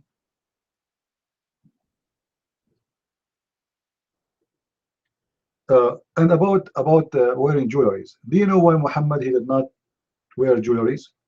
According to the story, Muhammad he killed a Jew and he took his ring. Then Muhammad he spent the whole day and night looking at the ring. So Muhammad he says, I'm not going to wear it no more. This ring is taking me away from Allah. Obviously he got busted. This guy he put his hand in the front of him. He is going so happy for this ring. And people they noticed that. So Muhammad, to cover his ass, he said, this ring is obviously is making me busy from praying to Allah, so I'm not going to wear it no more.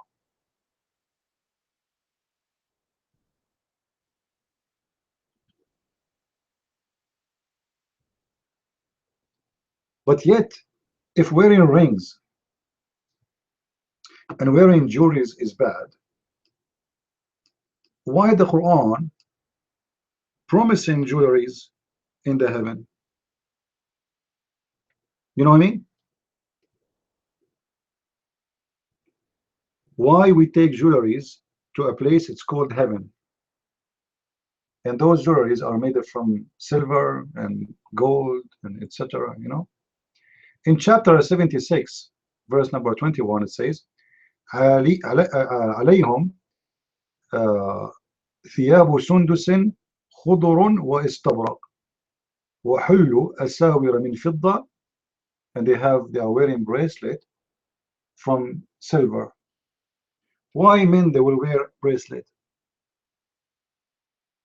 As long as the Muslims are lecturing us about wearing jewelry is bad for men, why men are wearing? So what the Muslims today they do, they wear jewelry actually, but they wear it made from silver. Gold is haram. Gold, they say it's haram. Why? Because the Quran says from fidda, from silver. All right. But they do have, like they do have jewelries, and they wear jewelries, and even their prophet he did. However, for me, this is not really important. I prefer a person who don't wear any, because I mean, why a man when I wear? I remember when we were very young, like some they wear rings, that like the young boys they are like trying to wear in front of the girls like a gold bracelet. They call it like I don't know what they call it in English, or a golden necklace or etc. It's just to show off. But the more you grow up, the more you notice that this is kind of silly. You can wear a golden necklace, no problem, like you wear a cross or something, but not to show off. But certain kind of people they wear jewelry to show off. That is something, it's called bad habit, and I don't like it. Especially if those jewelries are very expensive. You better go and do something good with those jewelries. You are, one day you will die and somebody will take it from you anyway. And you might get killed because of those jewelries. There's many people, they lose their lives because they wear expensive jewelries. It's like somebody is asking criminals to go and kill him. But imagine you are wearing a ring made from diamond, and it's worth, let's say, $20,000. And coming back home, you wear like in a wedding party or somewhere. And then you go in a taxi. You don't have a car. And then the taxi driver, maybe he's a criminal. Maybe he's a good guy. We don't know. He see that you are wearing such a ring. and expensive clothes, and you have a necklace, God knows how much expensive it is, he might kill you. You know, there's a woman, she got killed for just because she have the guy he wanna steal her purse. You don't know even what she's coming from the grocery store. She have 2 child with her. He shot them all, the 3 of them.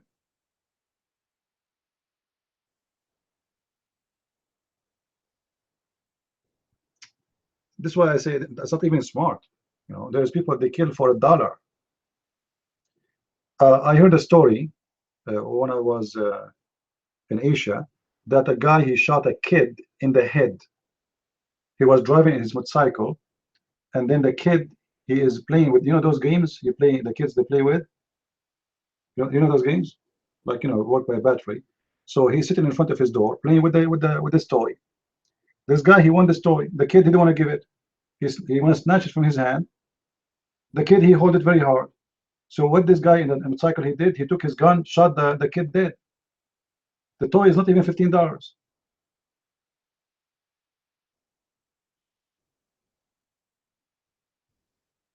There is, when we say there's a criminal, there's a criminal. There's people who have no mercy, and they are the devil.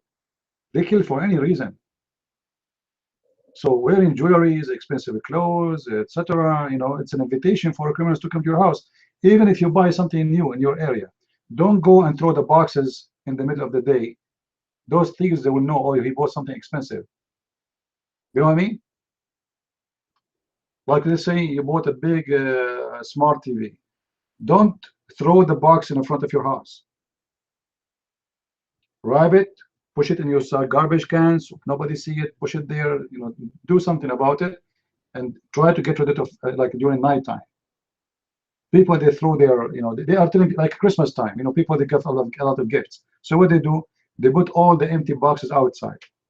You are telling exactly the thief, what do you have inside the house right now? So you have to be careful.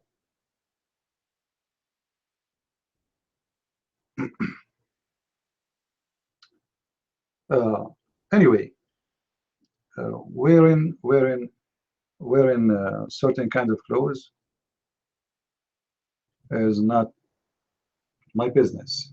Your mic, Sharp.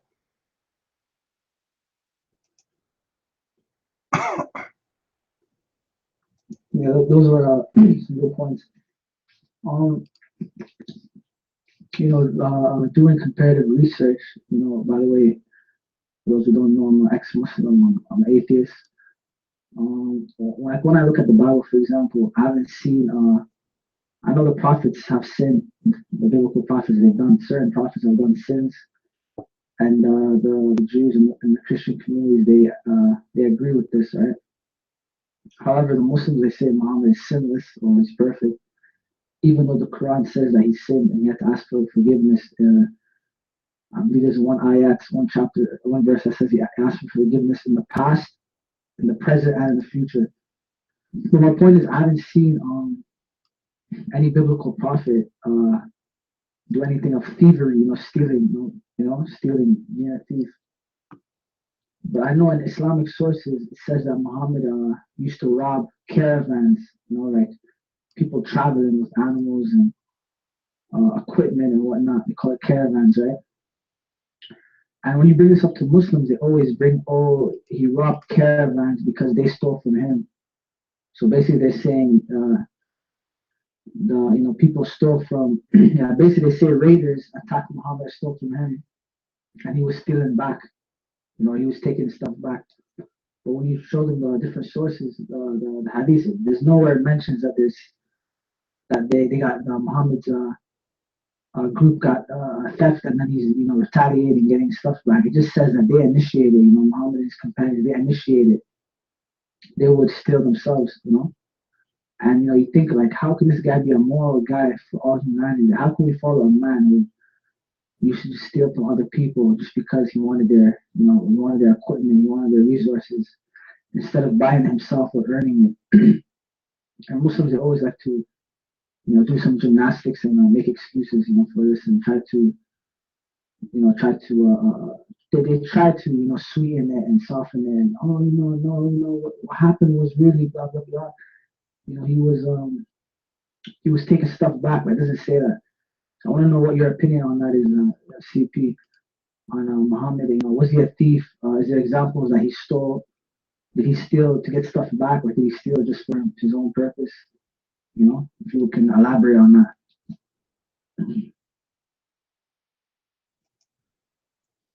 Well, we changed the Muslim to show us what Muhammad he lost. Nothing. You see, at that time, what is the wealth of a man anyway? Animals, goats, gold, silver. I changed the Muslim to show me that the Hizr tribe, they took even a penny from him. Nowhere it says that. So it's always an excuse to tell you why he was attacking and riding caravan, and okay, what about attacking the neighbors? Forget about this his Quraysh. What about the rest? Muhammad army went all the way to China, not only to to his neighbors, right? Anyway, like if somebody wanna give excuse, he can give excuse. However, my problem with Muhammad is not about him being a thief. This is not really the problem. The problem is that they try to make God the thief. Everything Muhammad he claimed that this is God saying to him to do so. So Muhammad the rapist is not a rapist no more. He make it on God. It is God who ordered him to rape. It is God who ordered them to attack. It's God who ordered them to take your money. It's God who make them inherit your wealth. So what Muhammad, what is dangerous about Muhammad, he make the act of crimes an act of God. He don't say it's me. It's not about him no more. And this is what makes Islam very dangerous. Because you are not facing someone, he did it because he did something wrong with him. You are facing someone, he make all his actions is an action of God. He is a God man. He killed for the sake of God. He take your money for the sake of God. And he is the best because he is serving God. So what Islam changed in the history of criminals, it make criminals holy men.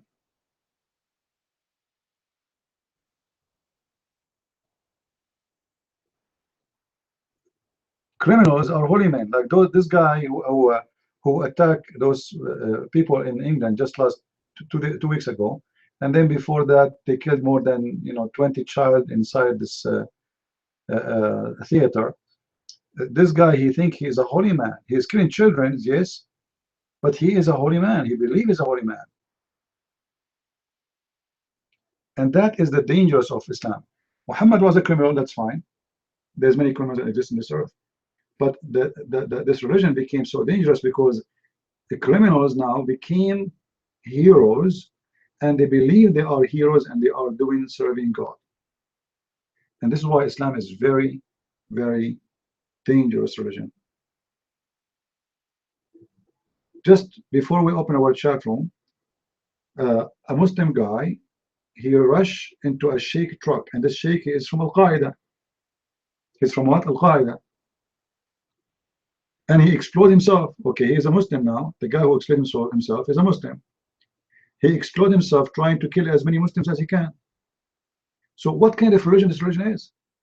Yesterday, there's a guy who commits suicide bombing inside a mosque. Actually, I think 2 of them in 2 countries. So this religion is extremely dangerous religion because it makes a human being lose his mind. People don't kill no more for the sake of money. That we were talking about criminals who want to steal. Now they are killing, thinking that they are doing a favor to God, and that will make this war very harsh war. You are not talking about a bunch of criminals in the society. You are talking about everyone who believes in this religion, believe that he should kill non-Muslims. And let us say we have somebody today, he is not a good believer in Islam, but he's a Muslim by name. What if tomorrow he woke up in the morning and he said to himself, you know what? I should practice Islam. I should follow Allah. And then he start killing. There's no guarantee. All those criminals, they say to us, like, you know, the guy they say to us who attacked the theater, they say, oh, he was a good person, we never saw anything wrong from him. The other guy in San Bernardino, whatever, you know, all of them, they don't show any sign. Why? Because some of them, they go and watch a YouTube program, and he got touched with Allah. Allah, he touched his heart, so he make him shaitan, he make him Satan. Allah touched his heart, and his heart now it's sold to the devil. He want to kill. So suddenly he go to the kitchen and he grab a knife and he go in the street and he start chopping and stabbing people.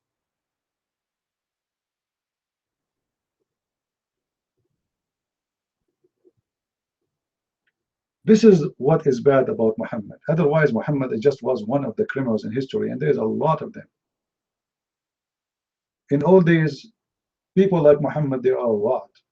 But what Muhammad was able to accomplish is to make people believe in a belief after he dies, they will continue, that they die for the sake of God and they kill for the sake of God.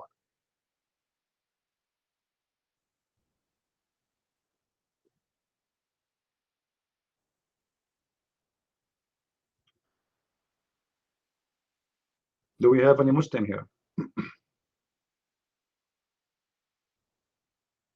Oh, you have 9mm Polaris?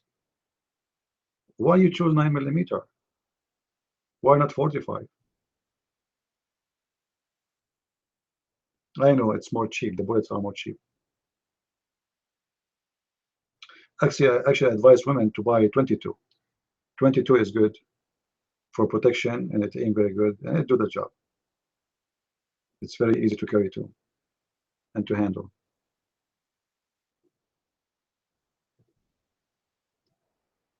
Yeah, especially for women. Cole, you want to get good power? Okay, go and buy it. Magnum 500. That's a good one.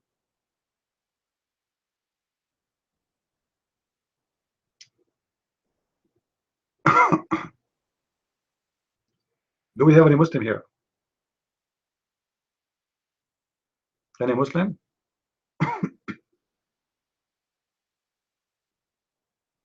Not even one Muslim.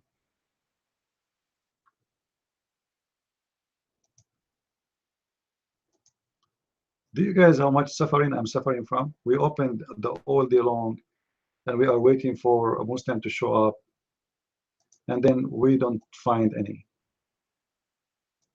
Why? I mean, this is not even fair. We used to do better. What happened exactly?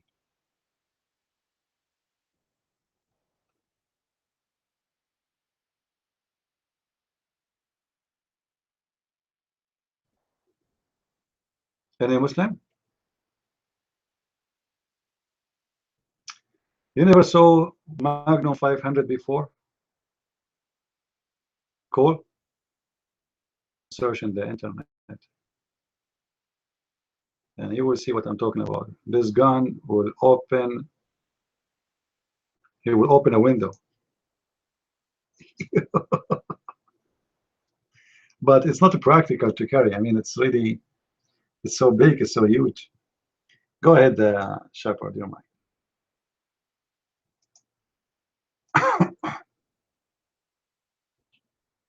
Yeah, I agree with you. The point you said that, whatever Muhammad did, he did it, and it's terrible, but he has a bunch of zombie followers that were the topic of martyrdom, right? Martyrdom in English, or Arabic, they call it a shaheed, shaheed, someone who dies in battle. And from what I've heard, I need to look into this some more, but from what I've seen a long time ago when I researched this, is that, we know CP, me and you, that according to the Muslims, you die and then you get asked some questions in the grave, and then you stay in the grave, and you have to wait till Judgment Day, and then Judgment Day, this is the Islamic narrative. In Judgment Day, you have to wait in a long line, and then there's animals and humans and everything, and maybe by the time you get to stand in front of Allah, or whatever, maybe it'd be 1,000, 100,000, million, billion years that you have to wait in line. And but then they say the Shaheed, he gets to skip all of that. He gets to skip waiting in the grave until Judgment Day. He gets to skip Judgment Day, and he goes straight to Jannah. He gets straight to paradise. So I can see how a Muslim, like, okay, the thing about mathematically, yeah. If I was a Muslim, I say, hey, I can pray 5 times a day, do Ramadan, blah blah blah, but there's still a chance I go to hell, because in Islam, there's no, like, I know in Christianity, if you believe, Jesus rose on the third day, and you have faith in Jesus, you get to go to heaven. There's a lot of Christians believe that, you know, but in Islam, there's no guarantee. It's you can get screwed over in the last minute. You could be a Muslim who prays like 100 times a day, fast everything, and then Judgment Day, Allah said you're going to hell. Yeah, there's nothing you can do. It's too bad. So I can see mathematically why Muslims would want to join ISIS or whatever and die as a martyr, and in their mind they're thinking, oh, I'm a shaheed, and they can go straight to paradise without without having to go to the grave and wait for Judgment Day, which that could be a long time, and then they have to go through Judgment Day, and the Muslims, they say Judgment Day, there's the sun above you and you're sweating and you're gonna keep sweating, and sometimes some people sweat will drown them. It's just it's very amazing the theories that they have. So yeah, I just want to bring that up.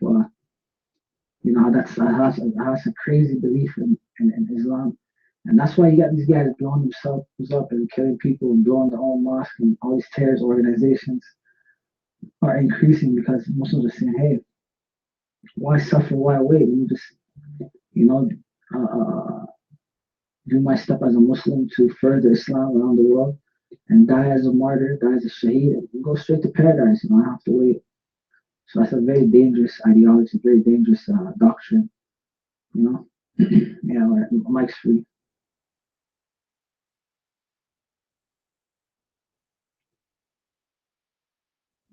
Good afternoon. How is everybody? I'm loud and clear. Okay, CPS. I did go and look at 500 Magnum up. That has got to be the largest handgun bullet ever. I mean, it looks like it's about a quarter of an inch taller and maybe a millimeter larger in diameter than a 44 Magnum shell. That's yeah, that's a cannon. That is a hand cannon. Probably too big for a woman to carry, unless that woman is the next Muslim, I would point out. And Muslim women tend to get a lot of death threats, so I hear. They should probably get one and then carry it on their back out in the open. I find that, people don't really threaten you as much when they know you shoot back. So that's the remedy. You should carry that and then have a small 380 someplace on your person that you can't see. When they know you shoot back, yeah, they don't attack you near this quick. Sharp blade. Yeah, just to piggyback on something that you were saying, when you say the Muslims, they try to do, they try to do gymnastics and things like that to justify Muhammad's actions. I was looking at a video on YouTube. There were these two guys debating and back and forth videos about Muhammad and his atrocities and things like that. One guy mentioned a battle. I don't want to say it was Khyber. It might have been, but it might have been someplace else. But in any event, the guy was talking about the atrocities that Muhammad did and how he lined people up and killed them, and then how he, looted all of the belongings from their village and things like that.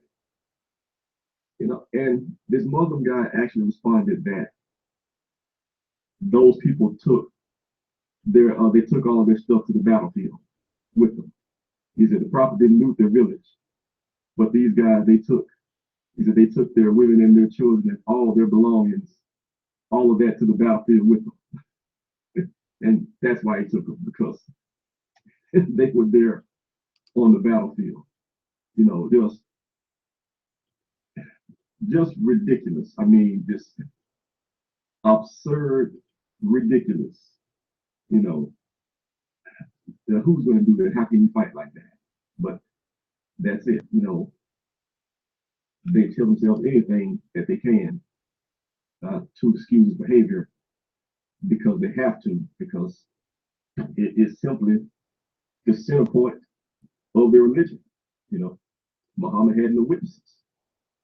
So if he's not perfect, then their entire religion collapses. So that's what you get. And yes, they will do all sorts of gymnastics of any sort to do that. And yes, it is dangerous, as CP said, because they think that they are doing God's service.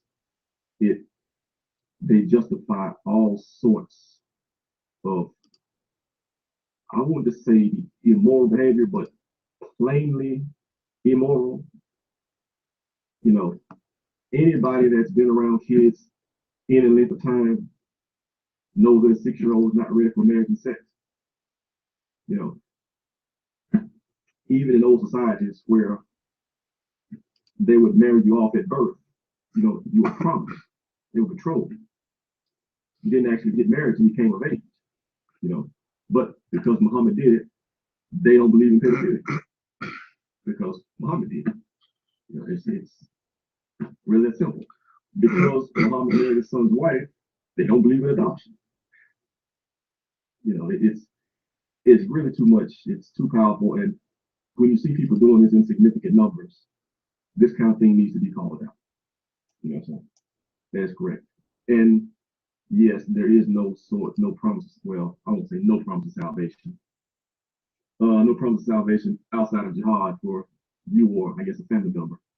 I think your family members, if one of them died in jihad, they can vouch for you if they choose to. So, but I can give up the mic for right now.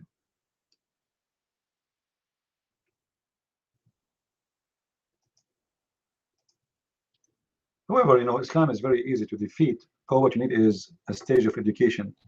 So this is why we ask Christians to help us we can spread knowledge, and we teach people how to defeat the ideology. Because to fight the terrorism, you need to fight what they believe in. It's not just a war and guns, you know. But people don't want to understand that. But Western countries, they are focusing on how we can fight terrorists. They should focus on how we can fight Islam. Number one reasons for terrorists to be terrorists is Islam. So in order to fight the disease, we fight the sick one. You know what I mean? That's what we need to do. Otherwise, it's a waste of money and waste of time and waste of resource, and more people will die every day. They have to launch a huge, let us say, media attack on Islam. Day and night, non-stop, in Arabic, in all languages, in Urdu, in Chinese. And so let everyone, whoever a Muslim or non-Muslim, see exactly what Islam is. You know, when you show a Muslim how stupid this religion is, he will not believe in going and committing suicide. Most of those people who commit suicide, because number one, they are true believers. They believe really that there's heaven waiting for them and there's virgins, and their legs is wide open, just waiting for them to come. So, in order to defeat such a cult, you need to use the same weapon Muhammad he used to create the cult. The promises. So you have to defeat the promises. You have to destroy the promises. You have to show everybody that those promises are very false. then there's nobody in the world he is going to sacrifice himself to die. So a God, his name is Allah, he never saw, he never met, and the Prophet, his name is Muhammad, who is dead in the grave, is going to be happy. This is the only way to fight this cult. Otherwise, everything else is a waste of time. And you know, the sad thing is that Western countries and Western government, they are #1 supporters of terrorism. Terrorists. You know, look what happened in Qatar. The Saudi and the Emirati and Bahrain and Egypt and Jordan and etc. They say Qatar is sponsoring terrorists.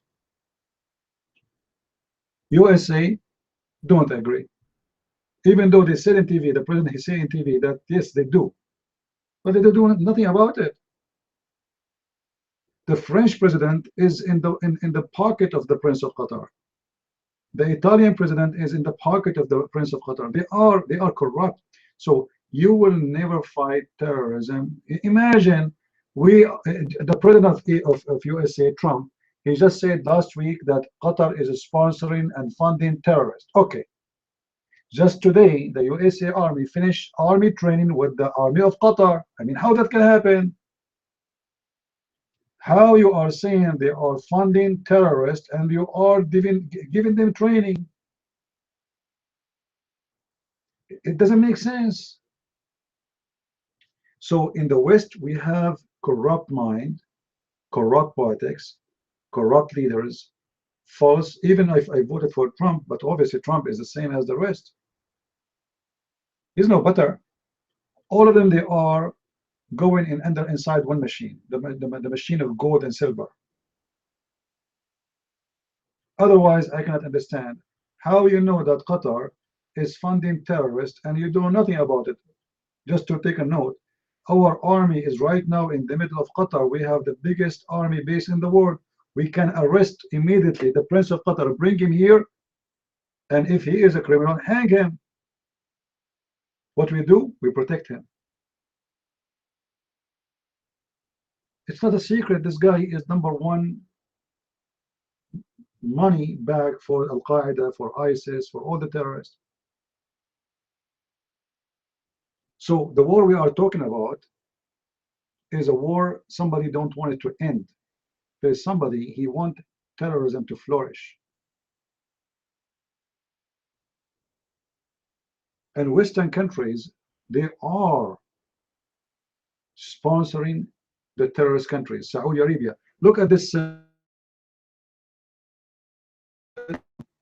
mean, #1, why in the world is Trump? He's taking his daughter with him.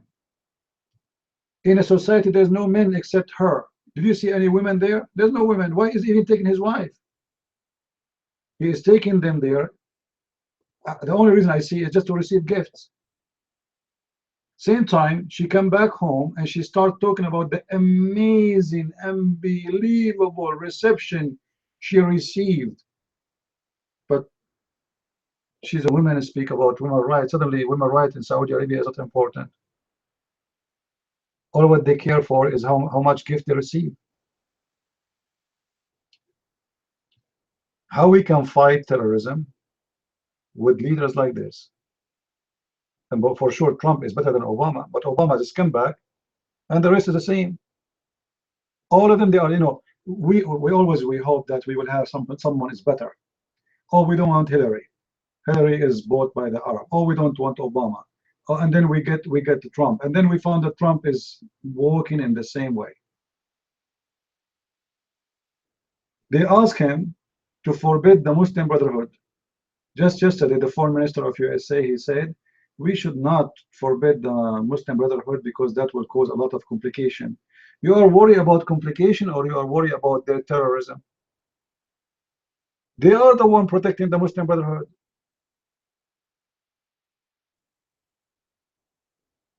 They want them to stay as long as somebody is there to pay. Muslim Brotherhood will shut down in a second if the Prince of Qatar stop paying and sending gifts. As long as the money is coming like rain, everybody have to obey.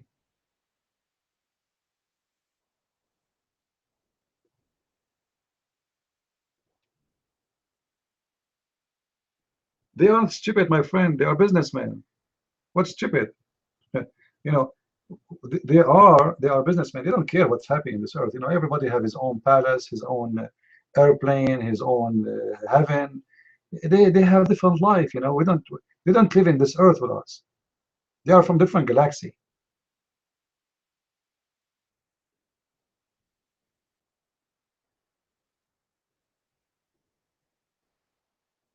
And the country is not run by one guy. His name is the president. All of them, they are the same garbage. The senators, the congressmen. It's a scam. It is the biggest scam ever.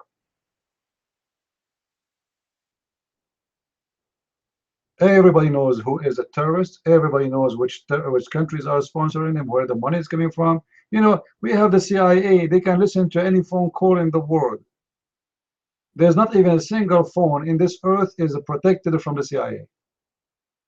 And yet, took them 20, 30 years to make a Trump go in the street and say, oh, Qatar is sponsoring terrorism. And why he did that? Why he did not do it before Saudi Arabia? Because the Saudi, they asked him to do it. Now he is doing whatever the Saudi they want. The Saudi they want, we need to cut our relationship with Qatar. Okay. Saudi say so, we say so. If the Saudi said Qatar is a great country, Trump he will say, so Qatar is a great country. But both of them, they are supporting terrorists. So the problem in America and in the West, that we always seek someone who will do less damage. We have a bunch of devils around us, and we say to ourselves, okay, Obama is a devil, let us vote for Trump, he is better devil. And then we find that the devil of Trump it might be even bigger. We don't know yet. We will see. But obviously they are not really protecting America, and they don't care really for protecting us. They are giving up our land to the Muslims. When George Bush, the guy who the conservatives that support him and they like him, he decided to give our New York port to Emirat, which means the Emirati will have full control of New York port. At that time, thanks to God, the Congress refused. But why they refuse? Not because they are protecting America, because they did not get their piece of cake in it. The Emirati did not bribe everybody. They thought if they bribe the president will be alone enough. How in the world, after 9/11, you give our port to the Muslims? And do you know what the port means? There's thousands and millions of cargoes goes every day through the border. So what do you mean you want to give the ports to the? So all of them, they are garbage, my friend. All of them, they are scumbags.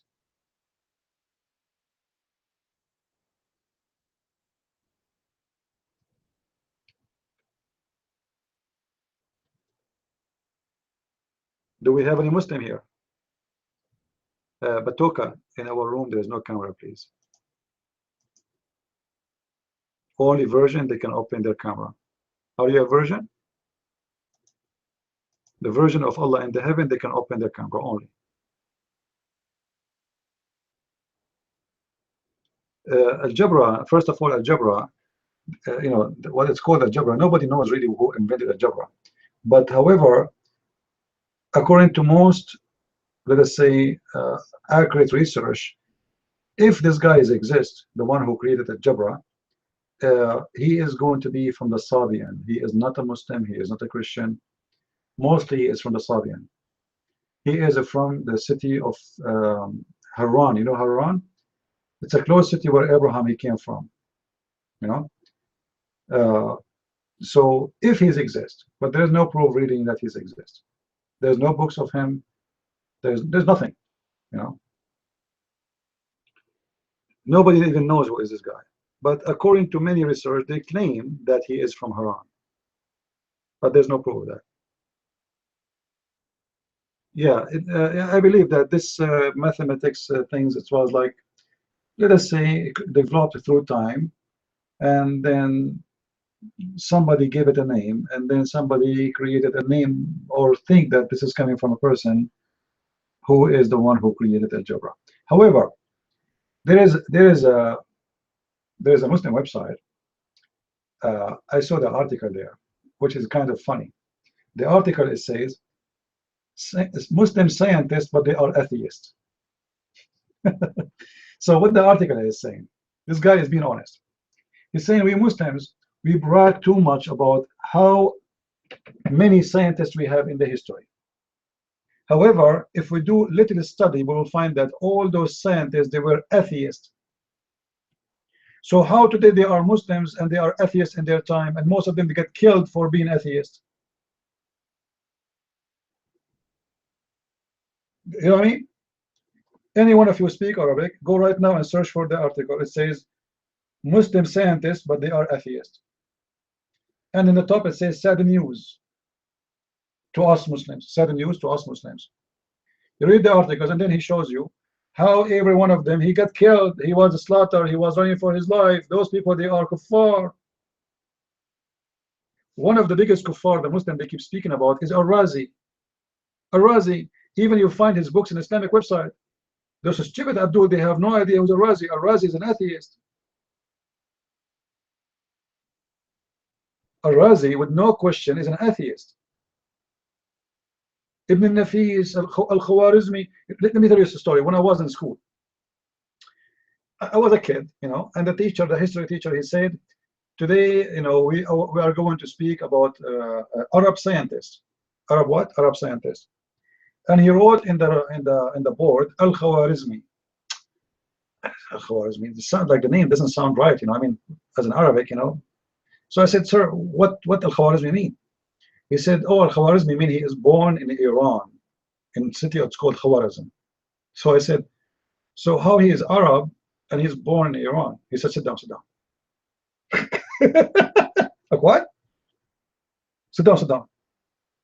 How you just told me he's from Iran and they are listing him under the Arab scientist. And then I start to study and they found that all of them, they are not Arab. Not even single one of them is Arab, but the whole chapter in the history book, I have it in school, is about Arab scientist and philosopher. And then we find one by one, either they are born in Bukhara, or they are born in Samarkand, or they are born in Khawarizm. They are Iranian. More 90% of them, or 99% of them, they are Persian. Go and pick up any of those scientists they are talking about, and you will see how we end to Persia. Actually, even Al-Bukhari, you see Al-Bukhari, the one who collect the hadith, he is from the old Persia, which means he speaks Persian. He's an Iranian. Same as Muslim. Sahih Muslim is written by them. Even the most important books in Islam is written by Persian.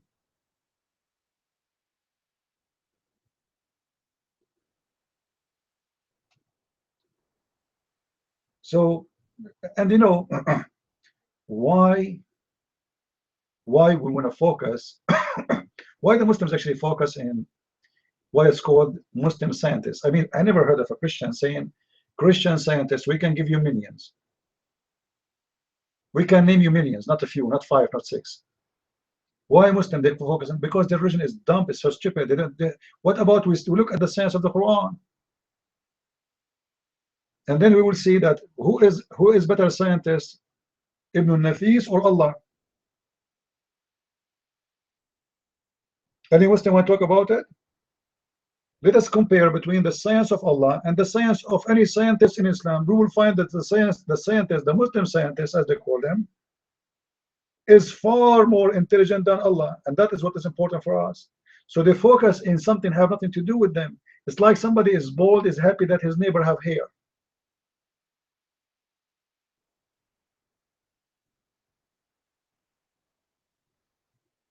Just wait, 100 years from now, the Muslim they will say that Apple company created by Muslim.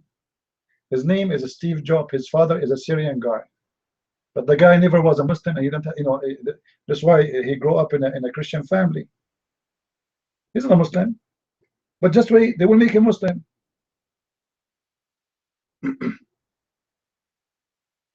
uh,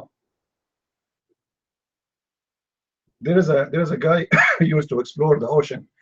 His name is Captain Cousteau. He's a French.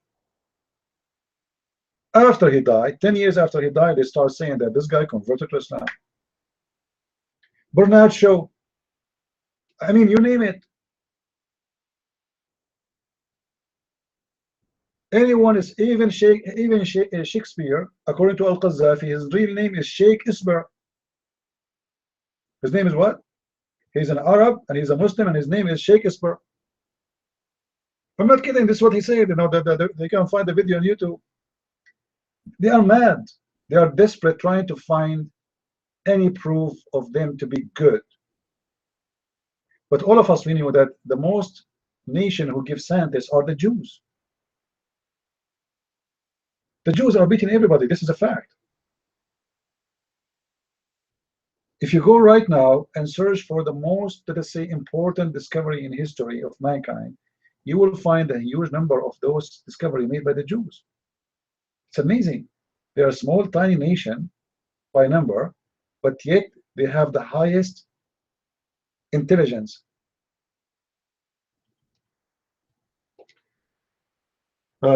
Sharp blade, your mic.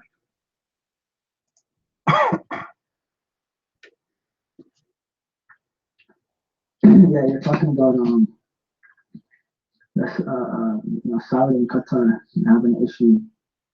My question is, they call it the Khaliji, the Gulf, Arab countries. They're Salafis, right? So wouldn't it make sense if they stuck together?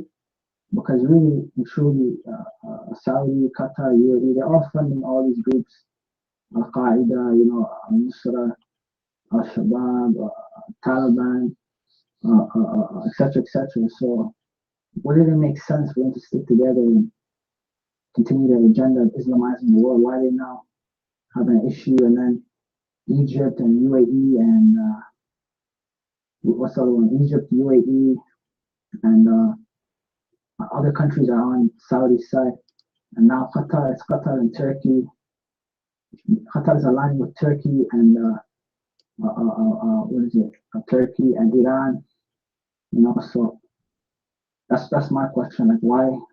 Wouldn't it be more powerful if Qatar and Saudi was, together and they were, sticking tight and it could be more powerful, you know what I mean? But now, this is what everyone else wants. We want the Gulf countries, the Khaliji, Arab Salafi countries to divide and conquer, and that's what we want.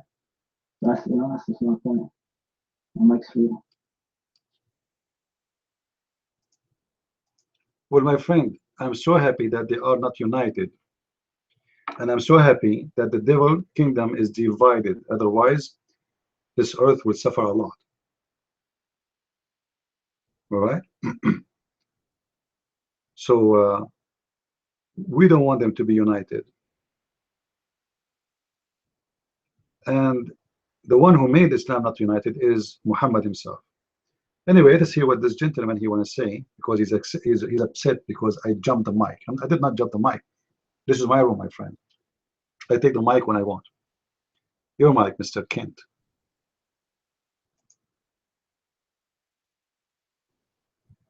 Okay, I can understand that. What is that? If why don't we do it this way? Why don't we just everyone jump each other then? Because if you want no room order, then perhaps that's a Middle East thing that we don't. Yes, you gotta try it. We are Middle Eastern, and I have my room orders. Here, Middle Eastern, they jump. You don't like it, you can leave. Now the mic is yours. Well, okay. But what I would like to say is that I agree with what has been said. I do think that one of the main premises here is that the kind of religious diversity that the world tries to talk about is as good thing, that all religions should live side by side, and hold hands and sing kumbaya. We find that the idea sounds good, but in practice, it's a complete disaster. No matter where you find it is where they are that is together that you find the most problems, whether it's the Hutus or Tutsis, the Jews and the Palestinians, the Sunni and Shiite. Doesn't matter. How about the Northern Irish, the Catholics and Protestants? And so I would ask that the room stand with me for segregation and separation, so that we can live in our own separate geographical areas unmolested.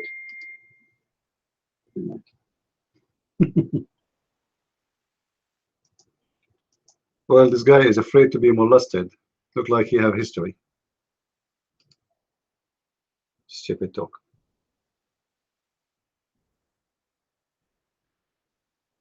The problem is not because there is many religion. The problem is there's many stupid people like you. Because this is exactly what Islam believes. Islam believes that everyone else is dirty, so we should separate ourselves from them and then we should kill them all. So the problem is to find people who believe that everybody is a human being. He has the right to believe in what he wants as long as he's not hurting others. Your rights stop when the right of someone else is started. That's what we need. Otherwise, it's not really a religion.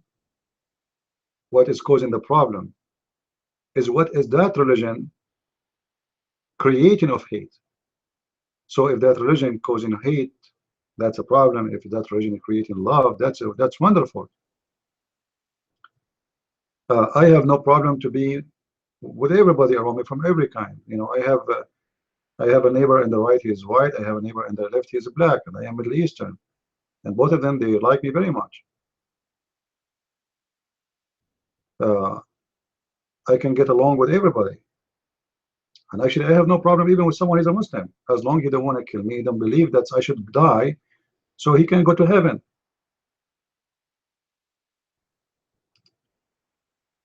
So we are not against somebody to believe in what he believes. That's his business.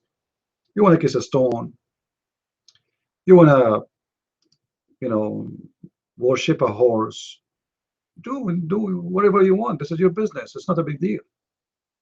But don't harm others. So if you're coming to me with religion, teaching hate and harm to others, that will be a problem. That is something we need to fight, all of us. Yeah, I never spoke about someone he's a Buddha, because why? You know, okay, for me it's wrong. For me, he is not seeking salvation, but at least he is not hurting me, and they don't want to kill people just because of the religion. Just yesterday, we have a bomb in China.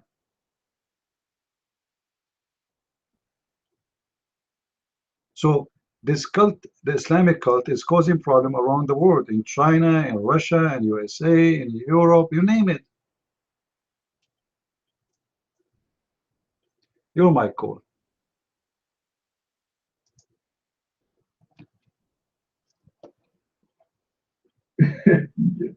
I had not heard about a bombing in China. Had not heard about that. You know, to back up to a comment that you made, CP, 20 or so minutes ago, you mentioned what we're doing in the West, that we're still fighting terrorism. And not the true problem. I actually would disagree.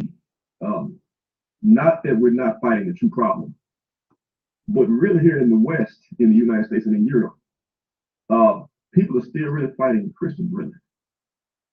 Basically, in politics, there's a lot of different forces in play. It's not just a binary, Christians versus Muslims or things like that. Yeah, like burning people, like burning. You got Christians here, and you got Muslims here, and then you got just the naked capitalists over here, and you got these forces and those forces. You get people, agitated for their rights, and then you got racists, agitated for this and that. You got a lot of different forces all pulling together. Well, not together, not pulling together, the opposite of pulling together. They're all pulling at the same time in their own different directions. And, people got to try to wade through that and form coalitions from that. That's how we get the mess. I would still say that most of the West still don't even know what Islam is. They're so busy, the liberals and the people who would practice immorality, for the lack of a better word, they're so busy worried about the Christians. They don't want Christianity to continue to form the basis of our moral code, as it does and has and did throughout, the complete rise of the West. You know, now that they want to feel free, and freedom is the concept they define as the individual's ability to do what the individual wants to do, not the ability of the people to self-govern. It's a nuanced and brand new definition of freedom that they have. They want to do that, and as such, they actually view Christianity as an obstacle to their freedom. Now, the fact is that it's actually the opposite. The reason that they can do these things is that those people who practice morality in their societies are in fact Christian. And even the ones who don't profess to be Christian still got their morality from Christianity. And as such, they do things like they love their enemies. They bless them to curse you. That they don't automatically jump to violence. And this is not the case everywhere else you go in the world. But they take that for granted. They take it for granted. And these people, the I guess liberal, I'll say that is for the lack of a better word, they haven't identified Islam as a threat yet. Because they don't understand that the doctrines that people believe in, that they hold, that actually forms their behavior. I guess Bill Warren said it best: the doctrine drives the behavior. They don't understand it yet, which is what we're trying to shout from the rooftops, and I guess we have to shout it from the rooftops. The doctrine drives the behavior. If you wake up one day in a society where everybody's a Muslim, then that society doesn't think there's anything wrong with killing you for criticizing Muhammad, because that's just their doctrine. If you wake up tomorrow in a population where half the people are Muslim, well, that half of the population doesn't think there's anything wrong with fighting people who don't believe in Islam. The doctrine just drives their behavior. But because the people who, I guess, form the moral code here in the West, the States, Western Europe, because those people tend to be Christian, they're going to say things and we should turn the other cheek. We should show mercy. We should, bless them to curse you and love your enemies and things like that. Then you get a likewise behavior. Now, along with that, we say things like, we stick to the only definition of marriage that is actually marriage is between a man and a woman, and abortion is murder because, no need to explain why that is. We hold to those things. That's the part they don't want to do. So in their zeal to legitimize their immorality, they're making allies with whoever they can. If they want to make allies with the Muslims right now, which I do believe that's what it is, they see Muslims as another minority group, and they want to form alliances with them, all in their efforts to keep from legitimizing Christianity. They're making a deal with the devil, so to speak, to the bane of it all. I'll say one more thing, and then I'll give up the mic to Sharp. And this is just my own personal philosophy to say. The person who should have the power is the person who can be fair with the power. That's who should have it. See, you only got two people. Somebody has to have it. And some people, one person, when he has it, would abuse it and mistreat everyone. But the other person who can have the power and still be fair with it that's who should have it. You know, so ask yourself the question, and I can say this to the Christians, Muslims, the Jews, whoever. Would you rather that the people who have power in your country, would you rather they be Christian or would you rather they be Muslim? If that was it, if the government, the people, if the king, so to speak, would you rather have a king who was a practicing Muslim or a king who was a practicing Christian? You know, and that kind of thing matters. You know, it just matters. When one guy says, I love my enemy, and the other person says, I should kill my enemies, it matters, you know. And that's just another reason, well, there's several reasons now, but one of the reasons why I am Christian and why I think that everyone else should be Christian, and differently why I think we need to tell the truth and let the world know what Islam is. We don't want to wake up tomorrow, you know, and then we find out that, you know, pedophilia is legal because everybody is Muslim. You know, so in any event, I could go on for hours and hours. I can be long-winded at times, so I'll give up the mic for right now. Sharp.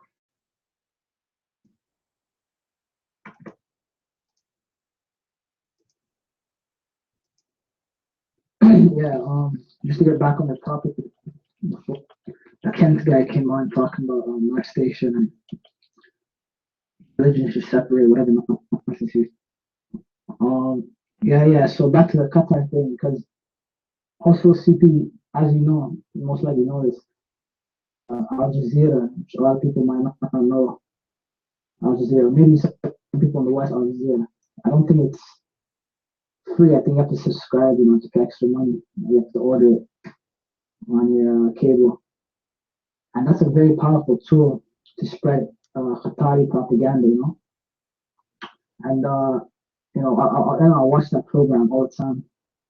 You know, I don't have it right now, but I've had it for a couple of years. And, you know, obviously they have their programs about Muslims, you know, like Muslims are miskin.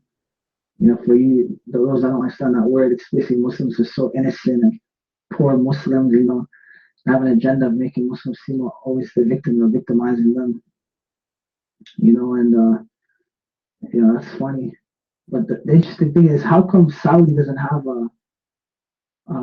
their own station like that? Like Qatar is smart for having their own state-run corporation. Oh, they own CNN. Yeah. I think Saudi owns CNN if I'm not mistaken. So yeah, but you know, Saudi they should have their own Al Jazeera. You know, I don't know what they should call it, but you know, if they're smart to spread their propaganda, but you know, Qatar, you know, yeah, and you know, I looked this up the other day. There's a place called Harrods in London. It's like a section of downtown London or something, and it's like exclusive designer stores, and it's all owned by the Qataris. The Qatar own the whole designer. It's like a designer mall or outlet. Yeah, I think it's called Harrods. So you know, the Qataris are smart, and with Al Jazeera, you know, they spread their propaganda, and they're very smart for that. So you know, Saudi.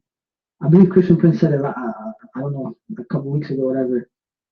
Saudi have shares in CNN and they control it to a degree. But you know, it's a beautiful thing that they're separating and they're dividing. That's good for everyone else.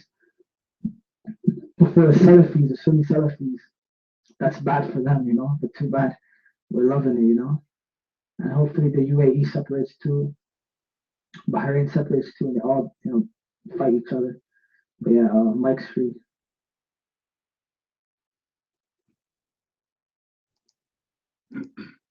The Saudi, they have a station, it's called Al Arabiya.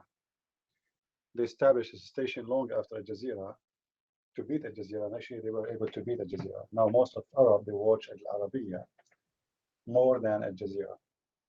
So they are fighting over competition. However, what happened is that before Al Jazeera was able to be created, the Arab, they used to depend as a station for news in the BBC Arabic. But the BBC Arabic was funded by the Saudi. And once the BBC Arabic, they have an interview with an opposition from Saudi Arabia in the BBC. Second day, the BBC was shut down because the Saudi, they made a phone call saying that we will not fund your station no more. So they shut down the station. No voice? I'm not heard? Okay, let's fix it.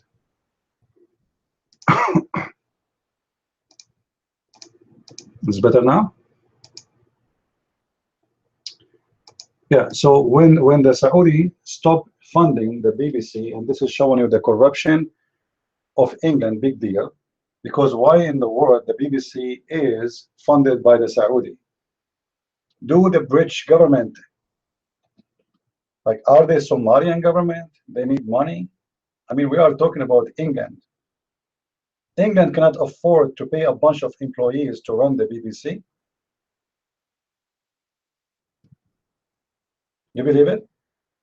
So when the Saudi decided to shut down the BBC, the Qatari, they found that this is their best chance to open and use a station. So what they did, they called every single individual who worked in the BBC, and they moved them. They said, today you are hired. They kick you out today. In the same day, they called them. They said to them, you are hired. We are going to open a TV station. From now on, until the TV is ready, your salary run and your employee, we will send you the contract. Please sign with us, without even interview. So they bought all the team of the BBC Arabic. That's why you see the Jazeera, all especially the star team, all of them, those they used to be working the BBC, all of them. The managers, the directors, the script, the DJ, the audio, everybody. They hired the whole BBC team, Arabic, and they moved them to Al Jazeera. But this is showing you how much corruption you have in the West. When we hear the BBC, we think nobody have adopted that this is the BBC. You know what I mean? Like when you say when somebody says to you the BBC, what do you think? Oh, those are the English people. But the fact this is not run by the English. It's run by the one who funded. They are the one who decide what's going to be there. They are the one who decide what the topic, what is the news, and whenever they publish a news they don't like, the king he get upset. He made a one phone call. He said, call them, tell them we shut down. That's it. Good night, Kafir. Kuffar. You know, me myself, when I was like a kid, I always thought that the BBC, this is a station, they are Western, you know, from England, so at least they have, you know, they have like maybe we can believe them.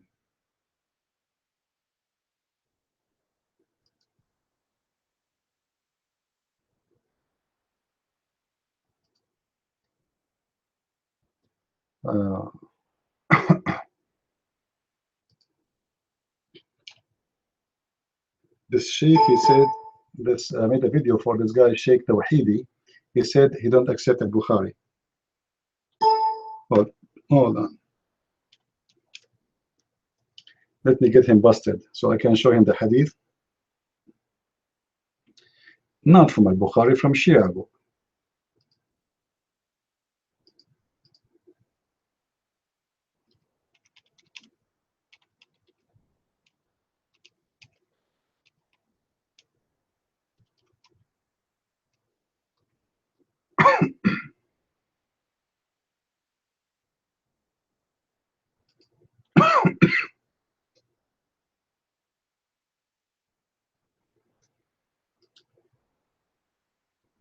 Hi, Mr. Prince. Can I send you a couple of books?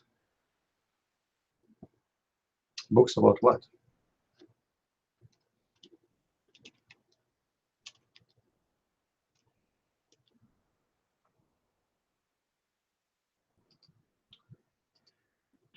Do we have any Muslim here? I don't know. No, he's a Shia. So because I showed in the But I thought he know better, you know, like I would show him the same hadith from the Shia books. I made a video for this guy Tawhidi, showing him that you know you're kind of like I'm trying to be nice with him. I'm not saying to him you're a hypocrite, but I'm saying why you don't say, why you say this guy he did and that guy when this is the order of your prophet. So I'm going to show him from his books, his Shia books, that he is hypocrite. And you know, look how funny they are. He is trying to prove that Muslim history is full of killing using Sunni books. So why you are using Sunni books if you don't accept Sunni books? You know what I mean? You see, when I say Muslims, they have lack of intelligence. In your video, you are quoting Sunni books to prove your claim. So if you don't believe in their books, why you are showing me the books of Muslim Sunni? No, they are hypocrites. You know, they are hypocrites and they don't have enough intelligence. You see, Muhammad, he has the worst lawyers. Lawyers is not somebody he studied a law. I have a law degree, right? But it's somebody he have a very smart, working fast processor. You know, process information and find a weakness in the statement his opponent he said. You know what I mean? It's not really someone who knows the law only. It's someone who can use his processor in a very fast way, so he can come with a very clear answer, which is going to get the other one in a trouble. So Muhammad, he had a very silly, stupid lawyers. Once there's a guy, his name is Sami Zattari, I think. Yeah, maybe I think it's him. So this guy, I made a video about the woman's sperm coming from her ribs and the man coming from his backbone. So he made a video speaking about Imam Abu Bakr al-Razi. He said, let us see what Imam Abu Bakr al-Razi he said. Actually, he did not. This is how stupid they are.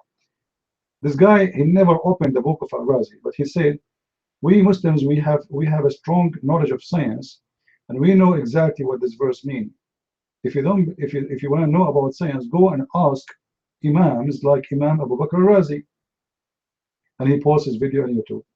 So I made a video in YouTube to show this idiot what Abu Bakr al-Razi he says.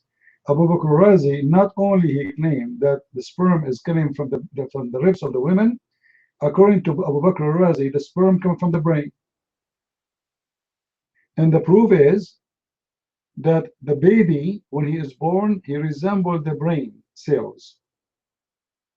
So the Quran says the sperm coming from the ribs of the women. Abu Bakr al-Razi, he says it's from the brain. So this guy, he tried to defend Islam, but he got himself in trouble.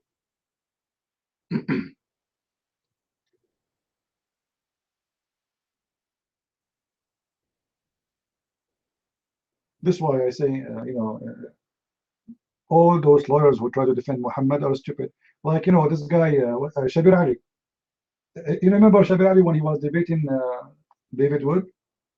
He said to him, as an example, the miracle of number 19. And David Wood, he don't know what to say, you know. He don't speak Arabic. So finally, I found a video for him explaining the number 19, because in order to answer him about that, I want to know exactly what he's talking about, what verse, what exactly. So suddenly, or like I was lucky, I found a video he's speaking about that. So I open my screen, I count in front of everybody that what he is saying about that there's this verse have 57 words is a lie.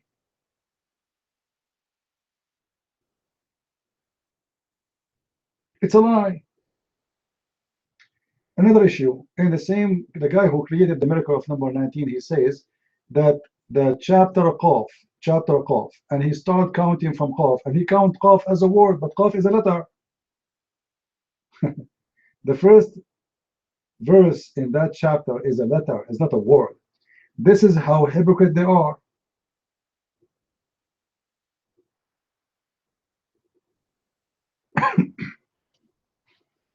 It's not about, you see, they don't have, I don't know, sometimes I feel like I'm talking to people who they are stupid.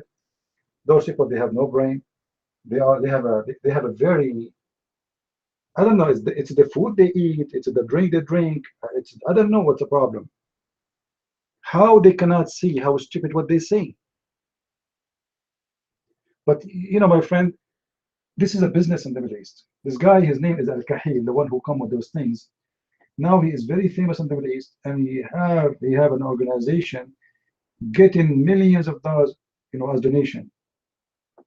It's a great business. If you want to make money, go right now and write a book about the greatest prophet, Muhammad.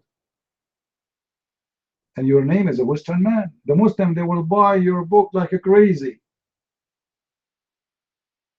Number one buyers, there's a guy who make a book, it's called number one, the 100 influence name in the world. The one who made his book famous is the Muslims, because he put the name of Muhammad first. Number one is Muhammad. So every Muslim in the world, every TV station from Pakistan, Lahore, Kashmir, Bangladesh, Saudi Arabia, Qatar, Emirat, Bahrain, Egypt, Morocco, Tunisia, everybody speaking about this amazing, beautiful book. And then a Muslim guy, he decided to translate the book without permission of the writer. You see the thieves?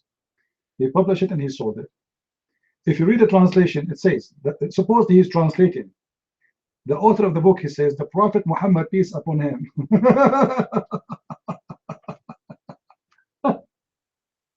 American guy who don't believe in Islam, he's saying the Prophet Muhammad, peace upon him. And this is the translation. You go to the original book, you don't find any of this. It's nothing but a lie.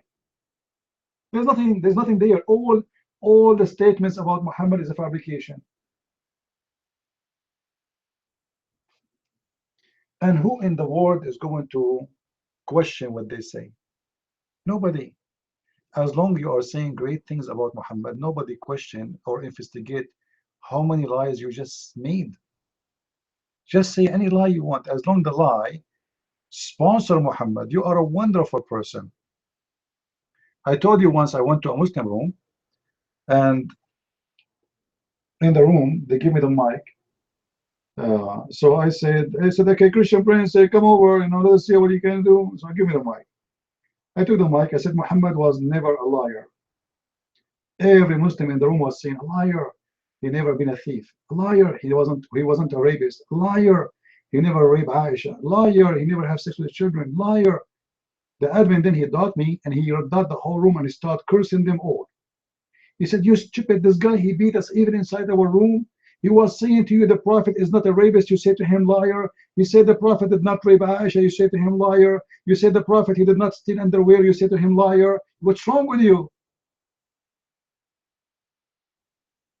But because they are stupid Muslims, they are not listening. They know that this Christian prince, whatever he say, is against Muhammad.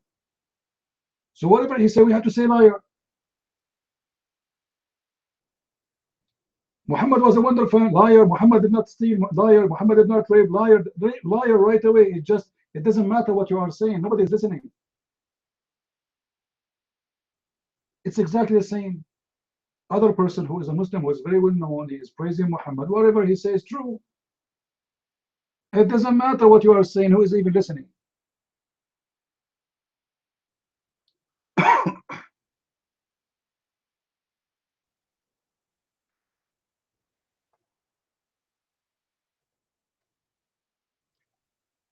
Do we have any Abdul?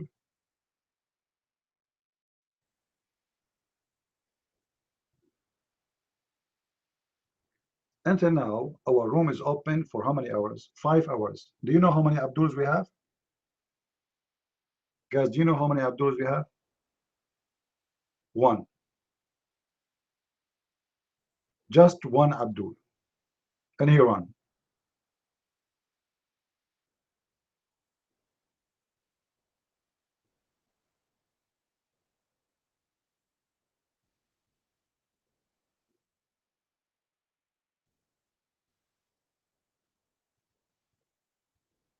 Allah is Satan. No, I don't agree Allah is Satan. Allah does not exist. There's nothing called Allah.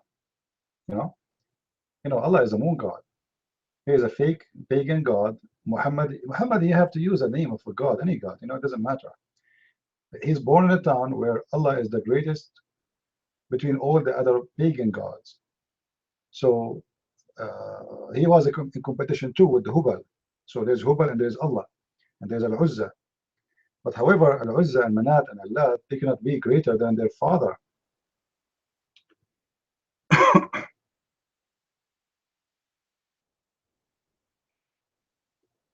Any Muslim?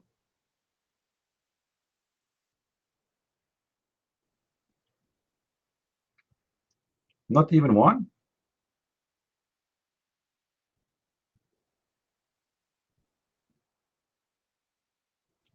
Oh man, how sad. Oh, today is a Friday night. They are watching belly dancers. The great you know, Abdul. They are so sincere Muslims.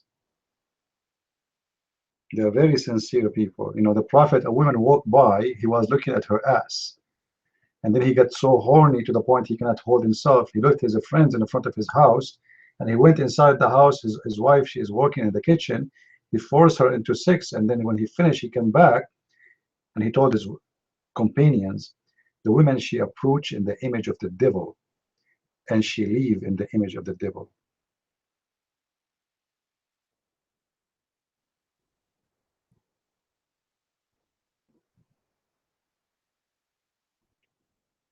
Any women here of those who approach in the image of the devil? Actually, it's funny because if the women approach in the image of the devil, why Muhammad get horny?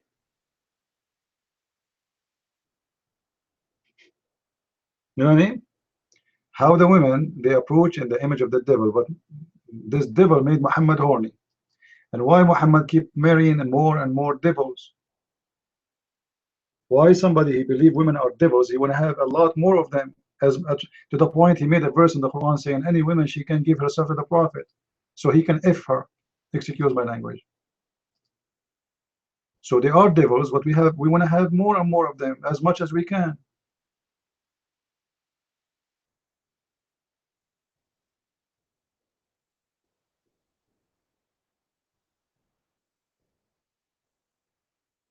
This is the chapter of Al-Ahzab. وَإِمْرَأَ مُؤْمِنَةٌ وَهَبَتْ نَفْسَهَا لِلرَّسُولِ خَالِصَةً لَهُ يَسْتَنْكِحُهَا مِنْ دُونِ الْمُسْلِمِينَ. Or, you know, so it is a special license for the Prophet of Allah to sleep with any woman she gave herself.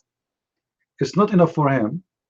All the women he have in his bedroom, he want more, to the point anyone she can give herself. Just give yourself, take off your clothes as a gift, you know.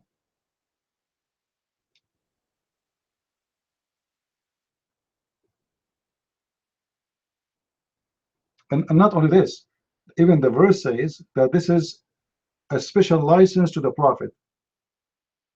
And not only this, the women who Muhammad, who can he if her, nobody can if her after him. Why? This vagina is reserved to the Prophet even after his death. You see how much this man is mad?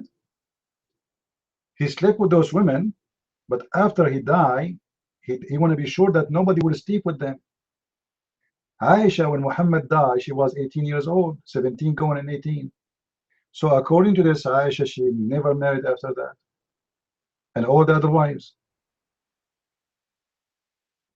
If you ask Muslims, should a woman after her husband he die, should she marry? They will say yes, because that will protect her from temptation.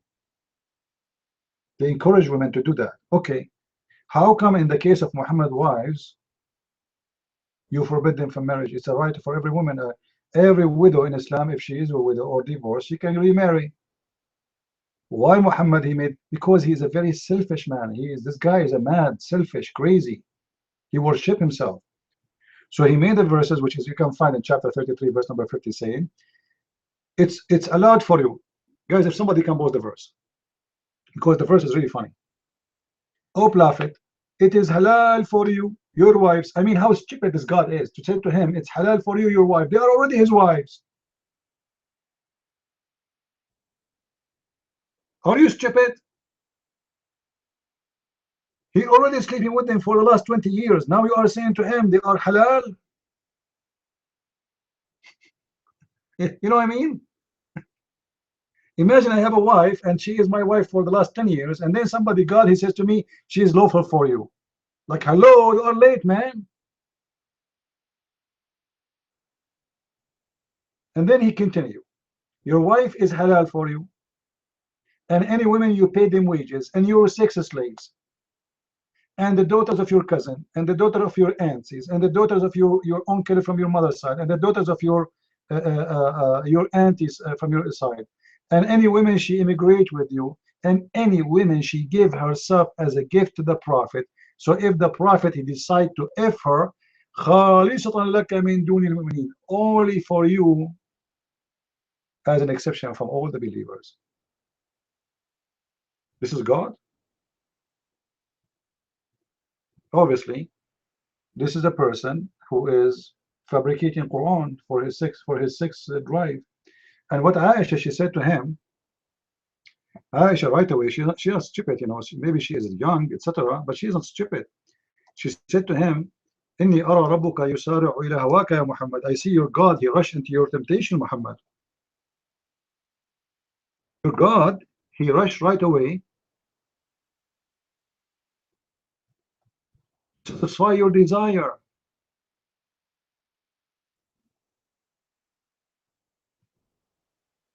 Why this God is rushing to right away, Muhammad, he want more women? Allah, he make verse for him about that.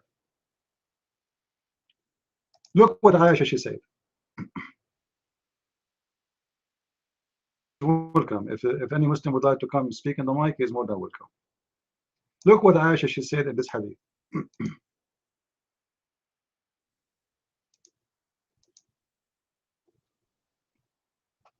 I felt jealous of women who they offer themselves to Allah Messenger, and said, then when Allah the Exalted and the Glorious revealed this, you may differ any of them you wish, and you take for yourself any you wish.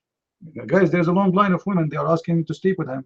So Muhammad, he chose, you know, he differ the one who is ugly, and he preferred the one she is beautiful. So Allah, he gave him his flexible. If somebody can post for me, just the verse of the, after verse number 50, you will see it. Verse number 51. So look what it says. And if you desire any you have, set aside. Muhammad sitting aside. Muhammad sitting what? Sitting women aside. A lot of women, they want to have sex with him. Then Aisha, she said, I said, it seemed to me that your Lord hastens to satisfy your desire. So this is what the desire of who? Guys, this was the desire of who? Muhammad. Muhammad have a desire to have all women, any women she can have sex with them, any women, even married women. Any woman she offer herself to the Prophet, he have the right to take her, and he have the right to refuse or to accept or to delay. Like, you know, let's say a woman, he have 10 women offered themselves today. He can't sleep with all of them, so he say, okay, you and you today, and you tomorrow, and you. So very flexible. This is just for Muhammad. Special license just about sex for the benefit of the Prophet. And Aisha, she got him busted. I see that your God, he is hastening, he's rushing, he's so fast, man, like right away, he make verses for your sexual desire.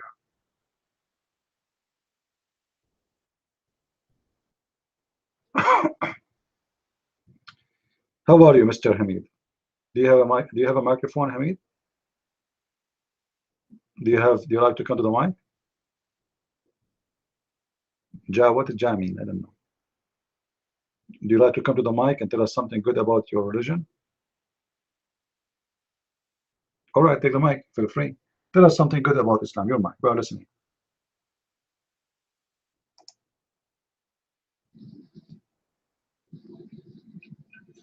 Yasin.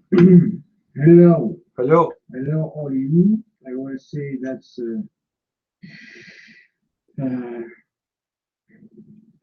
Okay. So, thank you. I will say that the Christian believe that Jesus is God, is Son of God. Okay. If Jesus is Son of God, why if you have only one son? Why not three, not four, not five? Only one son. And you believe that Jesus has died. We, the Muslim, we believe that Jesus not dead. He's a messenger of God, like Adam, like Abraham, like Noah, like Yunus. He's a messenger of God. Okay, and if Jesus is Son of God, what a relationship between God and Mary and the mother of Jesus? What is the relationship? If you say that Jesus is Son of God, I have one point that Jesus is messenger like Adam. Adam, he hasn't a father, he hasn't a mother. Jesus have a mother, haven't father. Okay, donc that's why I that's we the only Muslim. We love Jesus. Jesus is messenger of God. We love we love we love Jesus. Right, We right. love only messenger of God, Uh-huh. and he is only God. La ilaha illallah Muhammad Rasul. Uh, you see, Yasin, it's very funny what you said, but I want to start with your name. Do you know what your name means? I will answer you about everything you said. Do you know what your name means, your mic, Yasin?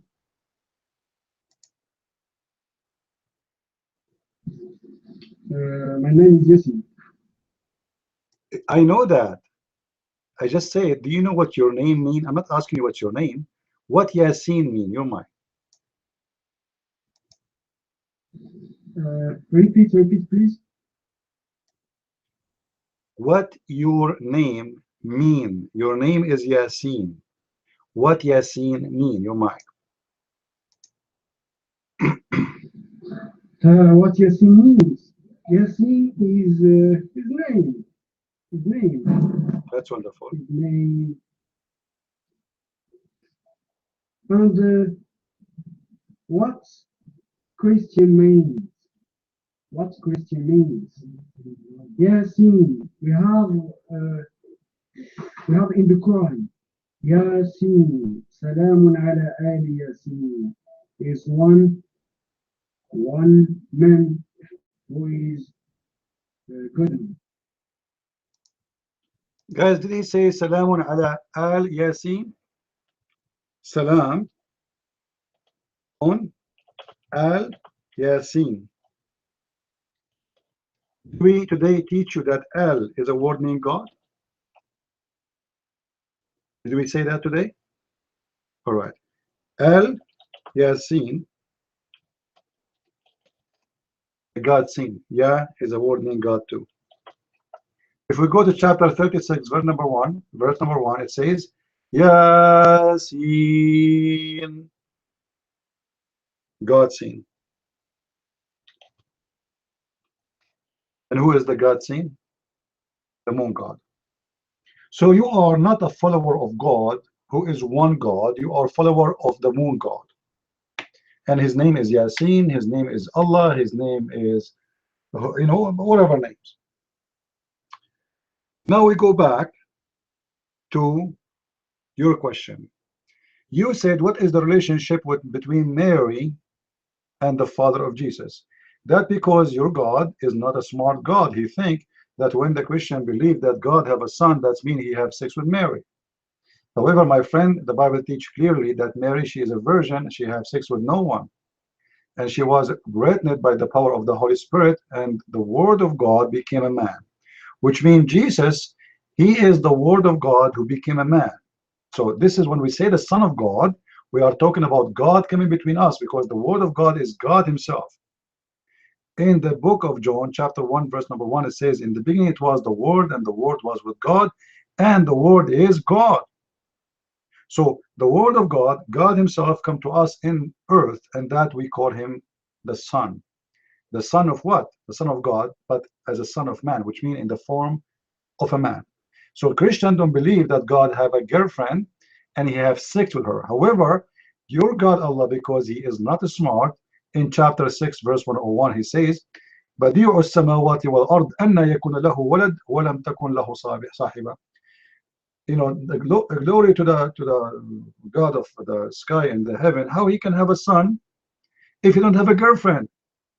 So your God Allah obviously cannot be God, because he cannot even understand what the Christians believe. Not even one single Christian believe that God have a girlfriend, her name is Mary, and they have a son, his name is Jesus. So how you explain that your God cannot understand very simple belief, which is the Christians believe? How he can be God, but he cannot understand what the Christians are about? In different verse in the Quran, your God, he speak of himself, if he want to have a son, he is going to have sex with the angels and the black-eyed women.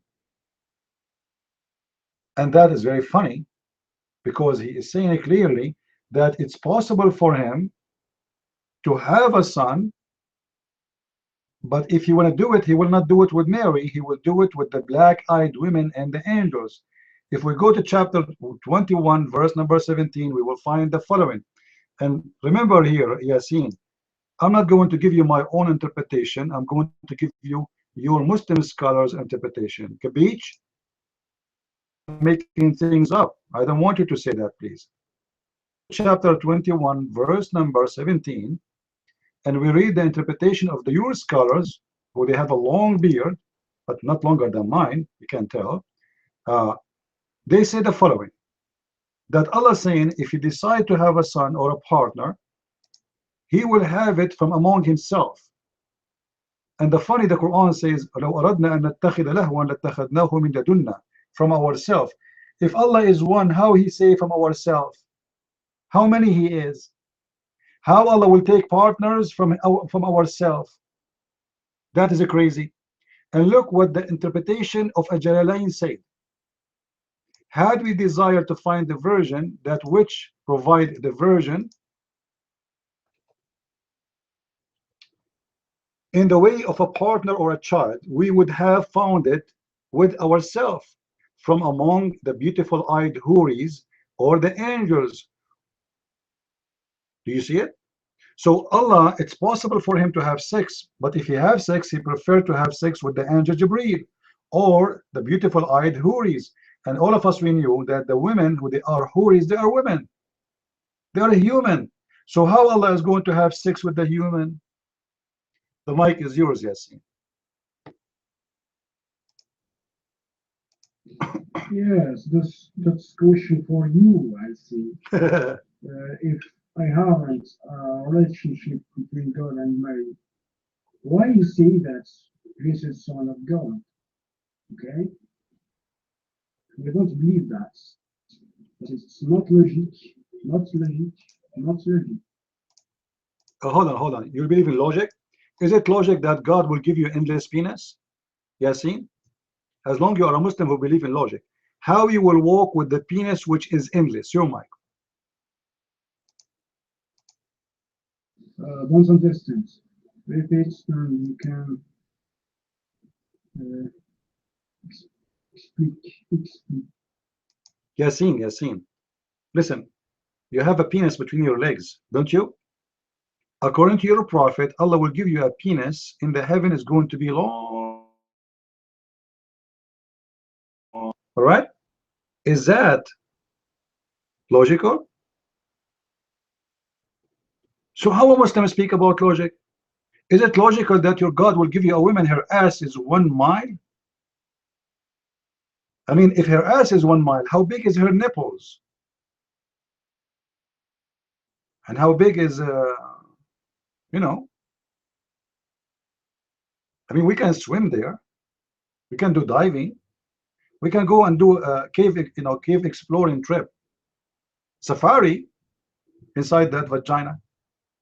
So the funny it is that a guy who is a Muslim is speaking about logic. Okay, what is the logic you're seeing that women, her name is Mary, she have a son, but she don't have a husband? What is the logic of that? What is the logic that Jesus is not dead, but everyone is dead, including Muhammad? What the logic that Allah, he gave Muhammad a license that he can sleep with any women he choose? Isn't it enough he have 13 wives and all the sex slaves? What is the logic that the prophet of God, he says to you that you will have orgasm for 70 years? So Yasin, he go to heaven, he opened the door, he start right away. Yasin, are you okay? 70 years having orgasm. 70 years? If the law, if the orgasm is 70 years, how many years is the sex? What is the logic that in heaven there's a tree, and in the tree there's hanged women and girls, and they have bikinis clothes, and they are virgins, and each time you sleep with them, Allah make them virgins again? Don't you think it's stupid? You already slept with them, they are not virgins no more. This is cheating. So when a Muslim he speak about logic, it's really funny and stupid. And look like he did not understand anything. We said to him that Mary, she have no relationship with God, and even the Quran confirmed that. Even his Quran says that Mary, she was pregnant by the Holy Spirit.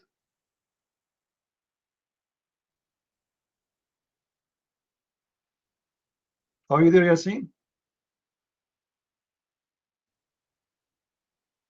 So Yasin, why the Quran in chapter 21 verse number 17, Allah says that he is going to have sex with ourselves?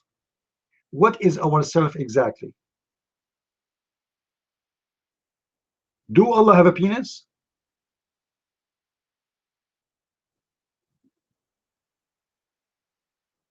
Or maybe Allah will use his penis and do U-turn, so he sent it to his back, and I don't want to speak dirty, but you know what I'm talking about. Allah going to have sex with who? Ourselves. Who is ourselves?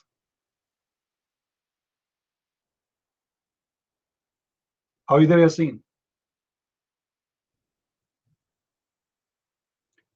I don't have my unique way, my friend. The Lord always helped me to give the answers right away. And the Lord, he shut them up and mute them.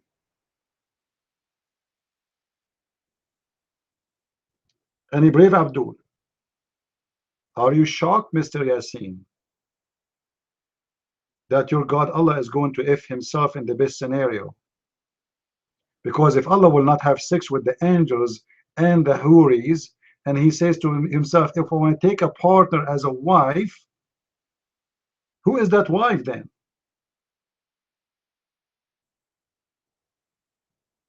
And how he say he will take a partner? I thought Allah take no partners. Very simple questions. You see, Muslims and Islam in trouble. They think this guy, he trained since he was a kid. How Jesus can be God? How God have a son? And why he have only one son? Why he have only one son? Why not two? You know, this is, Christians are funny. So he's coming here so excited, and he think like he gets a lot of things against us. And we Christians, we will be in trouble. Like, oh, Abdul Yasin, come on. We don't have to. I don't know what to say to you, Yasin. Please forgive us for our stupid belief.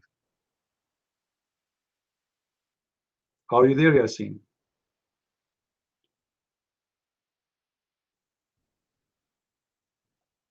Do we have any other Yasin? The first one is dead.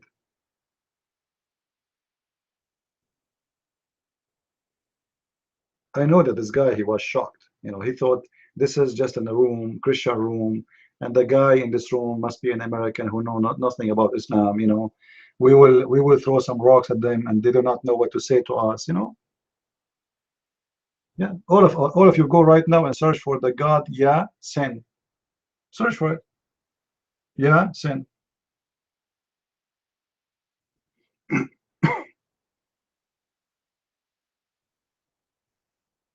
Do we have any Muslim would like to come to the mic?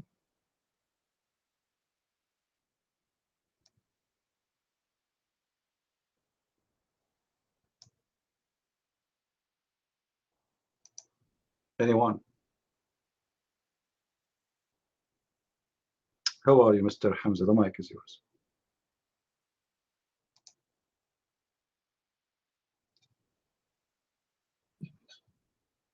I want to read Quran. Okay. Do you know Quran?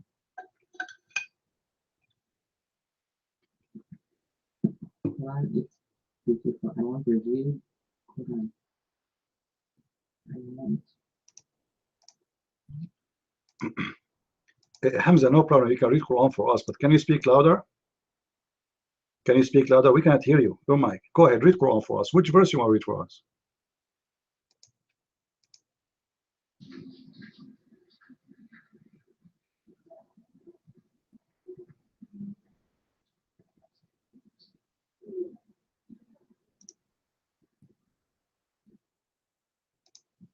How do you see?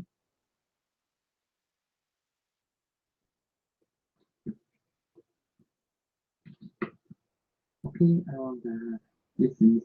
Okay, listen. Everyone listen, please. White one mute. Okay. Alhamdulillah Rabbil Alamin. Ar-Rahman Ar-Rahim. Malik Yawmiddin. Okay. Yasin, you are jumping your brother Hamza. He is reciting Quran, my friend. Don't do that. Hamza, listen, Hamza. How Allah he says Alhamdulillahi Rabbil Alameen? How Allah he say thanks to Allah?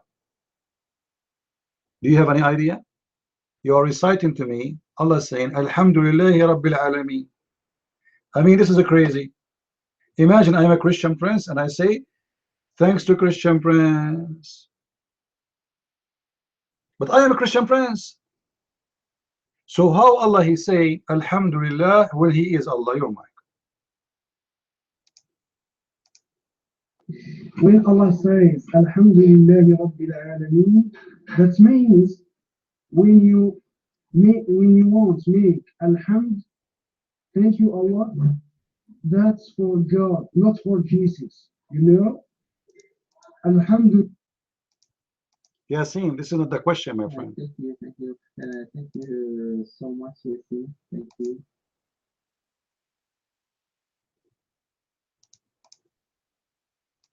Not for Prophet Muhammad. Alhamd.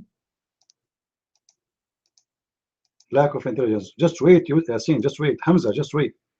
The question is the following. Listen carefully. I'm not saying that when you say Alhamdulillah, you say to Muhammad. The one is talking there is Allah. How Allah he say Alhamdulillah? Are you getting the point? Your name is Yasin and you are in our room. Imagine you take the mic and you say, thank you, Yasin. But you are Yasin. So how Allah is the one is talking and he say to himself, Alhamdulillah. Don't you think this is weird? Allah saying, who is the one is talking? It's Allah. What Allah is saying? Thanks to Allah. How this can happen? Do you Muslims have one first Allah and second Allah? How many Allah you have? You will say to me, you have only one. That's wonderful. So the only one Allah saying Alhamdulillah.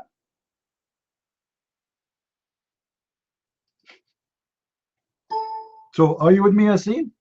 Hamza, who is the one want to answer this question? The mic is open. I'm listening.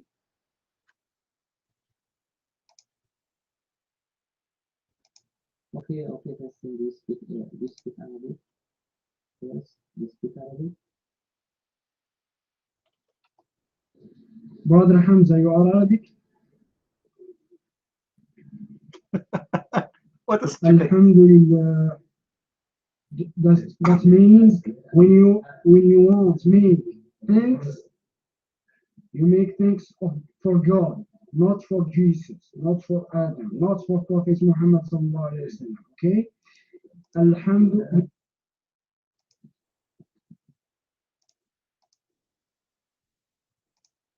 What's wrong with those, Abdul? Listen, Yasin. The problem is, it's not you. Are you the one who's saying Alhamdulillah or Allah? Who is the one who said Alhamdulillah? This word is the word of who? It is the word of Allah. So who is saying Alhamdulillah? Allah. So how Allah he say thank you to Allah? Are you getting the point? Imagine Trump, he make a speech, he says Alhamdulillah to Trump, but you are a Trump. So the question is very simple. As an example, in chapter 6 verse number 1, Allah says Alhamdulillah alladhi khalaqa as-samawati wal ard. Thanks to Allah, the one who created the earth and the heaven. Who is talking? Allah. How he say that? How Allah he sent thanks to himself? The mic is open. Who want to answer? أنت أعلم أم الله؟ أنت أعلم أم الله؟ أنت تتجرأ Yes, in English, in English. Guys, he's saying to me, do you know better than Allah? You Allah know nothing. I just ask you a question, you have no answer. Don't tell me, do you know better than Allah? I know better than Allah, prove me wrong. How Allah he say Alhamdulillah? You Muslims are like a recording machine. Nobody asks himself a question. The one is talking is Allah. How Allah he say thank you Allah? This is Allah speaking, not you. You are repeating like a recording machine, but the original speaker is Allah. How Allah say Alhamdulillah? Your mind. Go ahead. And don't tell me, do you know that better than Allah? Give me an answer. This is not an answer. Why Allah he say thank you Allah? Do you have first Allah and second Allah, or one Allah? If one Allah, who and why he is saying thank you Allah? Your mind. Why Allah says thank you Allah? There's a very good question. حينما يقول الله تعالى الحمد لله فليس معناها أنه يحمد نفسه فهو أهل للحمد، وإنما يعني إذا حمدتم يا عبادي، إذا أردتم الحمد أو الشكر فاحمدوا الله واشكروا الله المنى. Yasin, why you don't answer in English? Answer in English so people they will hear you. Go ahead, your mic. Tell them what you said to me. Go ahead. هل فهمت ما قلت أم لا؟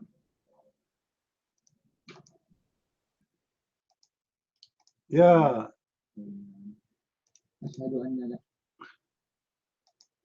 Here we go. The other guy, he want to say Shahada now. You see the competition of stupidity? Listen, Yasin. Allah, when he say Alhamdulillah, he is telling us you should thank Allah, but doesn't say that in the verse.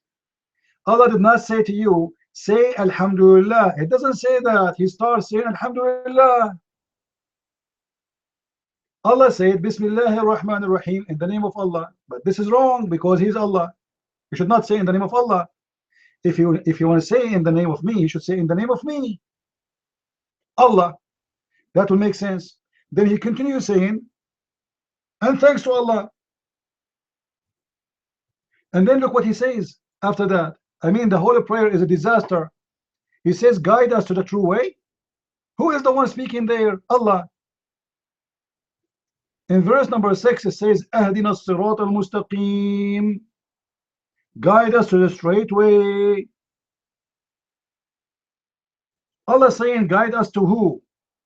The one is talking there is Allah. You see, in the whole verse did not say, the whole chapter, there's no saying there, oh Muhammad say, oh Muslim say. No. Right away he starts, Bismillah ar-Rahman ar-Rahim. Alhamdulillahi Rabbil Alameen, ar-Rahman ar-Rahim, Malik Yawm ad-Din. إياك نعبد وإياك نستعين اهدنا الصراط المستقيم صراط الذين أنعمت عليهم غير المغضوب عليهم ولا الضالين. The one is talking there never mention say, tell, thank me. No. He is saying, oh Bismillah, in the name of Allah. Oh, thank you Allah. Allah ar-Rahman ar-Rahim. Verse number 5, it's a disaster. You thee will worship, and we ask you for help. Obviously, this is a prayer inserted in the Quran, and there's no way that your God Allah is the one who said it. Who want to answer that? The mic is open.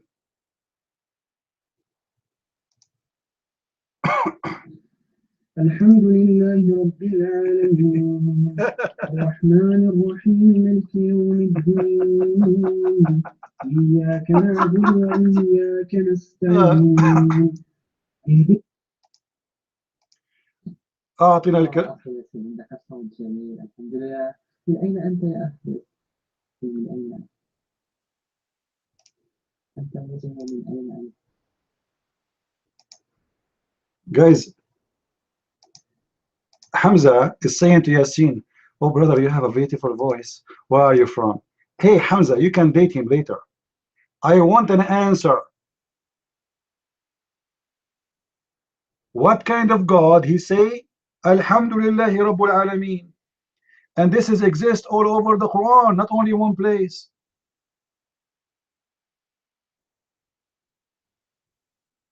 That's crazy. In chapter 18, verse number 1, Allah says from the first verse, thanks to Allah who sent the book. Like what? Who's talking? Who's the one talking? Allah.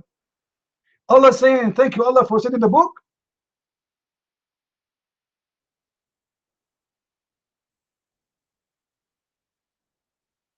So who is the Muslim want to give us an answer? Or you want to sing for me? Somebody told you this is a American Idol, Muslim Idol program for Wazir Ramadan.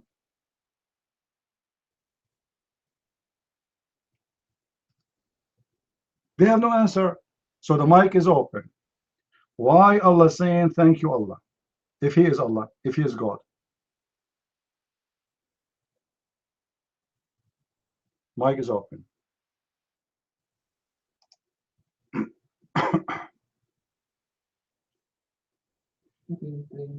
بتكلم بالعربي.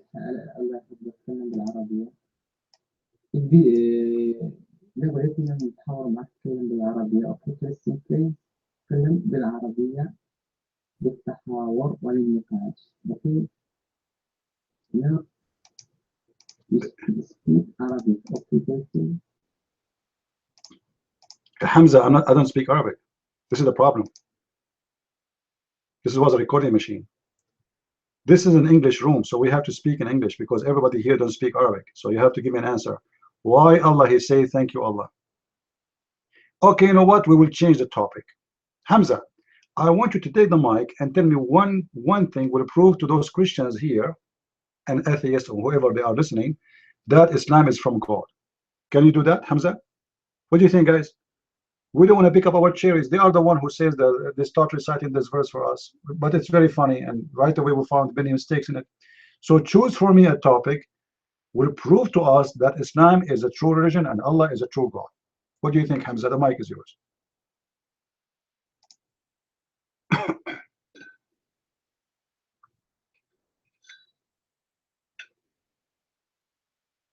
لا إله إلا الله وحده لا شريك له وأشهد أن محمدا عبده ورسوله. All right. This is the Shahada. I challenge you to find me the Shahada in the Quran. Can you? You just say something does not exist in the Quran. Where you get this from? Your mind.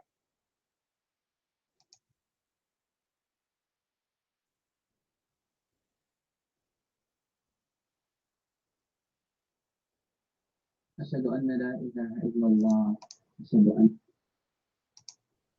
Are you a recording machine, Hamza? Do you have a brain? You just said the Shahada already. Why are you repeating again? The question is, where you got this from? Why Allah never said the Shahada? Why Allah never mentioned the Shahada in the Quran? Is it important or not important? Why we cannot find the Shahada in the Quran? The mic is yours. He will take the mic and says, Ashhadu an la ilaha illallah, Ashhadu an la Muhammadan rasulullah. Like, come on, we heard you. Recording Barbies. You know the Barbies, we buy them from the you know, you push the bomb in their belly, they start talking.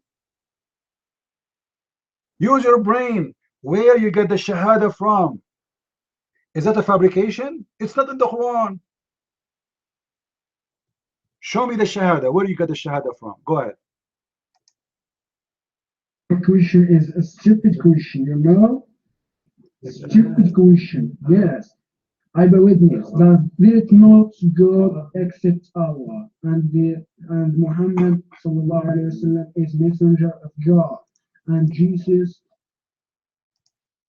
What's wrong with the Abdul? I'm not Yasin. I'm just asking you where you get the shahada from. Show me the shahada in the Quran.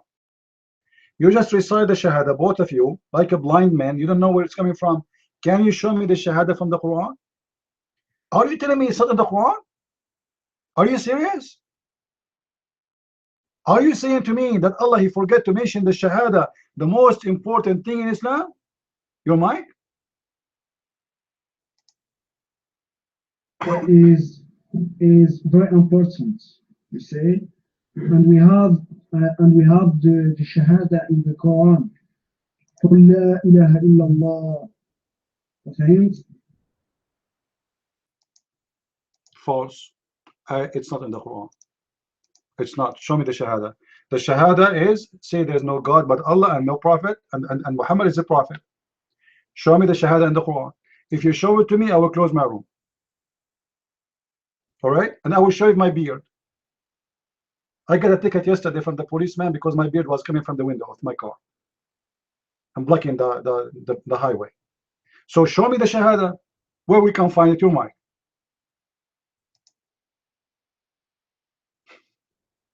Crazy people. قل هو الله أحد الله الصمد لم يلد ولم يولد ولم يكن له كفوا. So, please, what means show? What means show? Give us where you get the shahada from. And Hamza, why you are jumping the mic says قل هو الله أحد. What does that mean? What does it have to do with our question? This is not the shahada. You see how crazy those Muslims, they are the one who start quoting the shahada. We ask them where you get the shahada from, they have no idea. Blah blah blah blah blah, they repeat, but they don't know where it's coming from. Can you show me the shahada from the Quran? You Muslims, all of you, just one Muslim, can you please show me where the shahada is in the Quran? The mic is open. Why this question? Tell me why this question, okay? Why this question? I like it. I like it. This is how we do it. You are the one who mentioned shahada, and now you are asking me not to ask you where you get it from? Are you crazy Muslims? You start singing for me, Allahu Akbar. You sing, you talk, you repeat your words, but nobody understands what he's saying. So where do you get the shahada from? If I want to convert to Islam, you say to me, you have to say shahada. Shouldn't I say to you, okay, shahada is what? You tell me what the shahada is. I say to you, where it's coming from. What you will say to me, the mic is yours. Shahada is very important. We have in the Quran the Shahada. When you read قل هو الله أحد, there is not God except Allah. And when you read So what? قل هو الله أحد. First of all, قل هو الله أحد, it does not mean say there's no God but Allah. It says that Allah is one.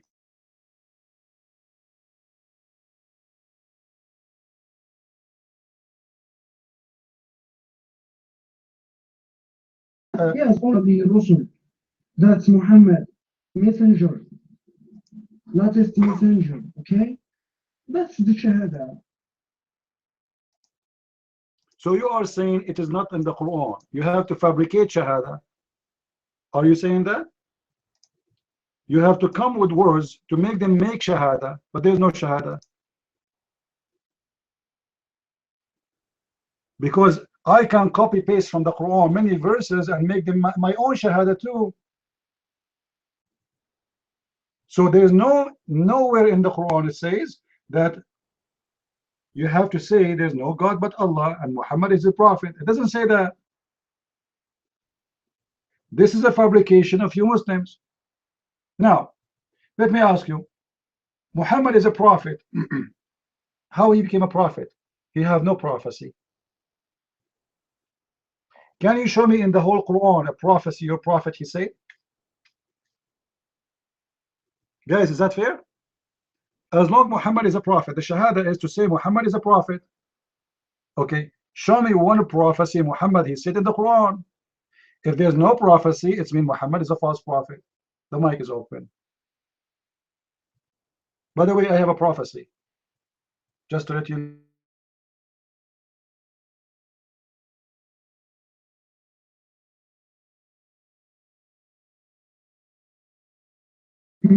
will convert to Christian. Okay? Can you show me one single that Jesus?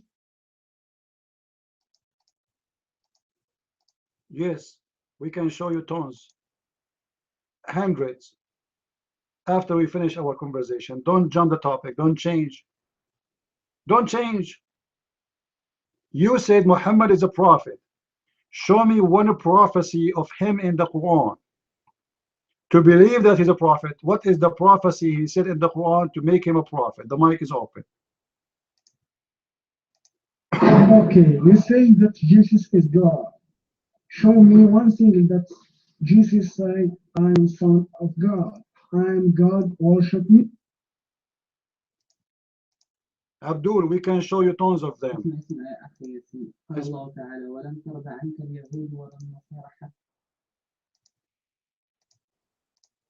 Hamza, Hamza, what you quote for me is very stupid, because according to you Muslims, there's many Jews and Christians that convert to Islam. So how the Quran says the Christians and the Jews, they will not accept your religion? Are you stupid? So then how there is Muslims, Christians became Muslims and Jews became Muslims?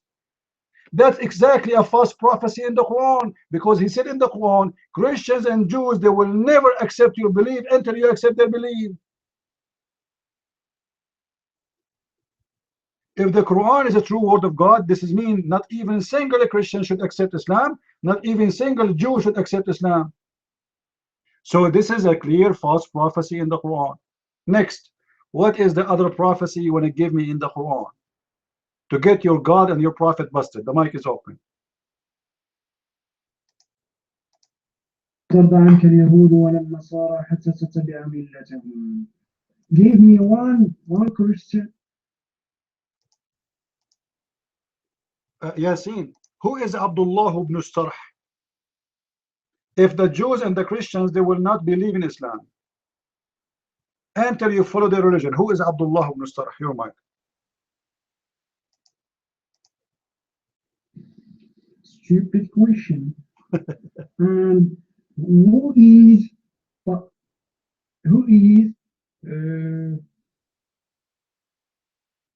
Talha? Okay. As I know, he was a gay.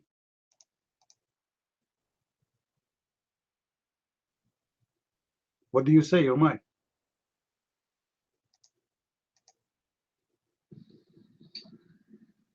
أنت تتكلم باللغة العربية مستر كريستيان. إذا كنت تتكلم باللغة العربية فانزل إلى الميدان وتكلم معنا باللغة العربية. أما Yeah, Yasin, you don't even speak Arabic. Are you sure you want to speak in Arabic? Are you sure? I asked you what your Yasin mean. You don't know.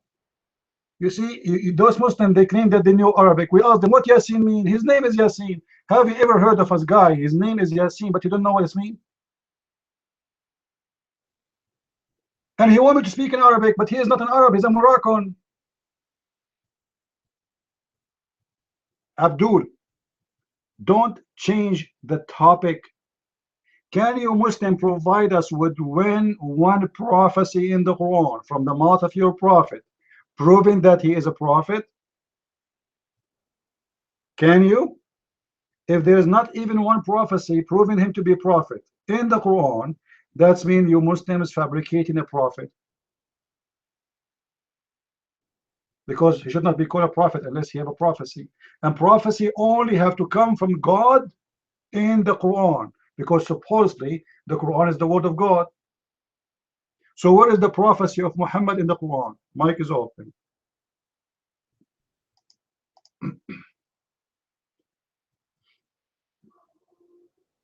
كريستي نتكلم عربي شوي. نتكلم عربي شوي. speak Arabic now لكي نتحدث جيدا. نتكلم عربي. أوكي.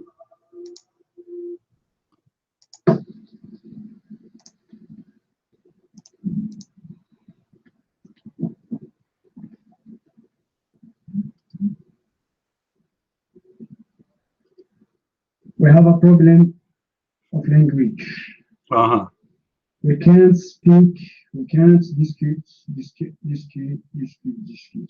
Hey, you say we have a bad language in English. My English is bad. My English is very bad. Okay, Mr. Christian, if you want to talk in Arabic. Okay, talk in Arabic. Okay, talk in Arabic. And we will see. When you read the Quran in Arabic, that means you talk Arabic. Okay.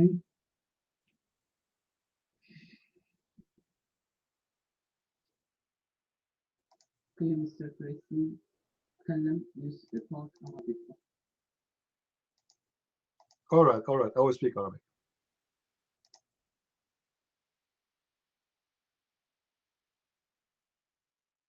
Hold on, I will speak Arabic. Guys, sorry, I will speak Arabic with them and I will translate, okay? Just have some patience. Hamza, Yasin, both of you speak Arabic supposedly, and you are asking me to speak in Arabic. All right. How we write down the word Ar-Rahman? How we write down the word Ar-Rahman? Can you write it down for me? كيف نكتب كلمة الرحمن؟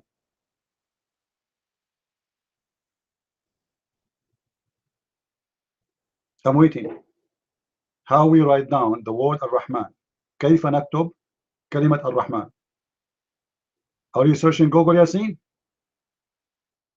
Hamza, are you searching Google? You asked me that you know Arabic, you do not know English. How we write down, not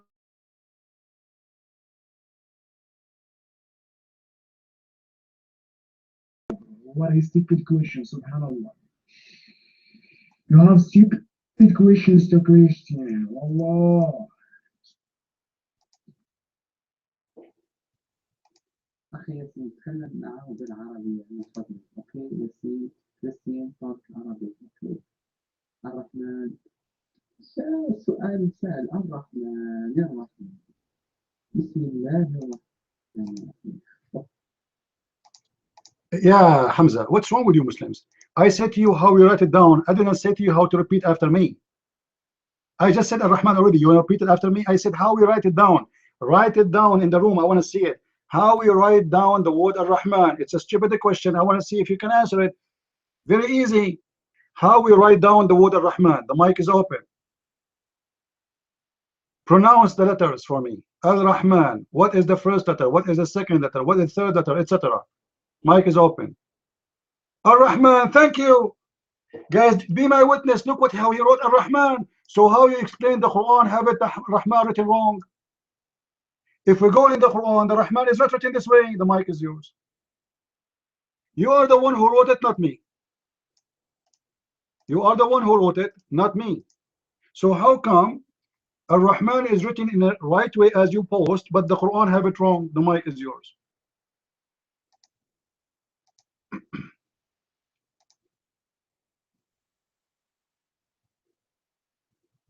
That again, they are dead now.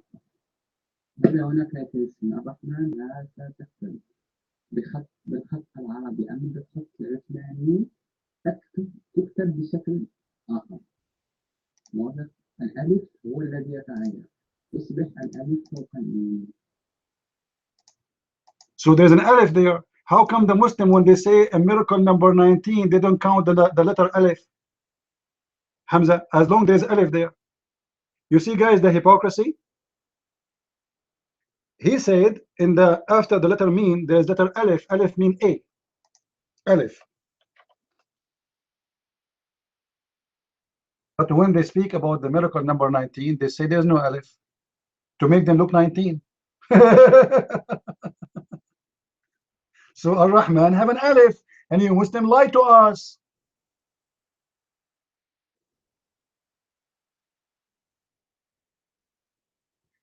And if Allah He said it Ar-Rahman, are you saying to me you change the look of the Quran, of the way Allah is saying? Allah said Ar-Rahman. He didn't say to you take the letter off. What about Bism? When you came in the room, you said Bismillah ar-Rahman ar-Rahim. How we write the word Bism? How we write the word Bism? Write it for me. Bism. Hamza. Come on. Let us show you Muslims. This is the verses you mentioned, not me. You are the one who came in the room. You said in the beginning, Bismillah ar-Rahman ar-Rahim. I did not even ask you from the Quran yet. From the first verse in the Quran. How we write the word Bism? Is it Bism, B-S-M? Or B-A-S-M?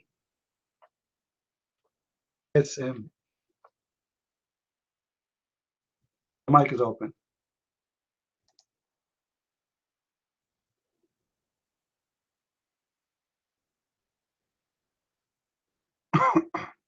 اسمع كريستيان، أنت تريد التحدث معك عليك التكلم بالعربية، أوكي؟ حمزة، الأخ حمزة في المغادر المجموعة لا تترك. Yasin is saying to Hamza, hold on. Yasin is saying to Hamza, let us run. Everybody heard you, Yasin. Shame on you. You can run. You're a coward.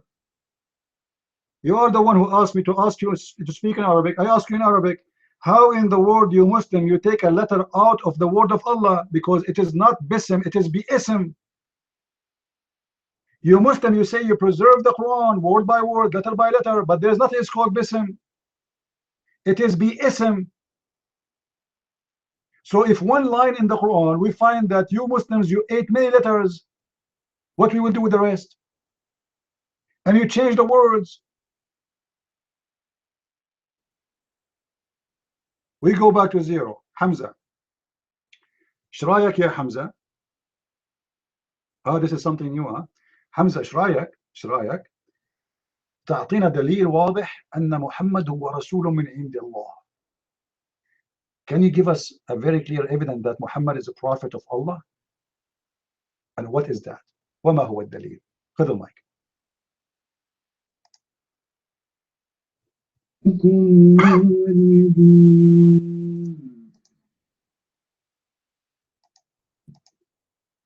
I told you, listen, I told you, speak Arabic, okay?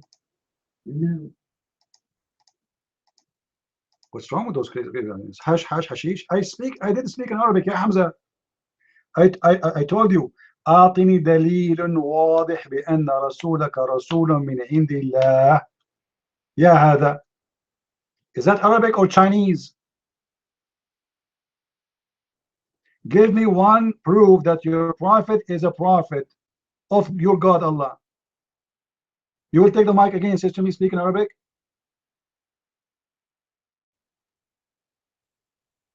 Take the mic.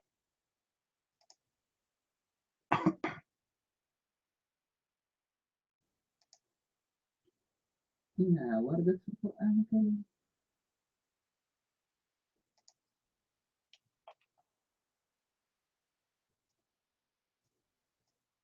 Guys, I say to him, give me a proof that Muhammad is a prophet. He says to me, it's found in the Quran. Like, what the heck? يا حمزة أين الدليل؟ تقول لي في القرآن أرني هذا وصفي أي قرآن. Guys, we say to him, give us a proof that Muhammad is a prophet. You say to him, you can find it in the Quran. Here we go. Where you can find charcoal, you can go to Home Depot. Where is charcoal coming from Home Depot? Hamza, يا ياسين, يا فرقة المطربين المغنين الصامتين الغير على الإجابة قادرين. أين هو الجواب يا حباب؟ كيف تثبت لنا بأن محمد هو رسول من عند الله؟ ننتظر الجواب. حول. Okay, you say how you know that Muhammad is prophet of God. If you mark, we have the Quran. The Quran is the message. Okay, prophets, the Prophet Muhammad sallallahu alaihi wasallam, he have a Quran, have the Quran because God sent the Quran to Jibreel, and Jibreel gave it to Muhammad sallallahu alaihi wasallam. We have the Quran. The Quran is a miracle of the miracle, and this Quran say that Muhammad is a prophet and messenger. All right, so finally we get the answer. اسمع انتظر يا حمزة، انتظر يا حمزة. ياسين يتكلم، وحين يتكلم ياسين يسكت الجميع. هذا ياسين، وما أدراك ما ياسين. Yeah, Yasin. Guys, he said, we have the proof from the Quran. The Quran is a proof that Muhammad is a prophet. Okay, the Quran says that women have a sperm coming from their ribs. يقول القرآن بأن النساء لهم نطاف يأتي من الصلب وهو موقع القلادة. كيف يقول هذا القرآن؟ والعلم يفند هذا الكلام ويثبت بأنه كلام غير صحيح على الإطلاق. The Quran says women, they have a sperm coming from the location of the necklace and their ribs. How the Quran can be the word of God and say such a statement? Mic is open. اسمع يا كريستي، أنا أريد الإجابة عن سؤالك. قلت أين وردت بأن محمد رسول الله في القرآن؟ أولا توجد سورة محمد. فمن هناك قال الله تعالى: والذين آمنوا وعملوا الصالحات وآمنوا بما نزل على محمد وهو الحق من ربهم. ثم يوجد كذلك إن الذين كفروا وصدوا. And there is a verse that says Allah swear by the zucchini, Allah swear by the teen, by the fig, Allah swear by olive oil. So why you don't put that in the shahada? Are you going to gather verses from here and there and trying to make a shahada? You are selecting your own words just to make a shahada. It's not there. What about we say Allah he swear by the fig too? Why is not in the shahada? Allah swear by the fig.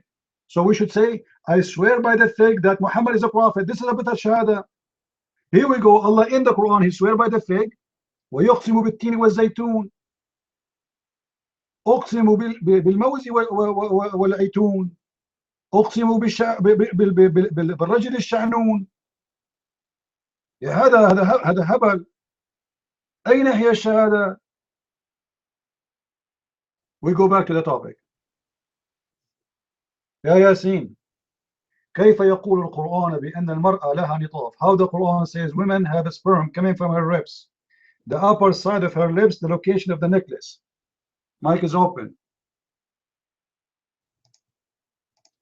حكى الله من رجل يا كريستيان، أنت واخذ حقير، عليك من الله ما تستحق. All right, he's cursing me. Yasin, I'm not going to curse you. Okay, I will say, may Allah take you to heaven and make your penis endless so all the cars in the world go over it. And the train, the last train they make in India, which have like 10,000 people in the top of the roof, go over it too. Well, you cannot answer me. Instead of cursing me, answer what kind of God he say women have a sperm coming from their ribs. I'm getting scared, man. I don't want to get married no more. Imagine I marry a woman and we go to the bedroom, she take off her clothes and then she have a testicles in her ribs. I'm scared. So we want an answer. What kind of God he says such a thing? The mic is open. You want to curse me, curse me. But that will make people laugh at you Muslims. You have no answer. Go ahead. If you want the answer, you can't put in. If you want the answer, you can put in YouTube, Dakar Make, and you have find the answer. Zakir Naik is here. Let us call him. I will call him right away. Assalamu alaikum, brother. May we talk to Zakir Naik? Yes. The question is, there is a guy, his name is a Christian Prince, and he is asking why women they have a sperm in the Quran. So how you can answer him, please? Brother Fetr, first of all, in the Quran chapter 86, verse number 30, it says that women they have a sperm, it's coming from the ribs. It's proven by science, by the Prophet, it says that women they have a sperm, and this is true. Each time I go to the bedroom with my wife, taking off her clothes, I think you have 2 testicles. Actually, to be honest with you, and to be more truthful, my wife, she have 3 testicles. One of them between her mouth, and one is, I think it's a booger. So what Zakir Naik? Give me the answer. Go on right now. Give me the answer. Zakir Naik, he told you. What Zakir Naik? We want the answer. Are you a Muslim? But are you saying Zakir Naik is a Muslim? You are not. 2 Muslims here, they knew how to recite the Quran. They know how to sing the Quran. They are speaking Arabic. They are asking a guy from India who don't speak Arabic to answer them. What kind of God? He said women, they have testicles in their ribs. The mic is open.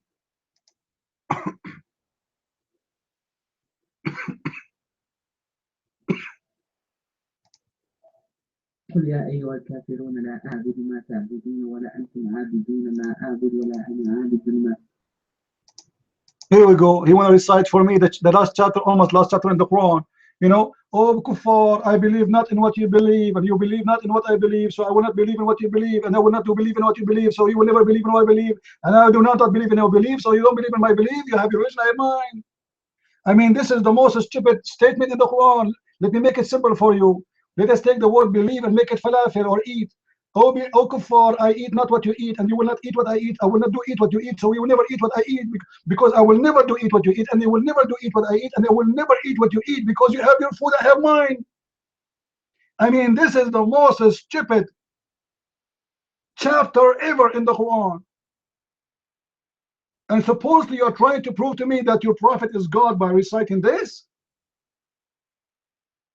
What kind of God? He repeat himself saying nothing. O kuffar, I eat not what you eat, you will not eat what I eat, and I will not eat what you eat, so you will not eat what I eat, and I will not ever eat what you eat, and you will never ever do eat my falafel, because I will never eat your falafel. You have your falafel, I have mine. This is God. This is the word of God. It's amazing.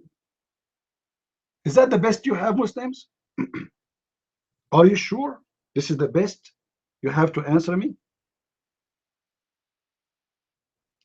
Mic is open.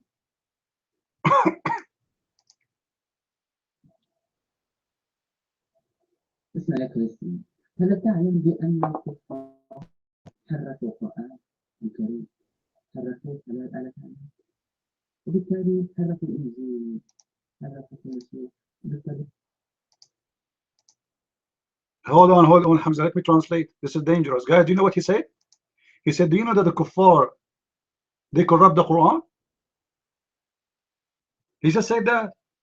Do you know that the kuffar, they corrupt the Quran? Explain to us, Hamza. كيف حرفوا القرآن؟ تفضل.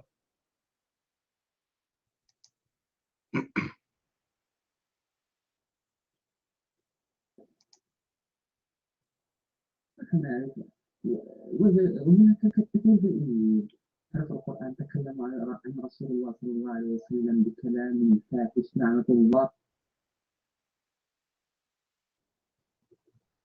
عليه تثبيتا لأن هناك دين.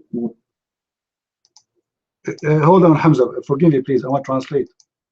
The guys, he's saying that Muslims they corrupt the Quran, and they said a lot of filthy things about the Prophet. May Allah curse them. That's what he said. I'm just translating. The mic is yours, Hamza. Continue.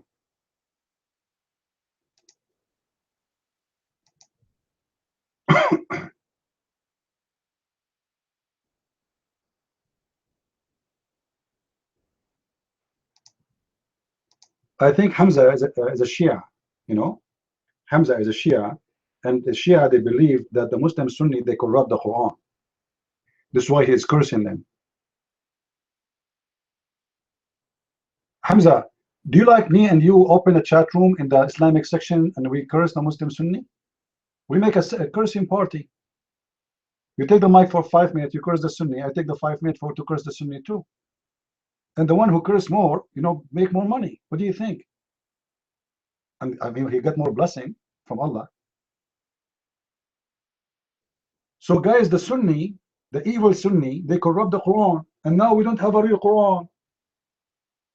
So the guy who was reciting the Quran, for what reason if the Quran is corrupt? Isn't it this guy, when he took the mic, first thing he did, he started singing the Quran? Is that correct, guys? The same Hamza, when he took the mic, what he said, he was, I want to sing, I want to recite the Quran. I said, okay. So why you recite the Quran if you are admitting that the Quran is corrupt?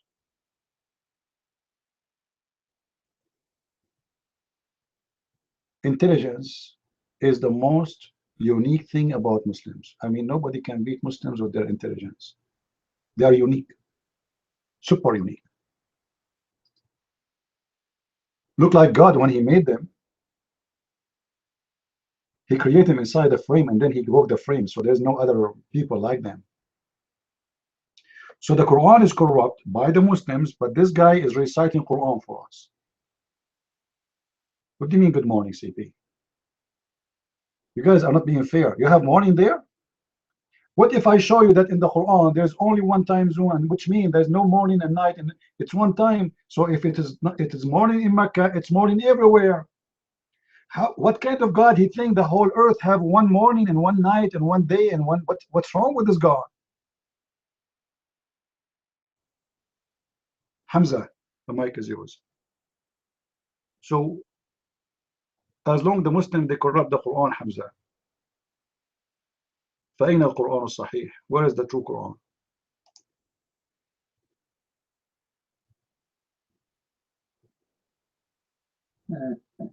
اسمع يا فيصل.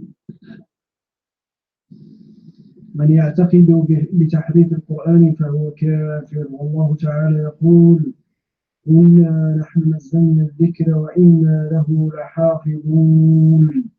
وحينما ذكر الإنجيل والتوراة قال بما استحفظتم، أي أوكل أمر الحفظ.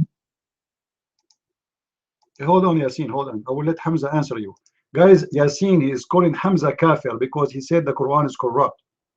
Hamza, your mic, answer him, please. As you heard, he is calling you kafir. Go ahead.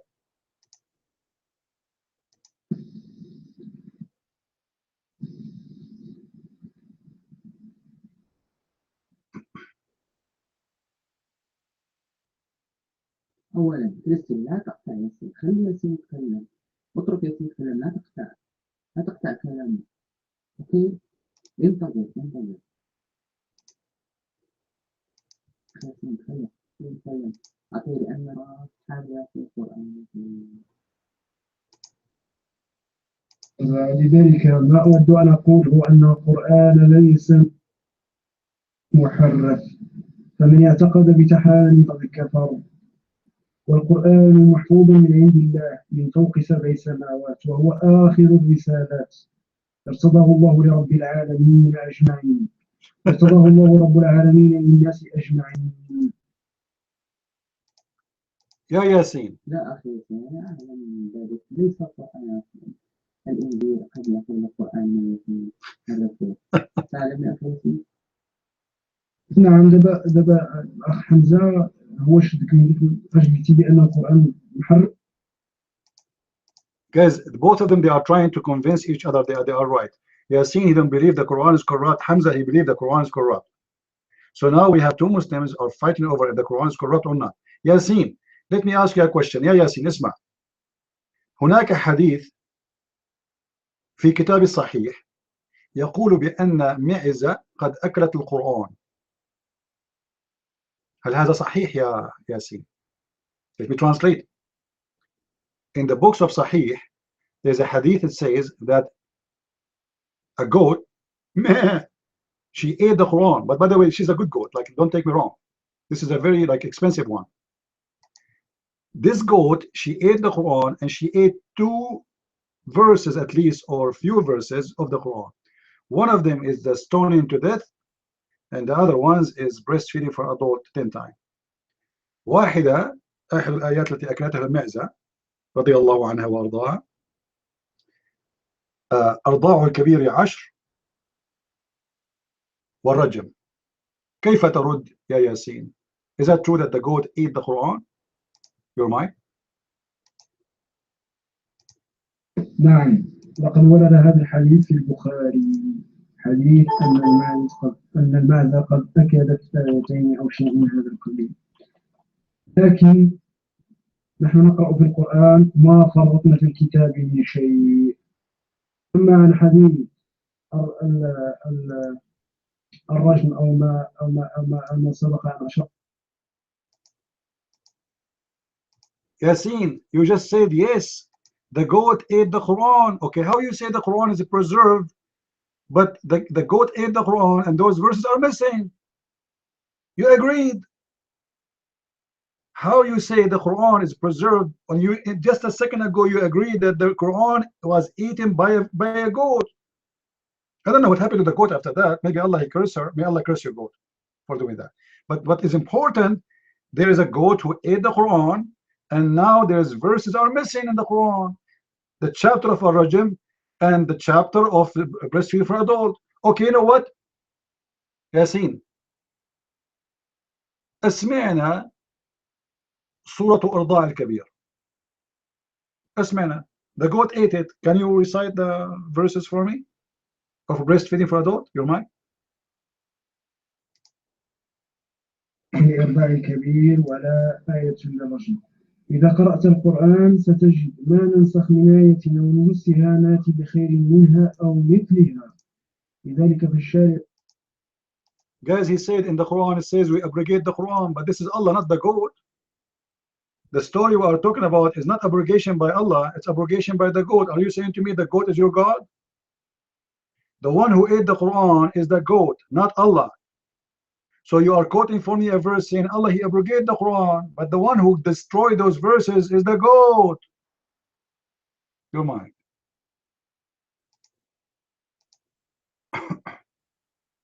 أخي ياسين، شوف الكلام معلش، الكلام معلش الكافر هذا أنا معلش توصل كانت.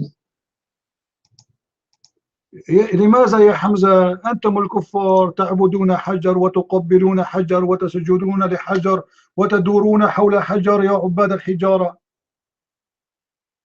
الصفا والمروة من شعائر الكفار وأنتم كفار. A goat ate the Quran and yet you would have no answer. You say to me, one of you says the Quran is corrupt, the other one says no. I just showed you and he agreed that the goat ate the Quran. This is not abrogation. Abrogation, if Allah is the one who ate it. You see, if Allah who is the one who ate the Quran, and this is very normal for Allah to do, by the way, because Allah eat Quran. But it's not Allah. It was the goat, Yasin. By the way, do you think this goat was sent by the Mossad? Do you think she was a Jew? Goat? I mean, why this goat did that? Your mind. لعنة الله عليك أيها الكافر، عليك من الله ما تستحق. Yasin, you are cursing me for no reason. Okay, let us have a cursing party. May Allah make you shish kebab, Yasin. Your turn, Yasin. I mean, come on, guys. You Muslims have nothing. You have no answers. You curse only. Because you are in disability. Can you answer us? The goat ate the Quran, and you agreed, Yasin. Where we can find those verses which the goat ate? You said to me, Allah abrogated the Quran. We'll prove it because the Quran is not abrogated by Allah in this case. It was the goat who ate it, and we cannot find it no more. Your mind. إن كنت على علم به. ثم ما قال لنا أن الحديث هو صحيح. من قال لنا أن الحديث صحيح؟ إنه في كتاب الصحيح يا هذا. أنت من قلت إنه في البخاري. Guys, this guy, he said that it is, yes, it is in al-Bukhari. Did he say that? You said that. What the name of al-Bukhari? Sahih al-Bukhari. So it is in this hadith in the book of Sahih al-Bukhari, but it's not Sahih. That's a cute one. I like you. I like you. I'm going to grow one like you in my yard. It is in the book of Sahih al-Bukhari, but it's not Sahih. You might. يجب أن تعلم أنه ليس كله صحيح، فهناك بعض الأحاديث التي قد فندها. لا مانع. أعطني الدليل. أعطني الدليل بأن الحديث ليس بصحيح. Give me the proof that this hadith is not sahih. Okay, you see how nice I am? Give us the proof. Your mic. أعطني الدليل. من قال لك أن القرآن كان مكتوبا فقط على تلك الأوراق التي أكلتها المعز. جميل جدا.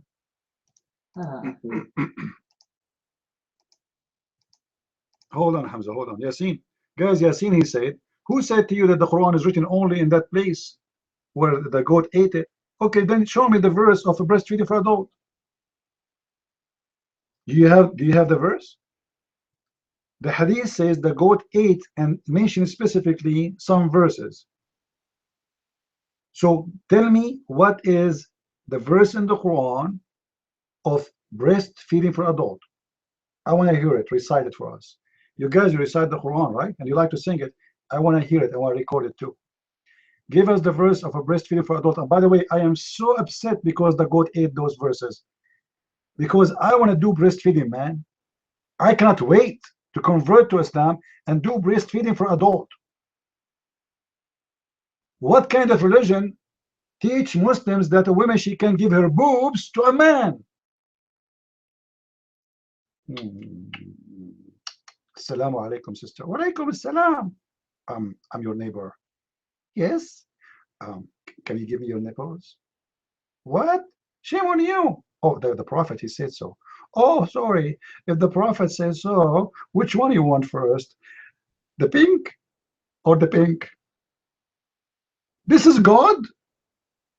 And this is a prophet teaching Muslim men to suck the nipples of a strange women. You see, this Islam is amazing. You can't shake hands with the women, brother. Haram. It's haram.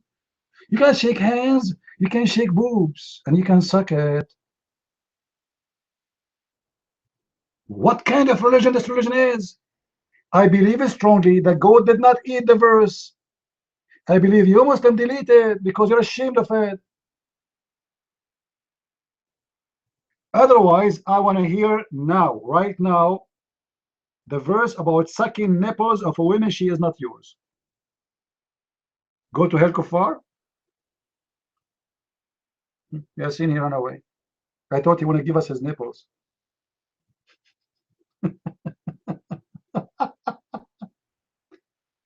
This is the Muslims, stupid religion. Your mic, Hamza. What do you want to say? ياسين ذهب لأنك تتكلم كثيرا وأنت مزعج. اسمع اسمع.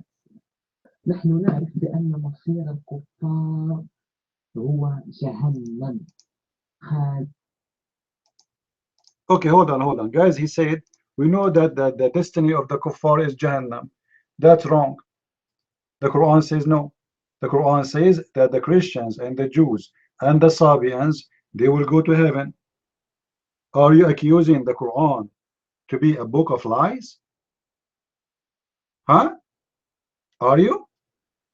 If we go in the Quran in chapter 2 verse number 62, it says إن الذين آمنوا والذين هادوا والنصارى والصابئين ومن آمن بالله وباليوم الآخر وعمل صالحا فلهم أجرهم عند ربهم ولا خوف عليهم ولا هم يحزنون. Those who believe from the Jews, the Christians, and the Sabians, and those who believe in Allah. You see, the Christian and the Jews and the Sabians don't believe in Allah. And those who believe in Allah, they are separated. And the last day, all of those, they will go to heaven. So you are wrong, my friend. According to the Quran, I'm going to heaven. You like it or not? And I'm going to take a nice limousine.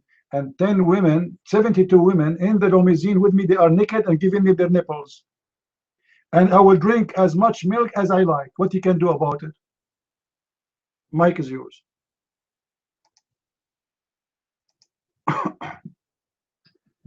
I speak English good. ولكن لا أتكلم معك بالإنجليزية، سوف أتكلم معك بالعربية. إذا كنت تريد التحدث معي تتكلم باللغة العربية ولا تنطق بأي حرف من اللغة الإنجليزية. This is an English room, Ya Hamza. You are coming to English section in the Christian section and you are asking us to speak Arabic. You are being hypocrite. You are ashamed of what you will see in English. That's the whole story. That's the whole story. You came here in a section have no Arabic. This is the Christian section. Everybody in this section speak English. And then you don't want to speak in English. Why? The answer is very simple. You're afraid that what you will say will show the Christians here how stupid Islam is. By the way, Hamza, you are a Shia.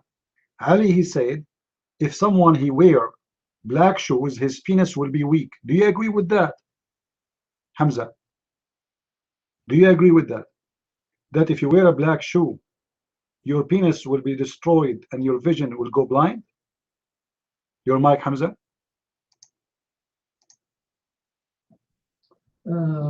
كريستي، ممكن التكلم على سكايب إذا كان ممكن. هناك يمكن أن نناقش زي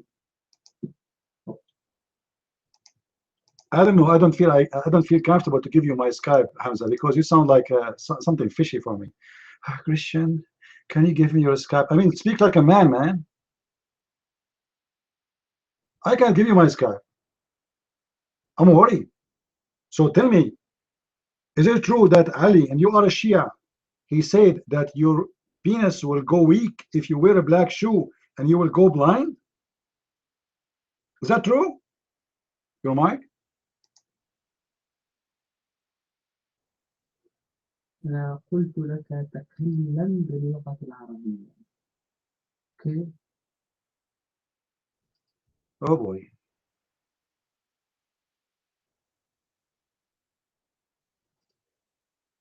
فالسميع تكلم باللغة العربية. Okay, I will speak in Arabic and English. Hamza, he insists. يا حمزة، هل صحيح أن علي قال أنك إذا ما لبست حذاء أسود ضعف عضوك التناسلي وأصبت بالعمى؟ هل هذا الكلام صحيح?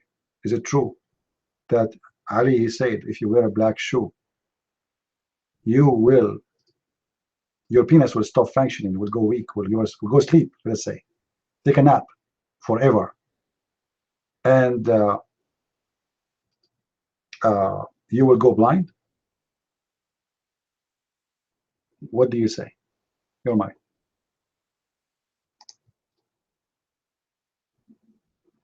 أولا أين قرأت هذا الكلام؟ أين قرأت هذا الكلام؟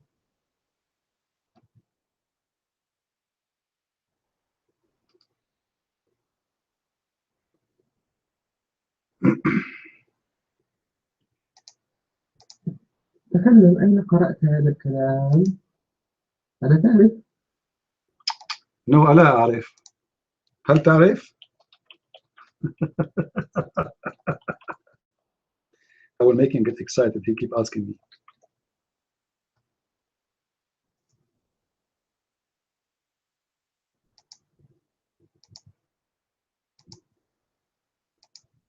Hamza, can you give me like 1 month to find you where I got this from? I like شهر واحد أجد الجواب. تفضل.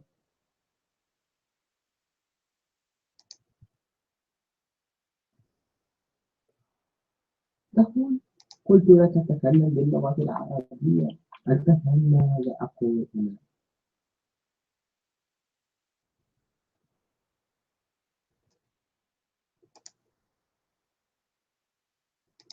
What's wrong with you, Hamza? I'm speaking Arabic too.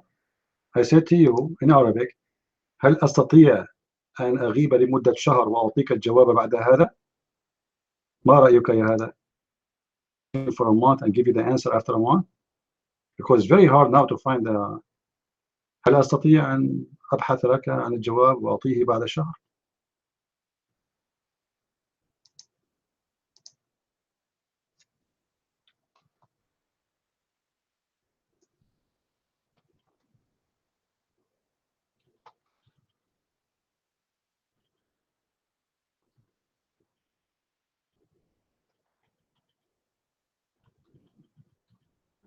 فلماذا بعض الشيء؟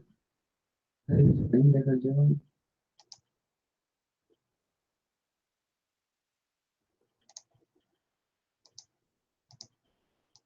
المشكلة الجواب موجود، ولكن هل تقرأ العربية بطلاقة؟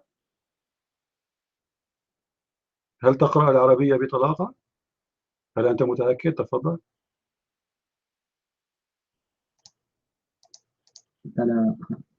طلاقة جيدة.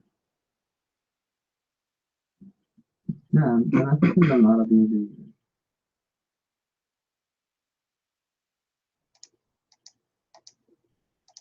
All right, he speaks Arabic very well. That's what he said.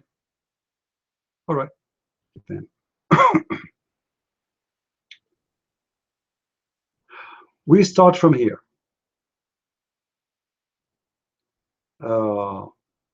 Ali, he said, don't have sex with your wife after noon, because if you do have sex with your wife after noon, your son will have a cross eyes. And this is the hadith. The mic is yours.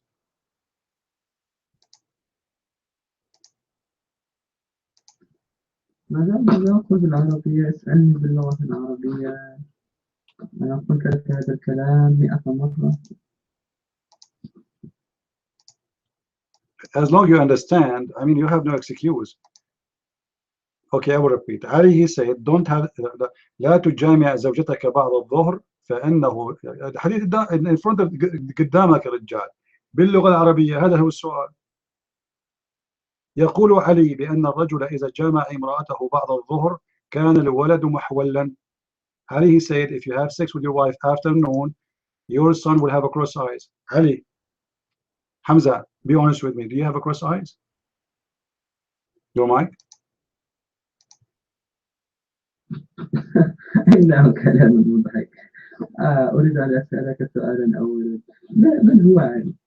من هو علي الذي يتكلم عنه؟ من يكون؟ قل.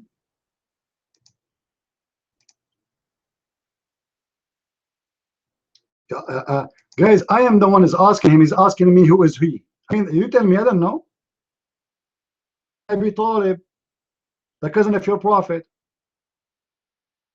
And here we go. This is your Islamic website, and this is the link. مركز الشعاع الإسلامي.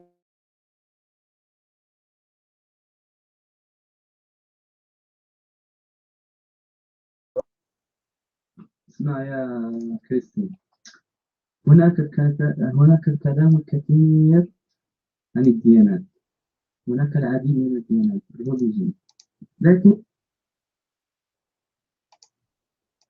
أجب يا هذا. لا تقل لي هناك كلام كثير وقليل. Guys, he's saying there's a lot of talk. Talk what? This is a hadith reported by Shia, accepted by Shia, preserved by Shia, collected by Shia. So what do you mean that there's a, where's the answer? How Ali he say such a thing? كيف يقول علي هذا الكلام يا رجل؟ أنا صراحة يعني أخشى على نفسي من الجماع بعد الظهر يا رجل.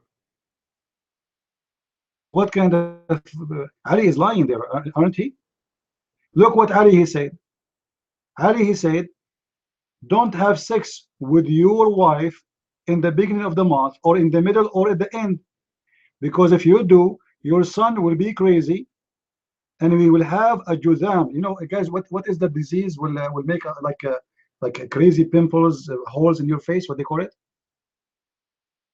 What they call it? Leper. Yeah. So if you have sex with your wife in the beginning of the month or the middle of the month or the end of the month, your son will be crazy. Okay, what else?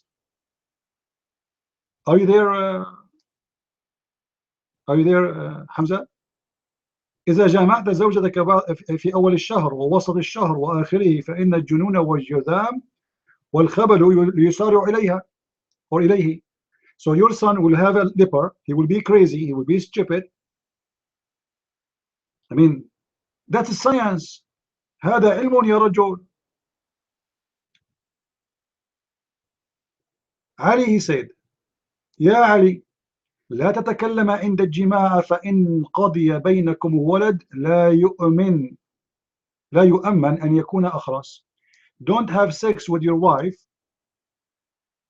during sorry, don't talk when you have sex with your wife, otherwise your son will be mute. And that explains why all the Muslims, when they come to my room, don't talk, because obviously their fathers, they have sex with their mother while they are talking. Like he was saying, what did you cook for us today? She said to him, zucchini. She said, mashallah. Right away the son is a mute. If you talk when you are having sex, yeah, Hamza, according to Ali, with your wife, your son will be mute. Look like your father never spoke during sex, man. I mean, how he can do that? That's amazing. You're mine.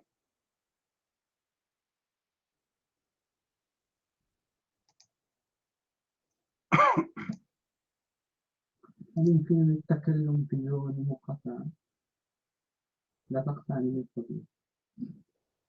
أولا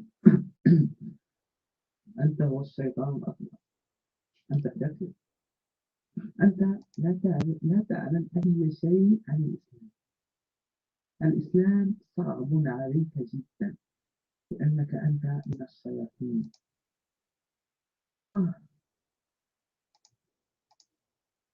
قال له يا فرحان لو لبسوك المدرة الطام من وين اتشا؟ قال له ايه من الخناقة. يا ولد شنو هذا؟ شنو هالفصاحة هذه؟ شنو هالفصاحة؟ شنو حكمة حكيم زي علي. أجب يا حمزة أجب. أين الجواب؟ هل تستحي؟ هل تخجل؟ Are you ashamed of what Ali said, all those stupid things? This is Ali, your God, the one you worship blindly. Hello?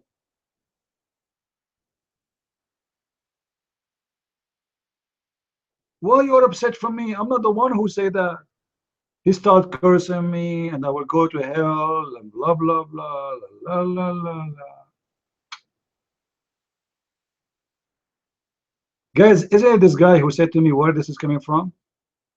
What about you? Ask me for the name of the book.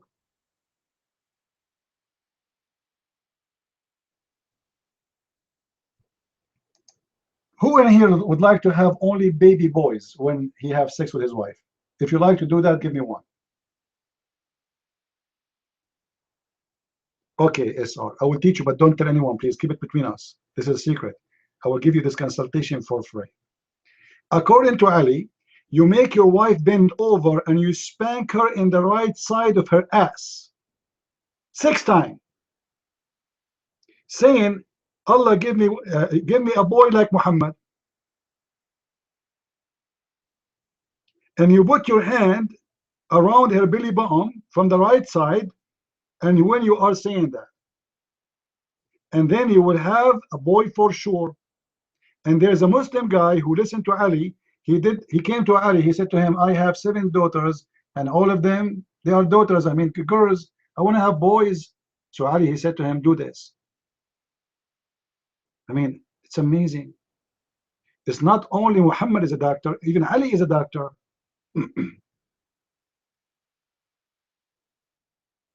Right?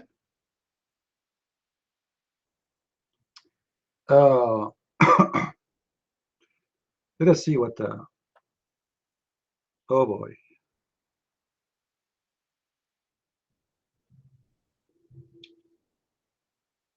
Oof.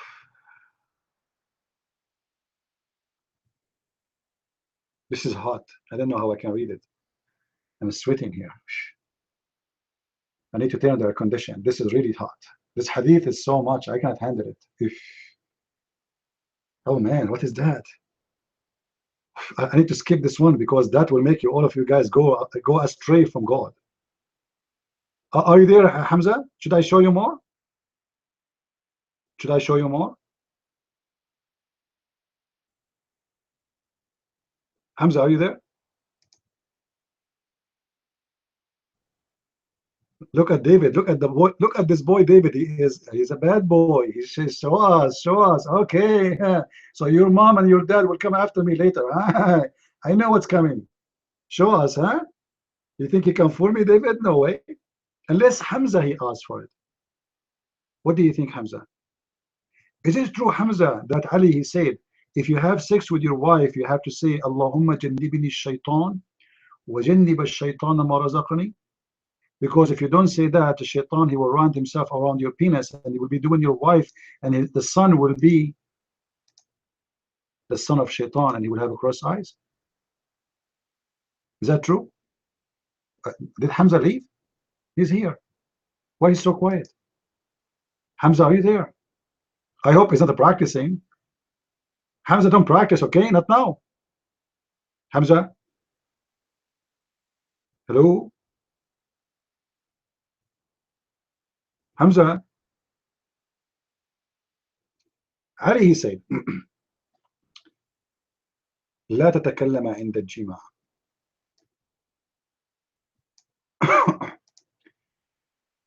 وإلا كان الواد أخرس ولا ينظرن أحد في فرج امرأته وليغض بصره عند الجماع فإن الفرج نظر إلى الفرج يورث العمى يعني المولود.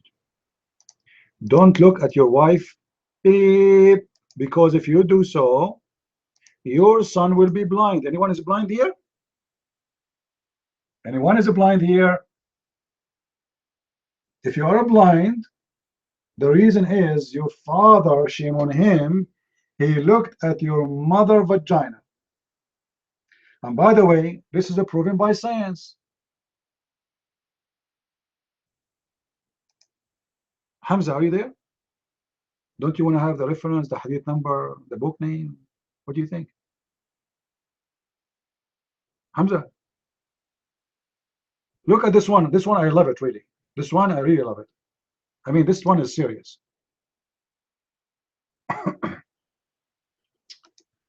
I don't know if I should say that. I don't know. I mean, I don't want to teach people like something very... Okay, let us see. Actually, let's jump to the second one. This one is really disgusting. Don't have sex with your wife and use one towel to clean, which means each one of you should have a towel. Otherwise, if you do that, you will get divorced. Are you there, Hamza? Did you divorce your wife ever, Hamza? This is the reason for divorce, because both of them, they use one towel when they have sex. I mean, this is a serious reason. It might be true. Hamza, he left. Don't have sex with your wife under a tree, a fruit tree. Otherwise, your son will be a killer or a butcher. Don't have sex with your wife in the front of the sun or the light of the sun. Otherwise, your son will be poor until he dies. And look like my dad, he was having his moment with my mom, not only under the sun, in the middle of the desert, man. That explains what's happening to me, why I'm very poor. I mean, can't he wait until it's night time? What's wrong with my dad? Just wait a few hours, and then I will become rich.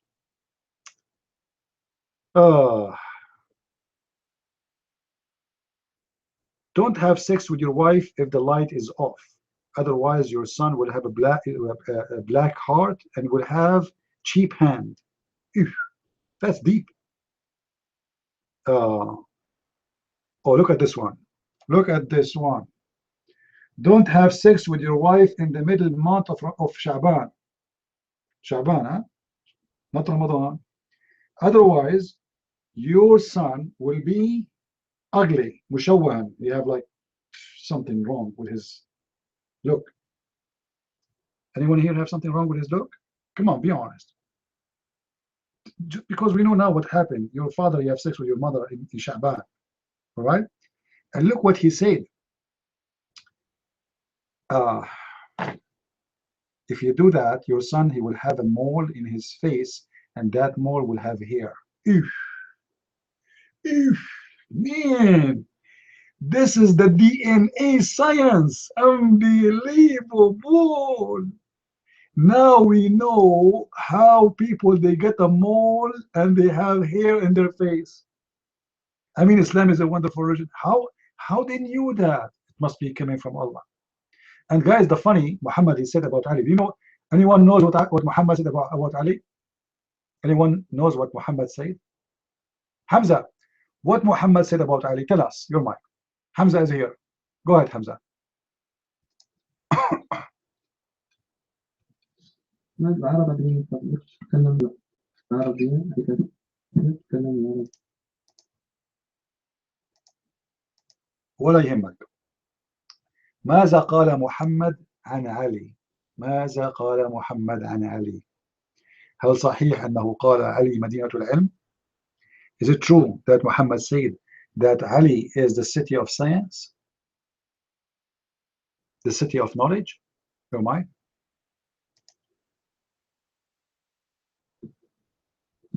اسمع يا كريستي لا تقول أنت مصيرك بطاطا. He's a winner, want to curse me. He don't answer. Guys, Muhammad said Ali is the city of knowledge. I mean, you can tell, right?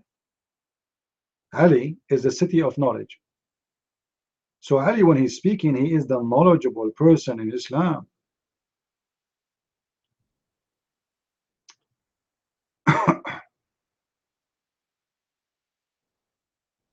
um,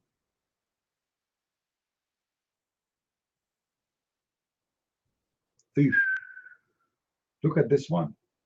Look at this one. Oh boy, I just learned something. This one I never saw it before, right? To be honest with you. This hadith, I never saw it before. Ever, I never saw this hadith before. I mean, this is astonishing. But I don't know if I can share this with you. You guys, you have to pay for it. This one is priceless because this one will make you really powerful. Look what Ali said. I don't know. I should not share this with you. I mean, all right, let me say it to you. Ali, he said, if you have sex with your wife in Thursday night, which is yesterday, your son will be a ruler or a scientist of the science. Now we knew how Trump came to existence. His father have sex with his mother in Thursday. If you want to have a son, you want him to be a king or a ruler, you should have sex with your wife on Thursday. Now this is priceless, isn't it? Imagine how many king is going to be born from this room since now. Everybody from now on will not have sex with his wife except Thursday. Okay, what if somebody, he work as a janitor, the one who make coffee, clean the floor? What day is, this is amazing.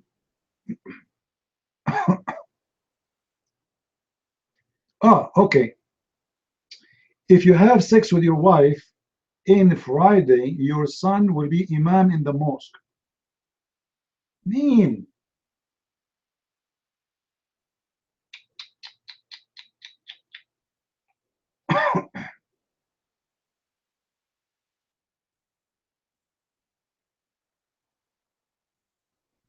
I don't know what to say about this one. Anyone of you been in a cruise ship before?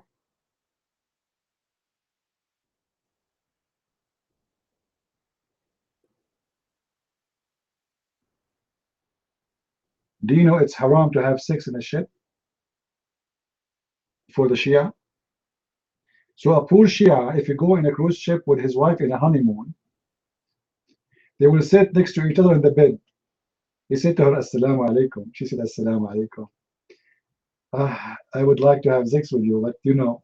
She said, I know. I mean, this is amazing honeymoon, isn't it? It's haram.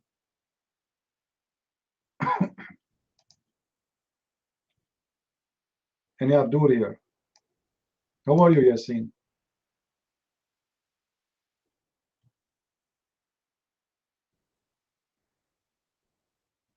Oof, oof, oof.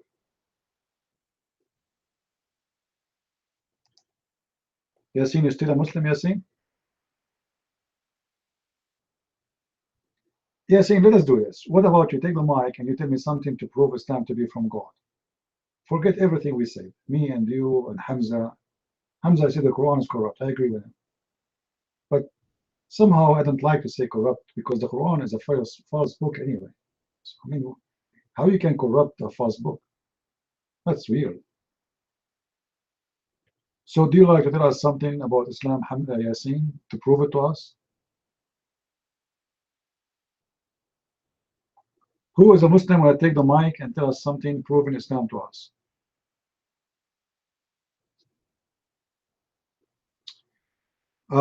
People in YouTube, are you having good time? Because people in YouTube, they are not texting no more. Look like they are studying all the reference I gave them about having sex. They are discussing with their wives how we should do it from now on for security reason.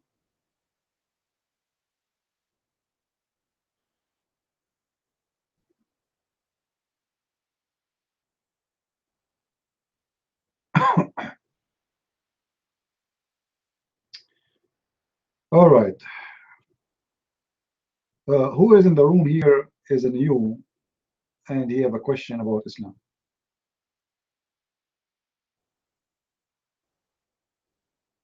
Anyone is here new? I'm the only new one here? That's weird. All of you are old?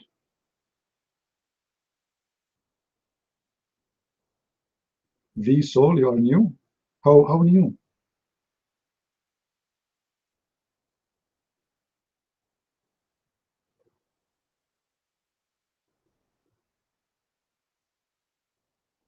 Common sense, you are new. I believe common sense is very new because in this world today, there's no common sense no more. Everything is upside down. So you are brand new. I mean, you are real. YouTube is text me. It's okay. I think CP don't see the message. Who told you I don't see the message? But the problem is, my father, when he had sex with my mother, he was looking in some areas, and that make my vision very weak. Like, come on. So if you want to blame what happened, blame my dad. According to the Prophet Muhammad, peace upon him.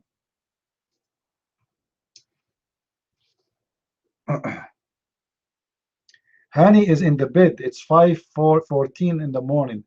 Hani, shouldn't you be praying to Allah right now? Why you are in the bed 5:14 in the morning? Don't you know the Prophet, he said, don't pray when the sun rises because the sun rose from between the two horns of Shaitan, Mr. Hani?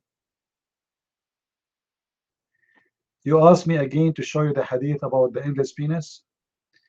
All right, Hani. If I show it to you, what you will do?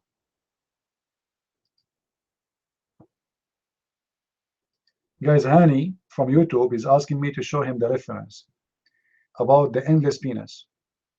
All right. All right.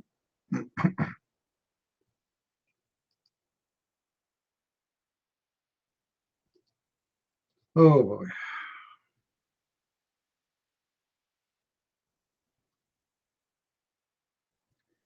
Here we go. I will post it for you in YouTube, Hani. I hope you will like it. I mean, not the penis, I mean the hadith. This is the official government website of the Kingdom of Saudi Arabia. And you can tell that this is about a long penis. Do you see it, Hani? and Polaris he posted there in Paltalk. It's in Arabic, but it's okay. This is the official Islamic government of the Kingdom of Saudi Arabia, the Ministry of Islam. Actually, the whole page is dirty. The book, guys, look at the book. The book name is Tuhfatul Habib في على شرح الخطيب. The book of effing. What is the name of the book? Effing. I'm being polite. You know what I'm talking about, right? The book of F. Muslims have books of effing. Look what it says. The Prophet said in the Quran that you cannot go back to your husband until you F another husband. And then he said, until you taste his juice and he tastes your juice. I mean, this is a very, very sexual conversation. We go down a little bit. Value number 3, page number 356, the book of An-Nukah. Al-Qurtubi. يجوز نكاح سائر المحارم في الجنة. You can F every forbidden women in the heaven except the mother and the daughter. That's mean a Muslim in the heaven, he can F his grandmother, his sister, his niece, everybody except 2, the mother and the daughter. Then he continued and he says, وقد ورد, and it said that ويعطى أحدكم في الجنة ذكرا مثل النخل السحوق وفرجا يسع ذلك. And it's reported that in the heaven Allah will give you an endless penis like a palm tree and a vagina fit for that penis, which makes sense. I mean, imagine the vagina is so small and the penis is endless. I mean, that would be crazy, because then the penis will go from the other side, you know, like point. So Hani, are you there?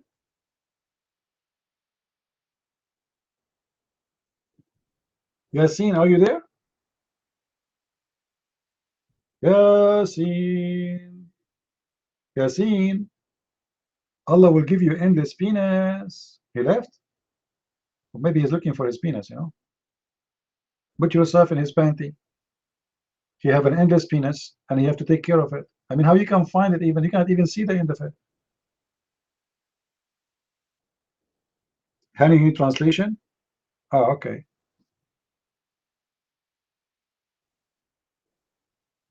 He do not need one. He can send it to any Muslim who speaks Arabic.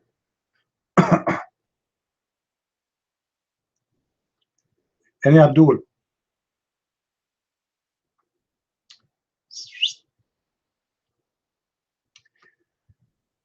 You know, I'm so glad that I did read the education of Ali. Otherwise, I was going to do maybe some an awful mistake when I get married. Like, as an example, having sex with my wife in the beginning of the month, or looking at her private part, and then my son will be blind. I don't want to do that, you know.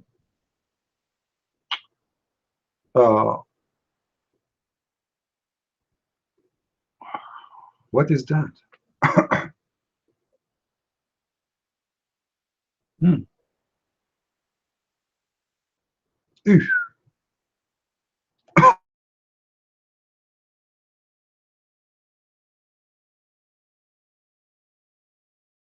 Day. Your son, he will say La ilaha illallah. What? My throat is dry. And Allah will not punish him with the mushrikeen. All of this will happen because أن يكون ويكون طيب النكهة من الفم. His mouth tastes so good. What the heck? And he will have a good heart, and he will be giving, and he will have a clean tongue. He will not speak dirty, and he will not lie and fabricate. All of this because his father have sex with him in Tuesday. All of this. That's astonishing.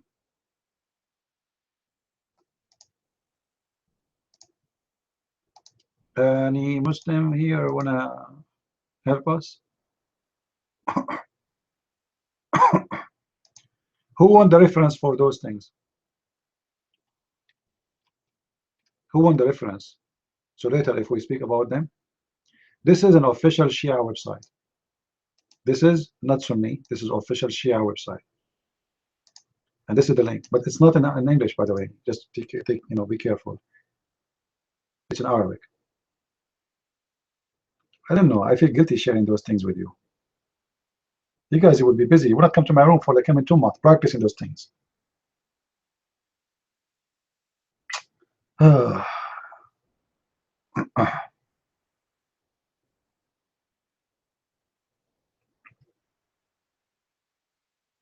Do we have any Abdul? What muta mean? It's very simple. We want muta mean pleasure. So you want to enjoy sex, you hire a woman for sex for temporary time. Same as a prostitution. But it's halal in Islam. And the woman he would do it, she is a good woman. No? Muslims are good girls. Not like those, American. Muslims are really good.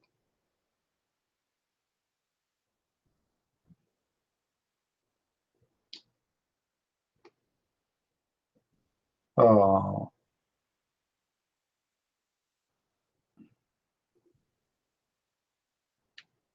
right. By the way, those who are in YouTube, we are already in YouTube for 7 hours. So you might lose us very soon. So, don't be surprised if the broadcast is over, because it worked only for 8 hours. Do we have any Muslim here? If somebody can find those hadith in English, let me know. If somebody can find those hadith in English about Ali, you can find them, by the way. If you search maybe like Ali, he said, if you have sex with your wife, etc., your son will be blind. You know what I mean? But if you search in English, so maybe you can find the reference in Shia website in English.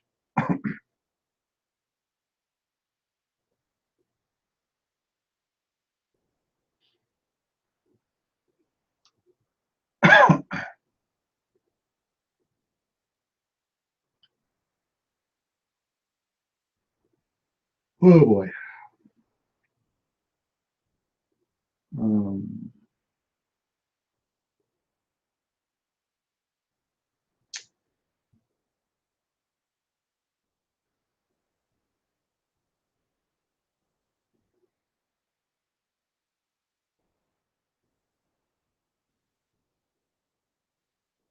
Let us see here.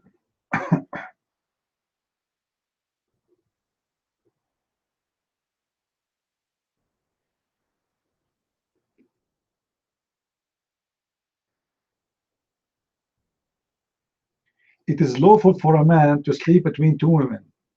Oh boy. I want to get 2 wives. 4. 2 in the left and 2 in the right. I will buy a 2 king with bed. I mean, Islam is something.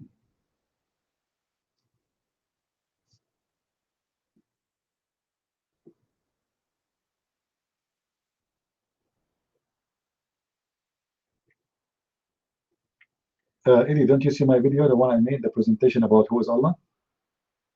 I have it in Patreon. People download it and post it everywhere. You can watch it. I have a collection of videos. Okay.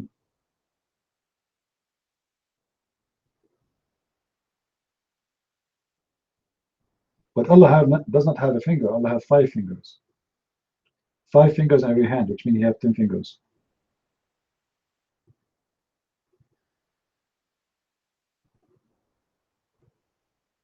Oh, that video is already there from last week, Cole. Go right now to Patreon, and then you click at, you will see a brown screen. Who is Allah? It's a Google Drive. You can watch the video and you can download it if you want. You can pause it again if you want. Good night, Polaris.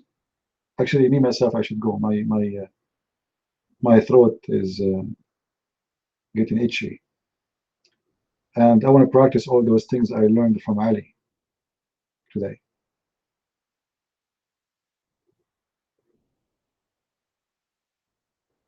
How are you, Mr. Thomas? Good to see you, my friend.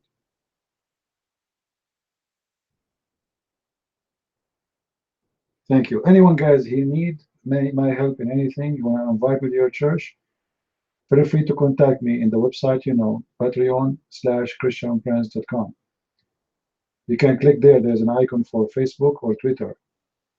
I prefer if you send me to Facebook because I don't open Twitter always. Or you can send me a message in the same website. You can log in, make an account, and send me a message. If you like me to invite me to your church or etc., I will be happy to do so. All right, and all our service is for free. I don't take money for what I do. So if you invite me to your church, it's for free. As simple as that. All what you need to do, talk to your church, ask them to invite me, prepare the time, invite the people, and I will be there.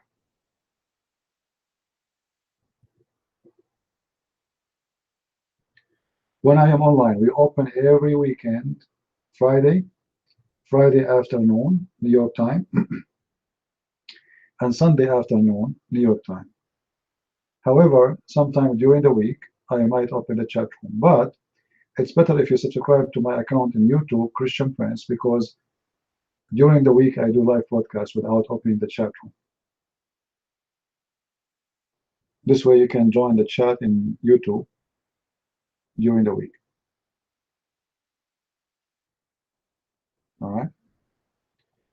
Good night, Kim. Look like everybody, since I spoke about those hadith, everybody's going to practice. Where are you guys going, all of you, suddenly? Unbelievable. I mean, come on, just like give it 15 minutes after so people will not notice what's happening. Like right away, good night, everybody. You think people cannot see and they are smart? Like, come on. I suppose David is the good boy. I got you. Aren't you the one, David, who says to us, show us, show us, show us? Now you forgot what you did 5 minutes ago? All right. Do we have any Abdul here? Honest to my Lord, the Messiah, the Savior, I never saw stupid, disgusting, filthy, trashy, low class, garbage religion as the religion of Islam. And the Lord is my witness.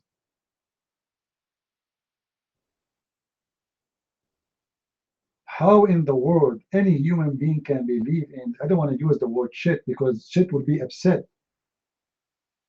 Shit will be offended if I say Islam is shit.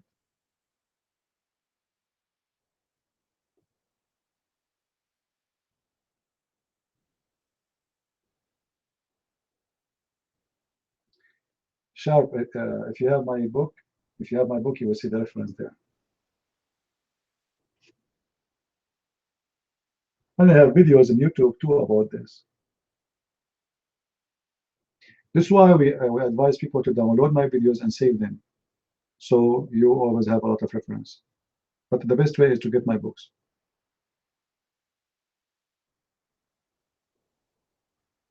Honestly, I never saw such a disgusting, stupid religion. Do you see those two guys? How we are talking to them? We talk about something. They are blind. They are deaf. They don't hear. Bismillah, they want to sing for us. Like, hold on.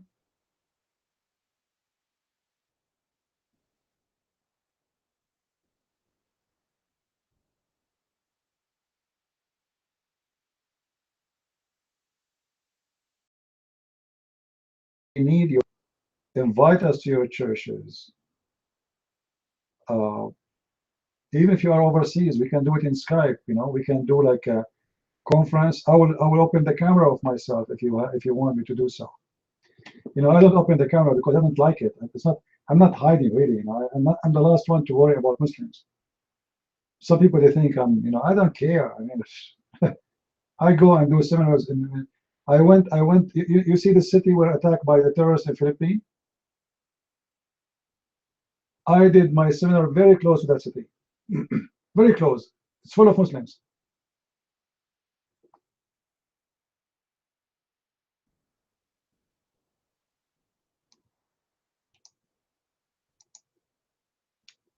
No, actually, I don't look like Ahmadinejad. That's not true. Ahmadinejad looked like me. I believe because he saw how handsome I am, he decided to make a plastic surgery. So he will look, he could not resist. Like he said to himself, oh man, I want to look like this. So he did a lot of plastic surgery, and this is why he looked like this now, which is like me. I mean, this is so amazing. Guys, you should be us in the seminar we did. People, they die from laughing because when I am in the stage, it's different from a lot different from a chat room. People really seriously die from laughing. Like, you know, especially if it's an area, it's hot, like Asia, you know, South Asia.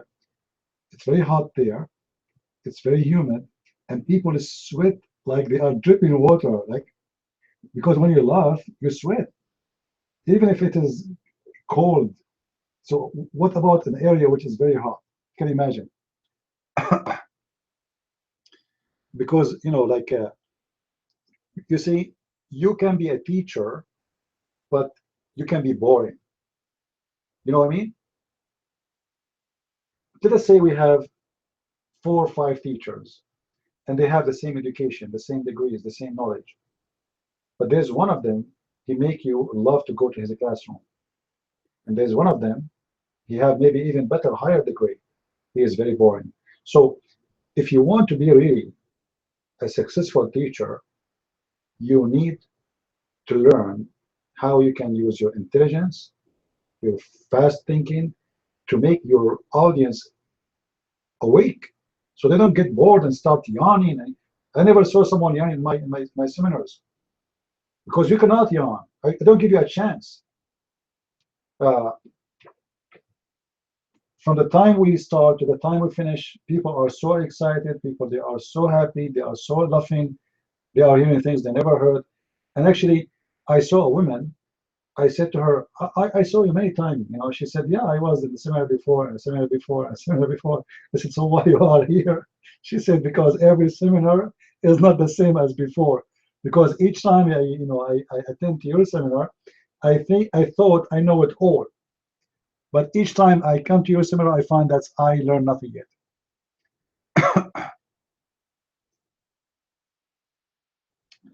You know, Google founder, by the way, is not a Jew. He is a scumbag. The same as Facebook founder is not a Jew. Those people, they have Jewish names, but they are not. If you go and see those who we call them Jews, what they are doing, they are anti-Israel. They support Hamas. They support the terrorists. They defend Islam. If you go right now in search engine, just to tell you how Google they support Muslims. If you search for anything negative about Islam, you will not find it right away. It's going to be at the end of the search engine. Positive things, they appear right away. Same as in news. They control the news. Like during the election of Trump, as an example, anything negative about Trump is right away in the top. Trending. Anything is positive, never appear. So those are not Jews. Those are money worshippers, and they have nothing to do with the Jews.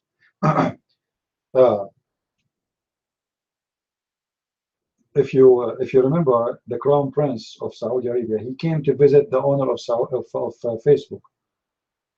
And Facebook owner, he said many times, many things, proving that he is a scumbag as the rest of those businessmen.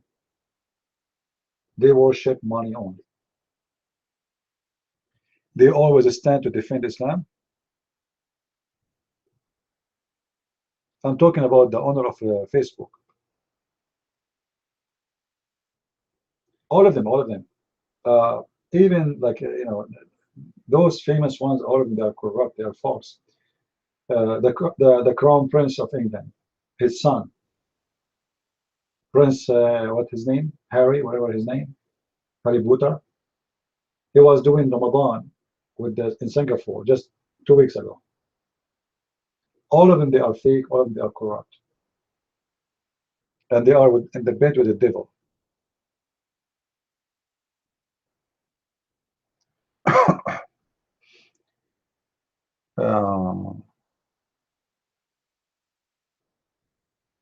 John the Baptist, also called Ruh. You know, honey, but only Jesus, according to your prophet, he was called Ruhullah. John the Baptist was not called Ruh. How you answer that, honey? Are you there, honey? Only Jesus, according to your prophet, he was called Ruhullah, not Ruh. How you answer that?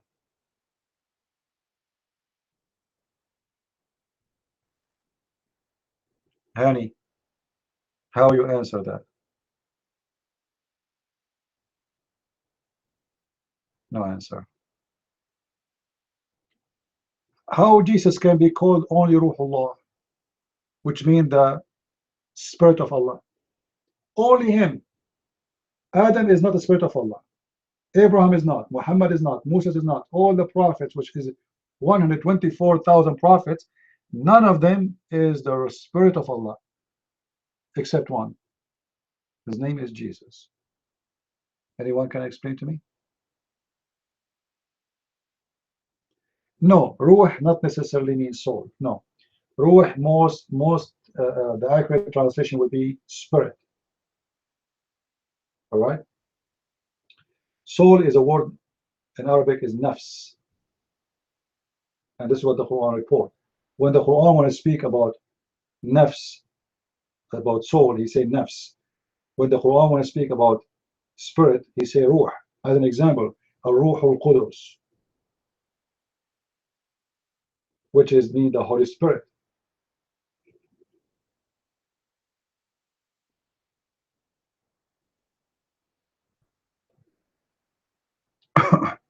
Anyway, guys, my throat is hurting me. I think we have enough for today. We will open again. Sorry, Sharp, I'm going to close. Really, my throat is hurting. We will open again. Remember, this coming Sunday afternoon. Are we going to be here? People, are we going to be here Sunday afternoon? Or I should not open? If you want to go and do business, barbecue, or you practice what Ali he taught you, just let me know. Because you might be busy practicing what Ali gave you as advices. I don't know. I mean, it might happen. Okay, just don't do the spanking one. I mean, come on. Okay, don't do the spanking. I mean, this is not polite. Jump that one. All right, guys. May the Lord bless you all and keep you safe. I want to say thank you for everybody who stay with us for all those hours, 7 to 8 hours. It's a blessing to be with you, with the brothers and sisters, and I'm very thankful for having you. And may the Lord bless you all and increase your knowledge. So one day you became a warrior of knowledge who can defeat the devil in his house. For the devil, he feared knowledge. He don't want you to know. He don't want you to recognize. He don't want you to find out the truth. For the truth will set you free. And that is one of the names of my Lord. He is the truth. I am the truth, he said. With the peace of the truth, I say to you good night and have a great weekend. God bless you. Christ is Lord. Islam is false. And see you soon again. Bye-bye.